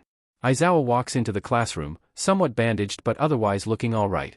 He takes a seat at his desk and sighs, making sure he has everyone's attention before he begins talking, voice a bit raspier than usual. All right, I'm sure you all have a lot of questions, so let's start off with the basics. Me and All Might are both all right, there have been no casualties. I'm sure you all know about Midoriya, and how he's been working with the villains. I'm not sure where he is currently, but I'll update you as soon as I can. The mention of Midoriya makes the mood of the room drop even further. The air feels stiff and heavy, and she bites down on the inside of her cheek absent-mindedly. The villains have yet to be fully identified, but that's another priority. Does anyone have anything to add? Ida raises his hand into the air. Yes, Ida? He asks, and the teen moves his arm in a robotic fashion as he begins speaking, which oddly gives Uraraka a sense of comfort. All right, pay attention because I'm only saying this once. He turns to the board. The UA Sports Festival is approaching. This is a good chance for you to be noticed by the top pros, since almost everyone will be watching it. He pauses. I know it seems like bad timing, but I assure you we're taking the security of this event seriously. Bakugo scoffs, drawing most of the attention to him instead. Do you have something to add, Bakugo? Aizawa's voice turns just slightly harsher as he narrows his eyes at the explosive teen. Bakugo bares his teeth and leans back in his chair, arms crossed over his chest as he ignores the sharp glares he's receiving. Aren't you guys going to track down that stupid Deku? I should find him myself and beat him into the ground for becoming a villain. He raises his hands, but his quirk doesn't go off. Aizawa's eyes are glowing bright red, hair floating. Bakugo snarls, leaning over his desk as if he's ready to attack the next person who breathes wrong. This is so stupid. That weakling has no right to run off with a bunch of criminals because he doesn't want to admit that I'm better than him. His voice rises into a yell, and Aizawa sighs, running a hand down the bottom of his face. He gestures for Bakugo to stand, and the boy does, an eyebrow raised slightly in confusion. His quirk still won't work, so there's no use trying anything with the pro hero. Bakugo, a word out in the hall. The rest of you, discuss your plans for the sports festival or work on something until I get back. The door closes once both figures step out, and Uraraka slumps over her desk with a groan. She should be excited, getting noticed by a pro hero can help her with her goal of helping her family financially, but she's still so hung up on the USJ and Midoriya to fully celebrate the opportunity. She can hear some of the others chatting excitedly, and she wishes she can share their optimistic excitement fully. She plasters a smile on her face and then turns to Ida, who's staring down at his desk with a conflicted look, a hand on his chin as his glasses reflect the light of the classroom. Uraraka taps his shoulder. Ah, Uraraka. I was just out thinking, I know Mr. Aizawa reassured us of increased security, but I can't help but think that it might be a bit reckless to hold such a big event after an attack like the USJ. Uraraka nods, glad someone shares her hesitant thoughts. She leans over and sighs, resting her chin on her hand and staring at a, suddenly very interesting, corner to avoid eye contact. But I know I should trust the pro heroes who have fought to keep us safe, so I'll do my best to prove myself in the sports festival. He adds with a confident grin and a gesture of his arm. Uraraka smiles at his determination, glad she's able to focus on something exciting and normal, if only for a little bit. Yeah, I'm really nervous too, but I think we can trust Mr. Aizawa and the others. This'll show them we won't back down. The words feel plastic and fake rolling off her tongue, but she's trying to convince herself of them nonetheless. She inhales slowly and then smiles at her classmates as she chats, adding her own opinion when she thinks it's needed. Otherwise, she stares into space and tries to remind herself that nothing bad is going to happen.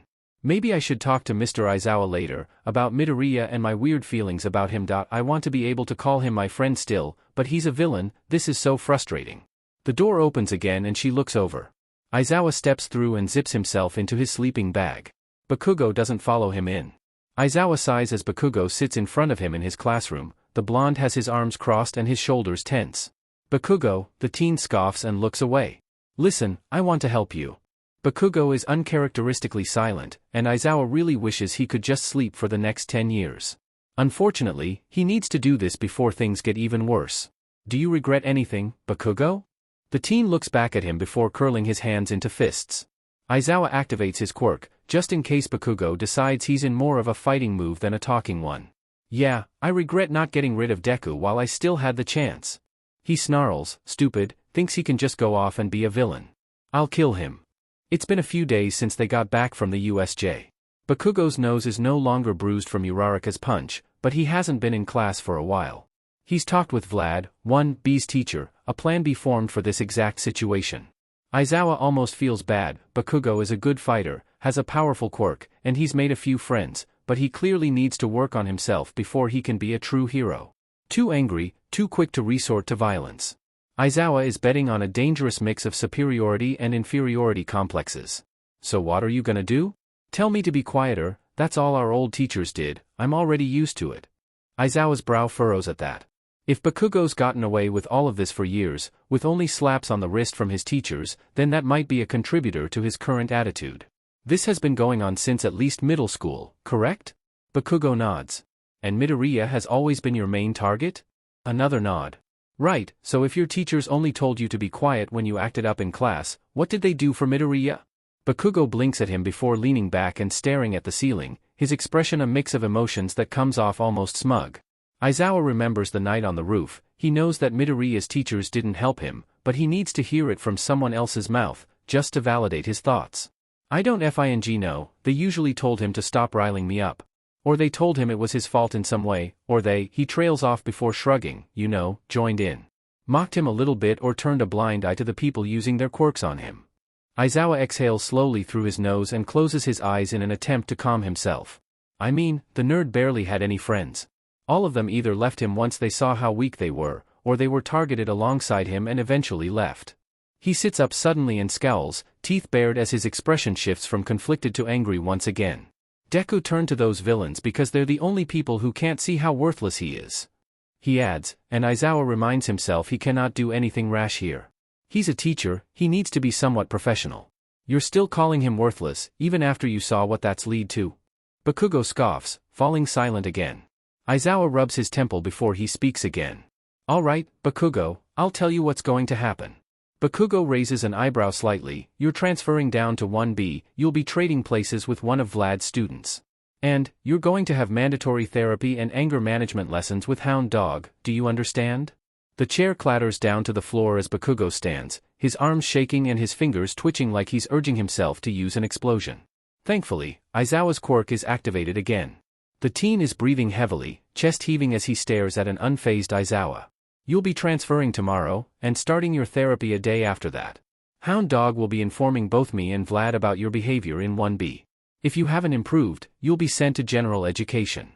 Bakugo's jaw audibly clicks as it clenches, and Aizawa just watches him, waiting for the moment he erupts. You should be grateful I'm not expelling you like I've expelled other students, he says.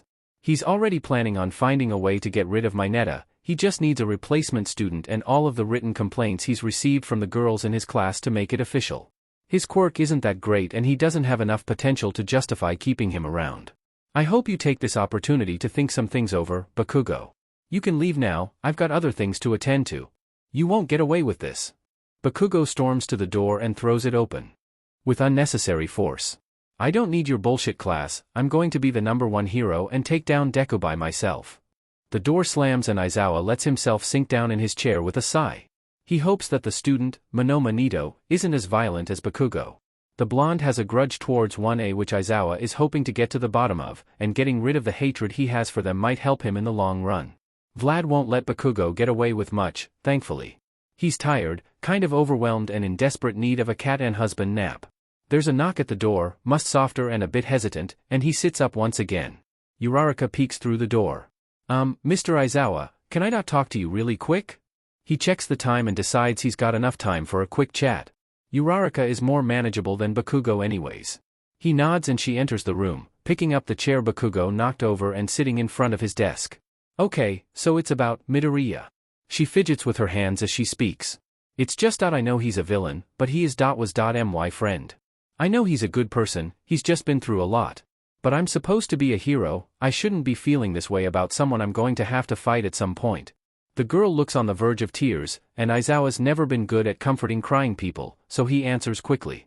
Uraraka, I know this is all conflicting, but what you're feeling isn't wrong. She stares at him, wide-eyed. Midoriya is still your friend, it's just complicated.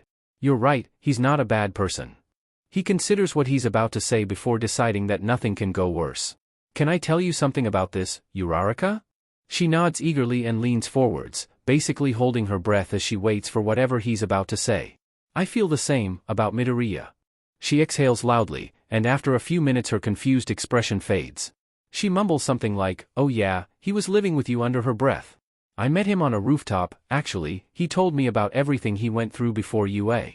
When that middle school was destroyed a while back, I found him at the scene with that villain and a few others. I assumed he was a hostage so I grabbed him before he could go through their portal. So it's not that weird to miss him? Aizawa shakes his head and Uraraka stands, a relieved look on her face.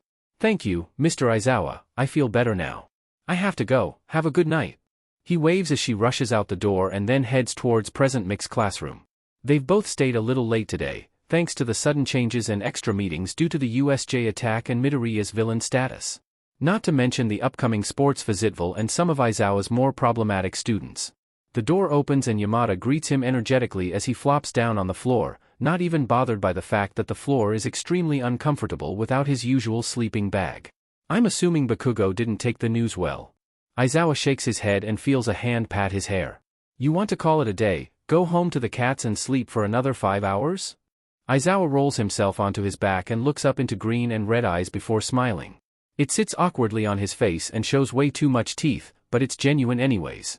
He finally gets off the floor to prevent making his back hurt even more than it already does and adjusts his scarf as Yamada packs up his papers and closes down his computer. Once they're all done, Aizawa kisses him on the forehead and turns to the door. You know me so well, Hisashi. Midoriya pulls his hood further over his head as he continues walking, hiding green curls from the crowd surrounding him. He doesn't know how many people know what he looks like, or have the ability to put the name Midoriya Izuku to a face, but better safe than sorry. He's volunteered to go shopping for the league this time, since he needs a few things himself. He slips through the doors unnoticed and looks down at the list. Mostly things like bandages, needles for Toga and various foods.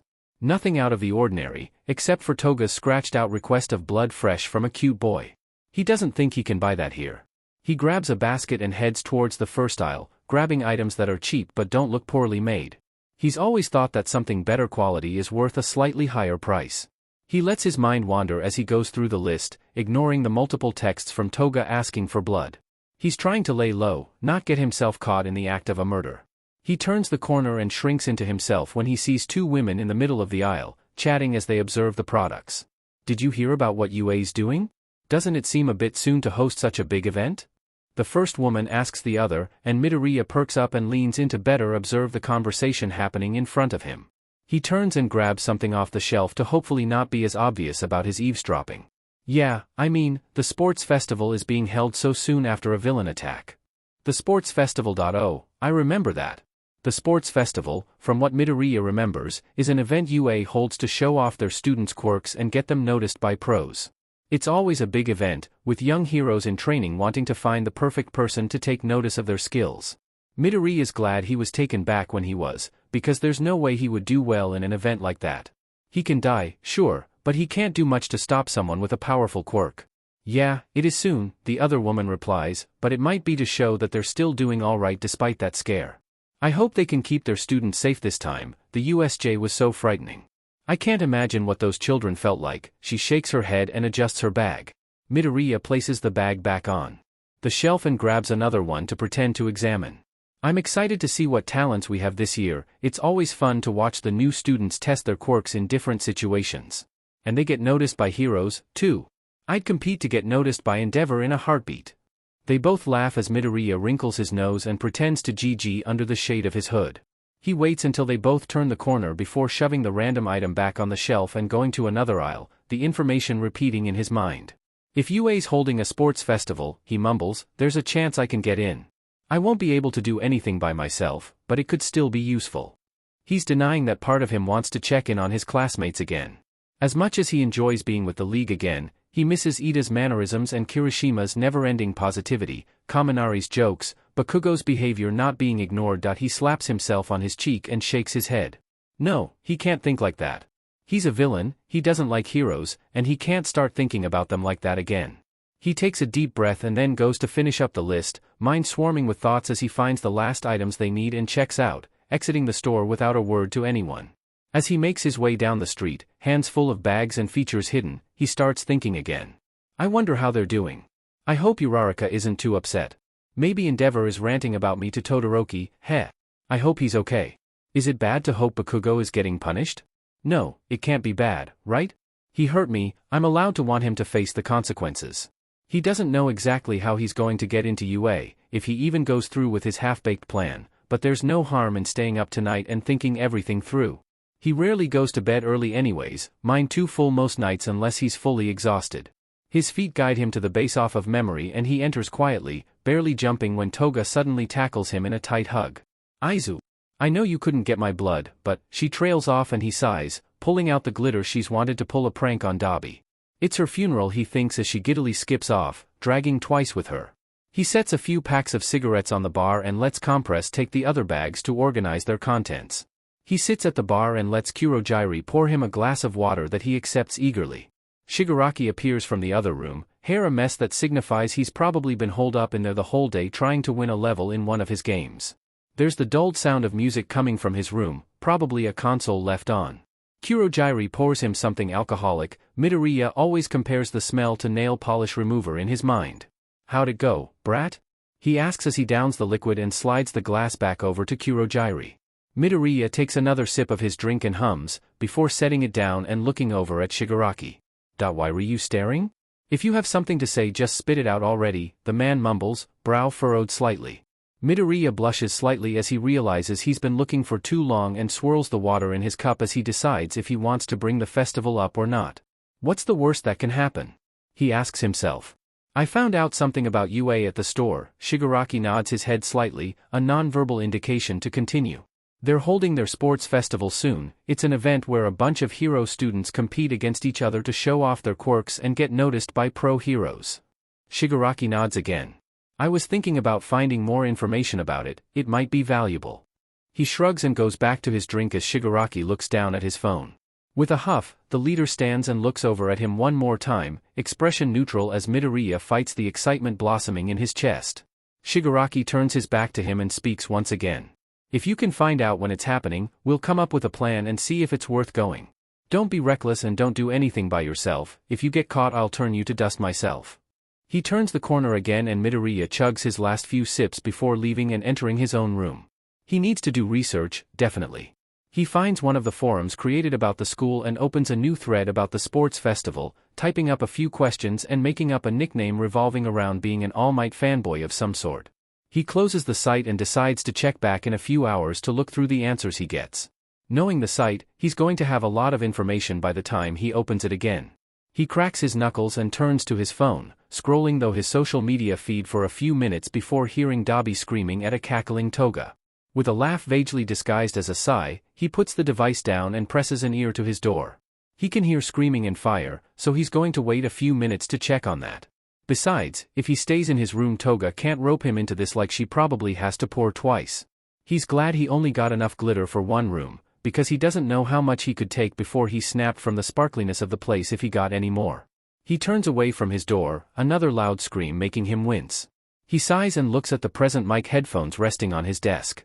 UA hasn't seen the last of me. Hey, so, updates for this are probably going to become a little slower because my MHA phase is kind of fading out. No new content to watch. KSJDGH. DW, I still like it and I'm still in the fandom, it's just not my main source of brain rot like it was when I started this. You can also blame Cookie Run CR Kingdom, Hollyberry server players drop UR usernames HJ, because that's my main focus RN. I'm not quitting. Probably gonna take a break for a bit and then come back to work on it again.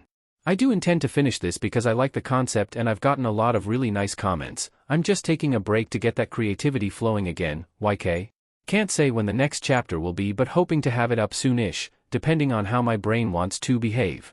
Anyways, the purpose of this is just to show that this isn't abandoned and am not dead, just kind of, I don't want to say, burnt out, but more like writer's block for this one specific thing, IG? Anyways, when I come back this will probably be turned into an actual chapter because I hate interrupting my stories. Notes like this.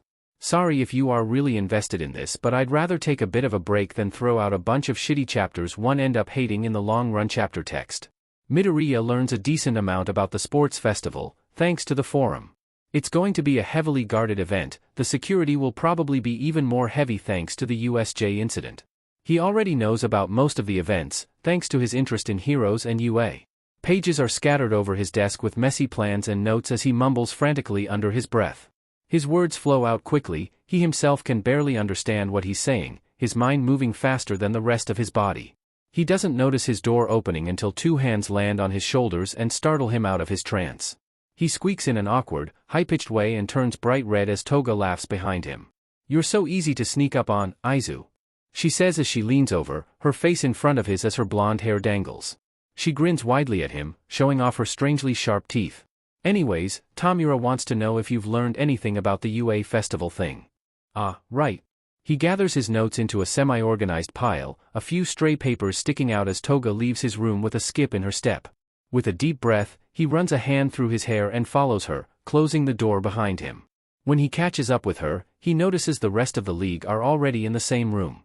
Compress and Kurogyri are discussing something, while Twice and Shigaraki talk about some game he might recognize in the back of his mind. Dabi has a lit cigarette in his hand, the smoke curling in the air as he leans on the wall. Oh, you're here. What did you learn? Shigaraki asks, turning away from the other man. Midoriya sits next to Compress at the bar and spreads out a few pages of his notes. Shigaraki raises an eyebrow at them, but says nothing else. He knows they probably don't look the best, but he can read them, and that's probably all that matters. He can tidy them up later if he needs to. Okay, the sports festival will probably be surrounded by security, thanks to the USJ. We'll need to find a discreet way to enter. It's basically a bunch of students showing off their talents, mostly so they can catch the attention of pros who might want to work with them. It'll probably be a good way to learn about the hero students outside of 1A. I'm pretty sure there will be students from other courses, like general education, trying to get into the hero course as well. Shigaraki nods slowly. Right. I'll find someone to check the place out. Do you think you'll be able to bring someone with you? Midoriya chews on his bottom lip before glancing over the people around him. He could possibly bring one of them, but it would be way too risky.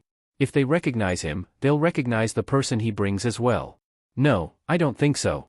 I'm already associated with the USJ, if they see any of you with me, they'll connect the dots. I guess I'll just have to be cautious if we do end up finding a way to infiltrate. Shigaraki makes an annoyed noise in the back of his throat. Thankfully, the crowd will probably help me hide, and I can find easy escape methods if I map the place out before the events start. Midoriya sighs and lays his head in his hands. This would be so much easier if I had an offensive quirk, he mutters under his breath. There's a brief moment of silence before Toga leans over the counter. You should tell him, Tamura. It'll be so cool, she exclaims, her hands on fists as they land on the countertop. Kurogiri looks up, at least Midoriya assumes he does, and meets Shigaraki's gaze. The leader is quiet, staring down at his hands. Midoriya notices that he's wearing the gloves, a surge of pride rushing through him.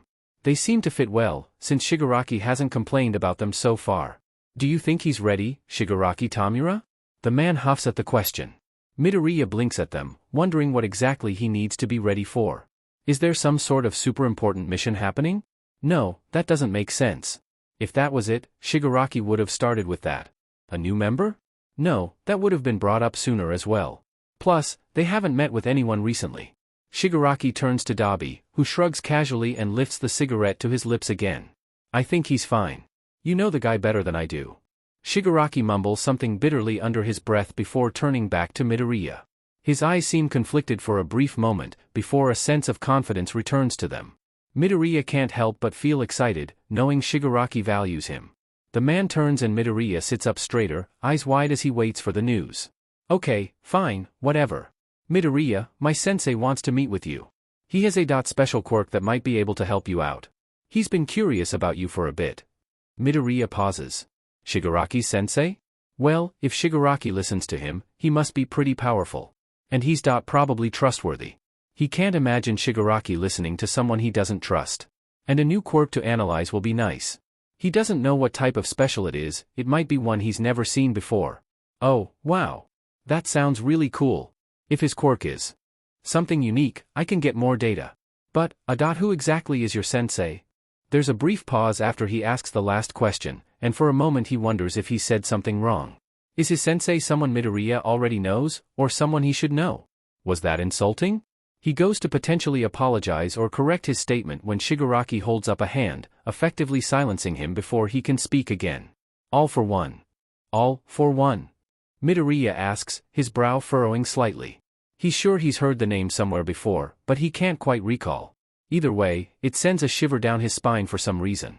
Maybe it's the way Shigaraki says it, or the way some of the league seem slightly nervous, but he's suddenly thinking about reconsidering.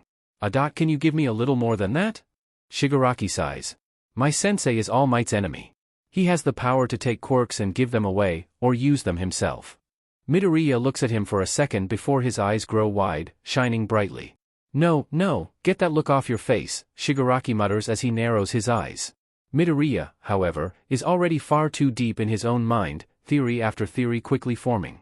Give and take quirks? Whoa, that's so cool. It's practically unheard of to be given a quirk, you either have one or you don't. I wonder if any quirkless people have been given a quirk by someone? How does his body handle the excess power? Most people are only adapted for one or two quirks depending on their parents, but maybe he's an outlier. Dabi reaches over and flicks his forehead to snap him out of his mumbling. He hastily apologizes, smiling crookedly. Shigaraki rolls his eyes, but he doesn't seem that annoyed. Anyways, my sensei was seriously injured in a fight with All Might, most people probably assume he's dead. Midoriya nods along as he speaks, carefully thinking about each bit of information.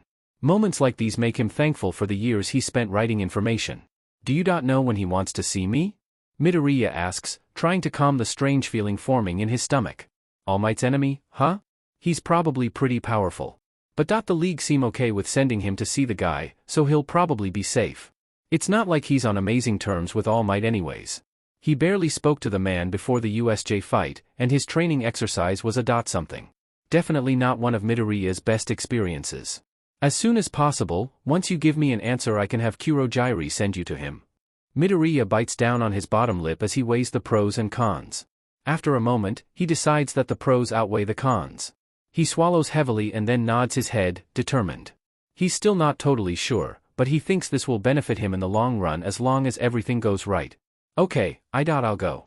I trust him if you do, Shigaraki. The leader stares at him for a moment, probably trying to find any hint of hesitance or dishonesty, before he nods and turns to Kurogyri. The man is already approaching, an expression almost like concern and care in the strange yellow shapes of his eyes. This is fine, I'm not in any danger, Midoriya reminds himself. Kurogyri, you know where to warp him. Kurogyri nods and forms another vortex. Midoriya inhales and steps through, vanishing into the darkness. The warp closes soon after, leaving no evidence that the boy was ever even in the room. Shigaraki looks away after a moment, his brow slightly furrowed. Dabi leans in, his cigarette long finished as he tosses it away, much to Kurogyri's displeasure. Relax, mophead, your sensei won't hurt the kid. He knows you care about him. He draws out the word obnoxiously as Shigaraki glares sharply at him. The two resume their normal bickering, sharp remarks thrown back and forth, mostly consisting of nicknames and retorts of "I'll kill you." Toga can only focus on the scarred arm around Shigaraki's thin waist. Midoriya coughs as he arrives in a dark room, blinking to adjust to the sudden change in lighting. Mr. All for One? His voice echoes off the walls as he takes careful steps, not wanting to fall over anything. He doesn't know what to expect. If the man almost died fighting All Might, he probably has some pretty bad injuries. I'm Midoriya Izuku, you wanted to see me? Midoriya. The teen jumps as a voice seemingly comes out of nowhere. Looking to the side, he notices a large figure. He's wearing a suit, paired with some sort of strange mask that hides his head and neck. If he ignores that, the man looks oddly normal. He holds out a hand, beckoning Midoriya closer. He follows the silent command, wringing his hands together behind his back. Shigaraki has told me so much about you, I can already sense your potential. Midoriya nods slowly. I suppose you've already heard about my quirk? I know you're quite skilled at learning about them. Midoriya nods eagerly, trying to ignore the dull urge to turn on his heels and sprint. It would be easy, he supposes, but he would get lost quickly. Plus, he doesn't want to make a bad first impression. Yeah. I have a lot of questions about it, actually, he starts mumbling, questions firing out quickly until he seems to realize. Sorry. I do that a lot, it helps me organize my thoughts sometimes. Unlike he expects, All for One just chuckles deeply at the remark, and surprisingly welcoming sound. Midoriya was expecting something loud and frightening, but maybe that's just because of the mask. He wonders what he looks like under it, perhaps All Might's attack mostly harmed his face. There is no need to apologize, I think it simply shows how intelligent you are. Midoriya's face turns bright red, he hopes it's hidden by the darkness of the room. Being called intelligent makes him feel something he hasn't in a while, a spark of hope blooming in his chest. I can tell not many people have told you that. That only shows that they don't truly understand. You. Midoriya is practically bouncing in place now, excited to find someone who seems to understand, to an extent. I suppose we should get to the point, though. I wouldn't want the others to worry about you too much. Midoriya stills himself as the man leans forwards. He's much broader than Midoriya, casting a large shadow. Now that Midoriya's eyes are adjusted, he can see the room isn't completely black, some objects he can't quite see the entirety of scattered about. I want to give you a quirk, Midoriya. Give me a quirk? That question still sounds so odd, he's never heard of a quirk that's able to be given or taken away. He really needs to bring his notebook next time. If you don't mind me asking, what type of quirk? He asks, rubbing the back of his neck. He wants to be sure it's a quirk he can handle, he's not the most physically strong, so a physical quirk might take a while to get used to. We'll start simple, I know the process can sometimes be a bit painful for those without a quirk like mine. Midoriya curls his fingers slightly. This quirk is called evaluation, it will work nicely with your already impressive analysis skills. You can activate it with touch or eye contact, although the effects last longer with physical touch. It will allow you to see and learn basically everything important about your opponent. Midoriya nods, that doesn't sound too bad. We can give this one a trial run, and if you can handle it we'll move on to something stronger. Okay, let's do it. He holds his breath and suddenly there's a sharp burst of pain in his forehead, like his skull was smashed in. He groans through his teeth as the new power travels through his body, making his limbs stiffen as bile rises in his throat. He breathes heavily to try and calm the nausea, and distracts himself by wondering how this quirk will interact with his own. It works for a moment before his knees suddenly buckle and he falls to the floor, supporting himself on his hands. When he manages to fight past the pounding headache and the way he can't quite move his body correctly, he looks up at all for one. He doesn't know what the man is thinking, but it feels awkward writhing on the ground in front of him. Shakily, he raises a hand and flashes a thumbs up. Thanks, he rasps out before his eyes roll back and he collapses. The entire league startles when Midoriya appears again, body limp as he tilts forwards and falls face down onto the floor. Izuku? Is he dead? I didn't want his blood like this. Toga wails. Shigaraki bends down and presses a finger to his neck. There's a steady pulse beating below the tip of his finger, and now that he's closer he can see the steady rise and fall of his chest as he breathes. Not severely injured, he probably passed out after receiving his new quirk. He's fine, Toga, he'll probably be unconscious for a while. Twice, carry him to the couch. The masked man lifts Midoriya carefully and carries him away, Toga scurrying off to find some blankets. Shigaraki pops open one of the bottles on the counter and chugs, ignoring Kurojire's scolding. God, these idiots are going to be the death of him. He refuses to go soft for people like this. Shiggy! Toga exclaims, clinging to him and drawing out the Y sound. He grimaces and tries to squirm out of her grasp, but she's surprisingly strong. What kind of quirk did Aizu get? She asks, finally allowing the man to escape. He glares sharply at her, but she doesn't seem to care that much. He can see Twice and Compress getting Midoriya comfortable on the couch, while Dabi watches from afar. How am I supposed to know? We have to wait until he wakes up, he replies as he approaches the couch. The kid is still breathing fine, so he just needs rest. That's good, because they don't have an official healer. Maybe he should focus on finding one of those at some point, but they're doing fine without one so far. The gunshots he got only resulted in scars, thankfully. So all we can do is wait? Dabi asks, and Shigaraki nods in return. There's no way he's just gonna punch the kid awake like he would one of the others, getting another quirk is probably exhausting. Dabi grins smugly. You'd usually be less patient with stuff like this. Admit it, you like the kid. Shigaraki bares his teeth and considers decaying his staples, but then his skin will come loose and it will be a bloody, gross mess.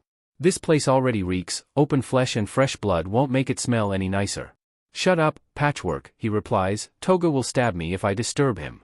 As if on cue, Toga twirls, knife in hand, and barely misses the man's arm.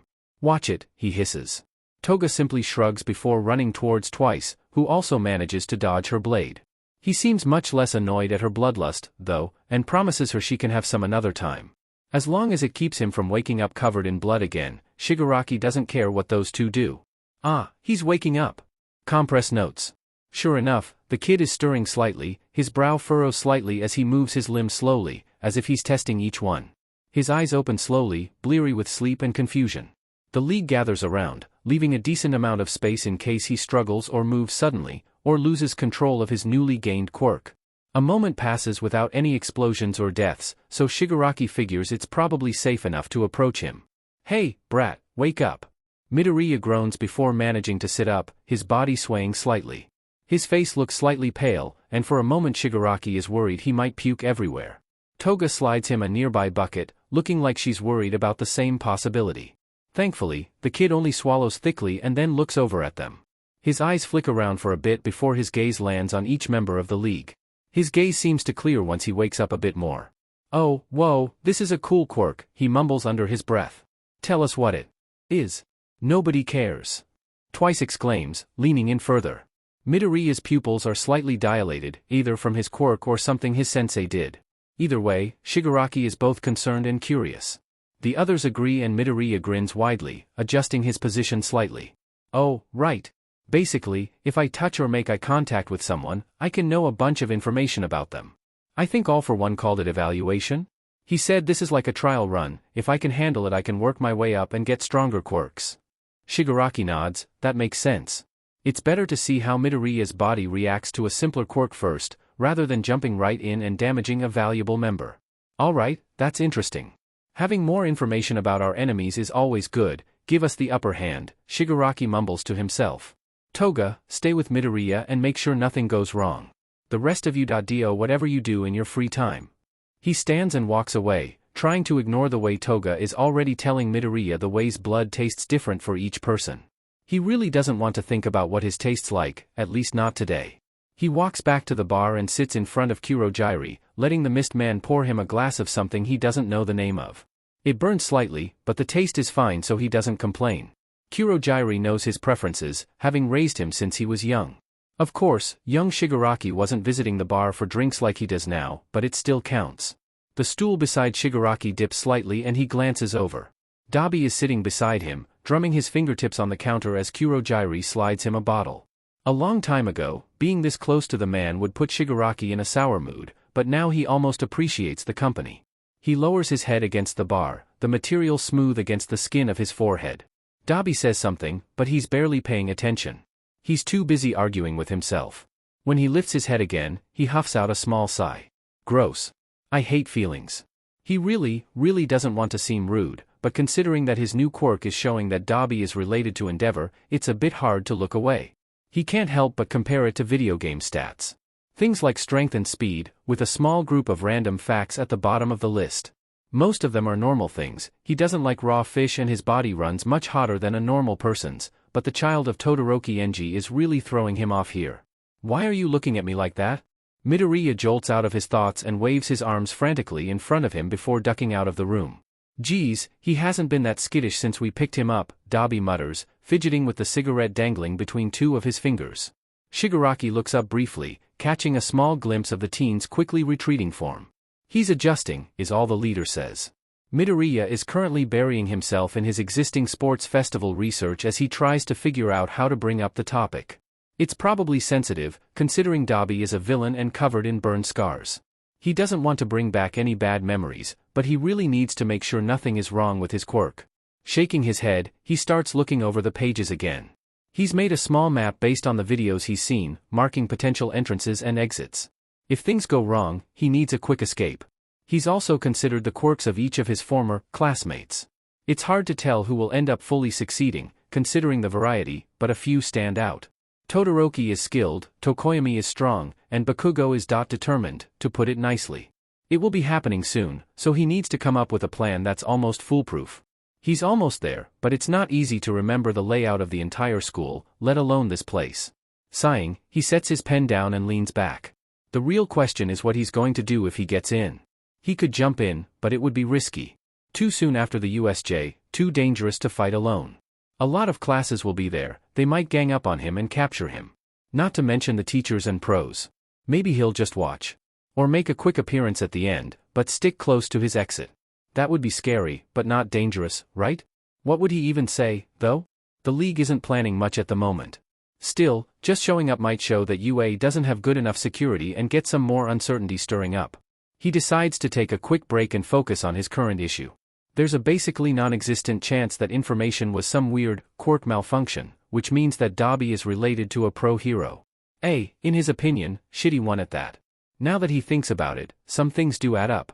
The eyes, the quirk, the obvious daddy issues. Okay, that one was a joke, he won't bring that up if he asks. None of his spiteful Endeavor research has linked to a missing son, so maybe the man just covered it up. He wouldn't put it past the commission to hide a death or disappearance. He stands and tells himself that he's going to do this, he's going to get it over with, and if he gets burnt to a crisp he might come back. He exits his own room and makes his way down the hall. He knocks twice on Dabi's door and opens it once it creaks open. What do you want, kid? He takes a deep breath and then bows down, staring at the floor like it's suddenly the most interesting thing in the world. I looked at you earlier with my quirk because I was trying to test it out and it showed me, are you Endeavor's kid? He finally blurts it out, much less subtle than he was intending. The room is eerily silent before Dabi sighs and adjusts his position on the bed. No point denying something you already know for sure, he grumbles.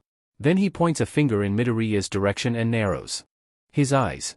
But you cannot tell anyone else about this. The only reason I will ever interact with Endeavor again is to kill him. His voice has taken on a dangerous sort of tone, eyes glowing with unhidden rage. Right, gotcha, I promise I won't tell. Midoriya replies. The room smells like an unpleasant mix of smoke and burning. Both of them are too busy with each other to notice another figure sneak up behind Midoriya and lean against the wall. The teen's heart pounds wildly in his chest. Dabi seems to calm down slightly once he realizes that he's being honest about keeping the secret. You're actually related to Endeavor, Patchwork? Shigaraki's raspy voice cuts through the small patch of quiet, and Midoriya turns around quickly. The leader is watching them, an unreadable expression on his face. Midoriya inhales slowly and waits for the man's reaction. Unfortunately, he's not doing anything that Midoriya can predict. Dabi's blue eyes meet Shigaraki's red. They'll definitely see Midoriya if he tries to sneak off, and if he finds any of the others, they'll figure it out, so all he can do is stand, rigid, waiting for someone to make the first move. Midoriya, the others are going to come back soon. Make sure they stay away from here when they get back. Shigaraki slips past him and closes the door, leaving Midoriya to stare at it with wide eyes. Either they're going to murder each other, angrily make out, or find some weird way to bond. Or all three, in any order. Midoriya sighs and walks away from the door, unable to hear any conversation. He's got to think of a good excuse for the others, but in the meantime he wants a break. And maybe a short nap. Being a villain is exhausting. Okay, sadly the chapter is over. And if you enjoyed the video, just leave a like and subscribe with post notification, so when the next chapter is ready, you will be notified. Okay, see you in the next video. Bye.